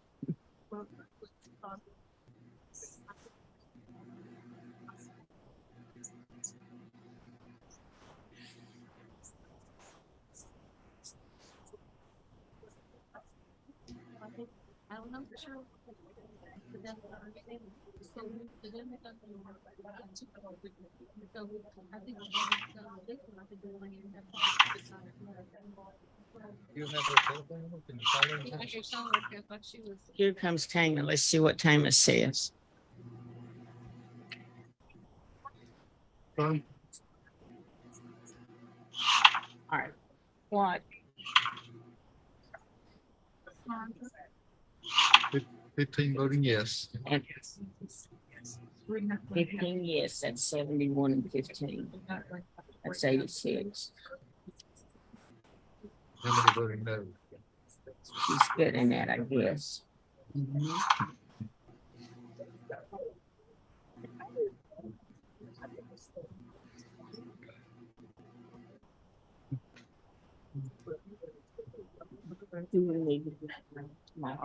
Yes. I'll let you announce that. I know.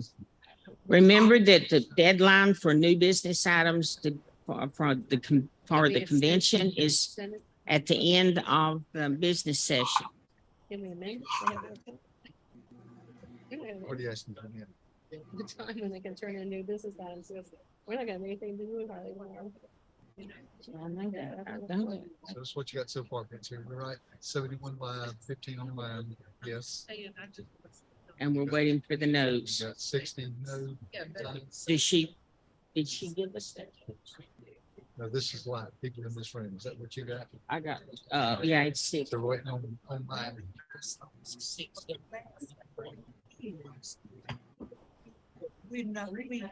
Tell the delegates what they're waiting on. We're waiting on Tama finding out from the virtual people how they voted no.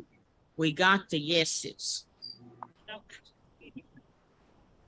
Okay, thank you. 5 no. 5 no. All right. With the combined votes of the people that are present, the delegates present in this room, and also those online, the vote is 86 in favor. And the people that are in this room and then online voted 65 no. You have adopted the new business item. Okay. By majority, yeah. Okay. All right. Linda, you want to step in about number 5? Or do you? That's kind of like the end. Is there one more business item? There's a credentials report. This credential report. I do. I think we just wait. Something new tomorrow. But we're supposed to be out with a prisoner when it's stopped before. President can extend time. Do we want to extend it to, I can extend it the time for the new business items in 10 days?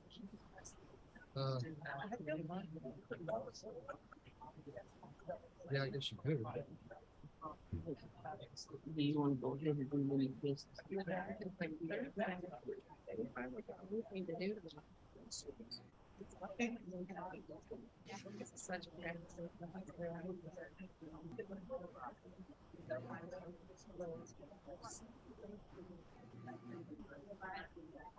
they have to vote on it. Yeah, they want to vote on it. We'll have to discuss it. I mean, extending. No, President can extend the time. Well, I'm not talking about extending the time into just like 5 o'clock. I'm just saying, let's give additional time, like an hour, maybe, before it wants to turn another business item. We can ask if there's any objection. If there's no objection. Okay.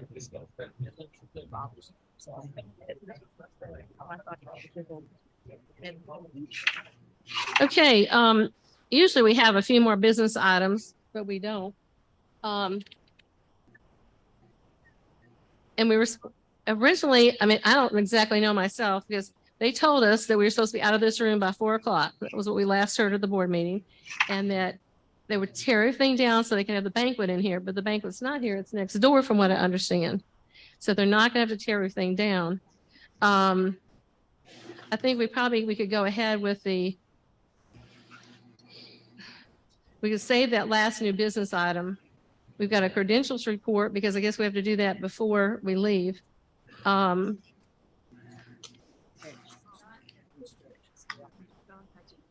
they've got the NEA delegate candidates. We could put that to tomorrow. I mean, I think we could just end everything because I think we can definitely get it all done tomorrow. Do we want to allow, I was told by the parliamentarian, I could extend the time, if you wish, by which you could turn in another business item if you were interested. No more business items. Okay. Does anybody want to expend the time? Let's raise your hand. Just let me know for sure. Okay, nobody does. All right. So, but I think we need the credentials first. Isn't that right? So we know how many people. Right. Madam President. Okay, so yes. I would like to inform everyone, I am withdrawing new business item number 5 at this time because in having some high-level discussions, I've discovered there's a problem here and I want it right. Thank you, Sandra. Okay.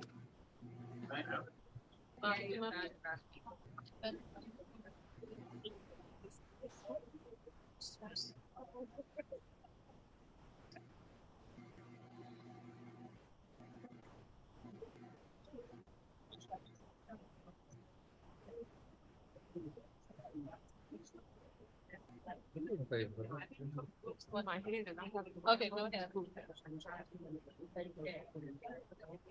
To expedite our time, I'm going to go ahead and share our information with the fundraiser for the North Carolina Foundation for Public School Children, your charity. First place, we still have Region 5, but second place is on your tail. Region 3 has come alive. Thank you, Region 3. Third place is now Region 4. Or you still Region, but Region 2 is on your tail. And so they're in 4th place now. 5th place, Region 6A has jumped ahead of 1B. And so that's very close and you're on the other people's tail. The 6th place is Region B. 7th place is Region 7B. 8th place is Region 1A. And 9 and 7A and 6B. You need to mix it up a little. You don't want to be at the end of the line. So that's how the best way to do it is to outbid each other. So that's what we have now. After the session, the silent auction will stay open at 5:30. I went over there. Some of you are getting a good deal on a lot of things. And so you better watch your stuff because from 8:30 to 11 tomorrow, that's when the auction will end. So if you're particularly wanting to get something at that auction, I'd be around about 11 o'clock, my item, and making sure that you get that. So thank you so much. You are doing great. And I will give you the final numbers tomorrow. Thanks, everybody. So John, you're not going to have a group auction in here? We'd never tomorrow. Okay, I'm calling Jackie Lee to come bring the credentials report. So then I understand that Tom want to point personal privilege. So go ahead, and then Bobby is. Kelly, just want to remind you, stop by outside and see if you won one of our door prizes. And also tonight, Team Tom will be sponsoring a hospitality room 228. Come by and join us. Wow. Hey, you gotta give your report. Yes, you got a credentials report. Are you next? I think so. You got a credentials point at 3:30. Point of personal privilege. I apologize to you delegates. I was not aware that I was supposed to bring the motion to you. And I ask for your forgiveness. I like to be prepared, and I was very unprepared, and I apologize. Thank you. Delegates, I want to take a moment to give you an update on the banquet. First of all, I'd like to say thank you for your participation, and we welcome you to the banquet. It will be next door. So we'll start at 6:30. So we want you to come at 6:30. We're gonna go in and finish setting up the room. So to make it as comfortable as possible for you, we welcome not only the attendees, but especially those who will be recognized as well. We have a choir that will sing a song at the beginning and one at the end. So we hope you to enjoy that as well. Please have your tickets as you enter this evening at 6:30, and then you can come in and you can find you a good seat. We chose not to reserve seats for everyone, but let you sit at the table of your choosing, except for the choir, of course. So if there are questions, just let me know now, and then I can answer questions that you may have. You should have your tickets in your name badge. If you did not, I will ask Tara and Carol to make sure when you get to the desk that, you know, if you got an issue, they are the ones, and I don't see the one in here right now. Okay, Tama's. The door should open around 6. I plan to open them at 6:15.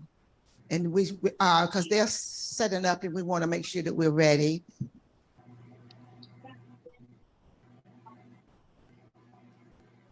If you would have a guest that paid for a ticket, it should be in your badge as well. If you paid for 2 tickets, it should be there.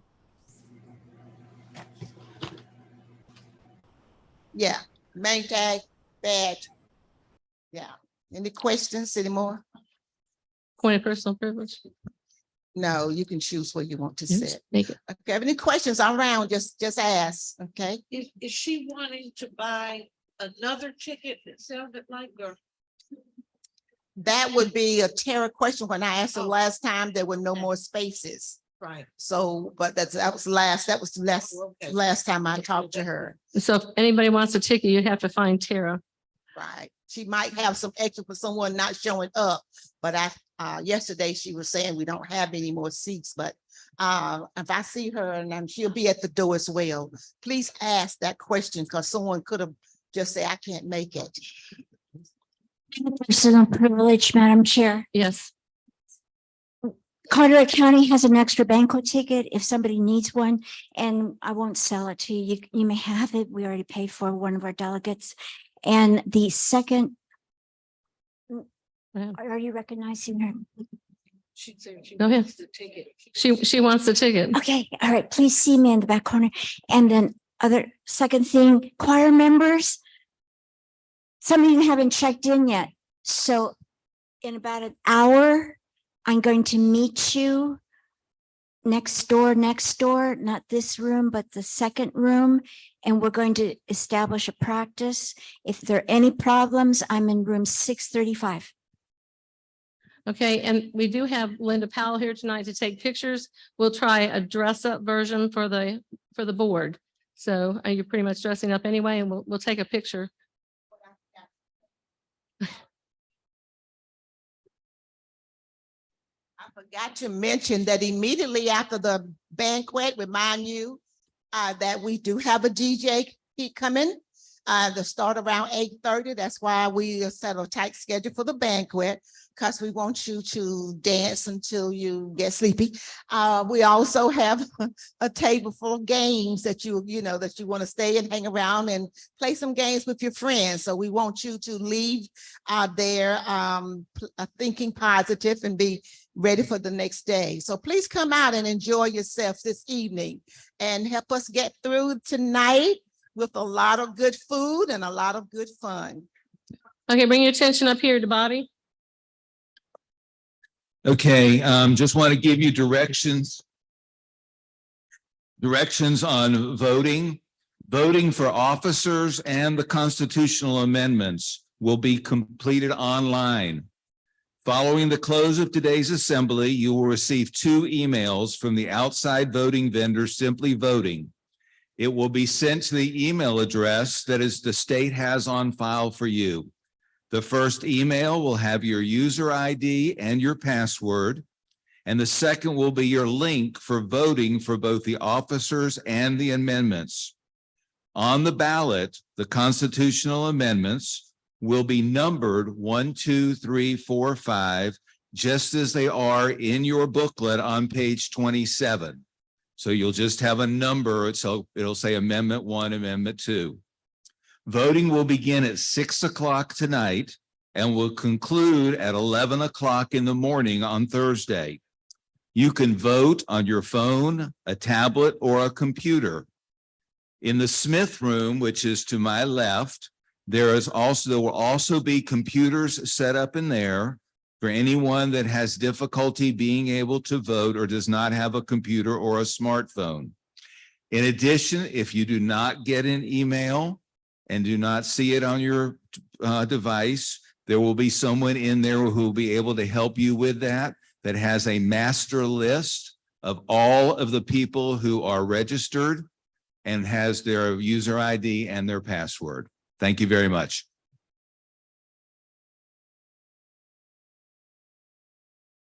Okay, Colleen, I heard you were over here hiding. Can't see people behind the podium. Yes, we have announcements. A couple of things. First of all, some of you who didn't get here early this morning missed some good workshops. So there are 3 workshops tomorrow morning, and we're not sure exactly right where the locations are. That's what we're just talking about, but I know one will be right up here. Oh. Right here, and that's called the Mind, like MIND diet, and it's about how you can eat healthy and exercise and keep yourself healthy, and that's going to be sponsored by Humana. So if you see Humana on the agenda, that's what they're going to be talking about. So it'll be a good informative session for you. And then the others. Okay. And the others, there will be one that will also be going on in the Smith room, where there will be assistance provided for individuals who need that with voting. So please be conscious of the workshop and the presenter. And there will be one on non-lethal defense, and the other will be on fraud. And so the Cameron and Smith rooms are in this hallway, or just on the other side of the hallway. Thank you. Yeah, so have some exciting stuff. All right, without ado. I have one point of personal privilege, and I'll make it quick. Lee Stroop, would you stand up, please? Oh. Delegate from Watauga County 1 month ago was in a cardiac ICU unit near death, and today he's at our convention. Well, I didn't realize that's who it was. He spoke to me before, but I didn't know. That we kept up with you. We had. I didn't realize you with the mask on. Come back and see you. Okay, without ado, I'm just going to adjourn the meeting for today. Enjoy the dinner. See you at the banquet.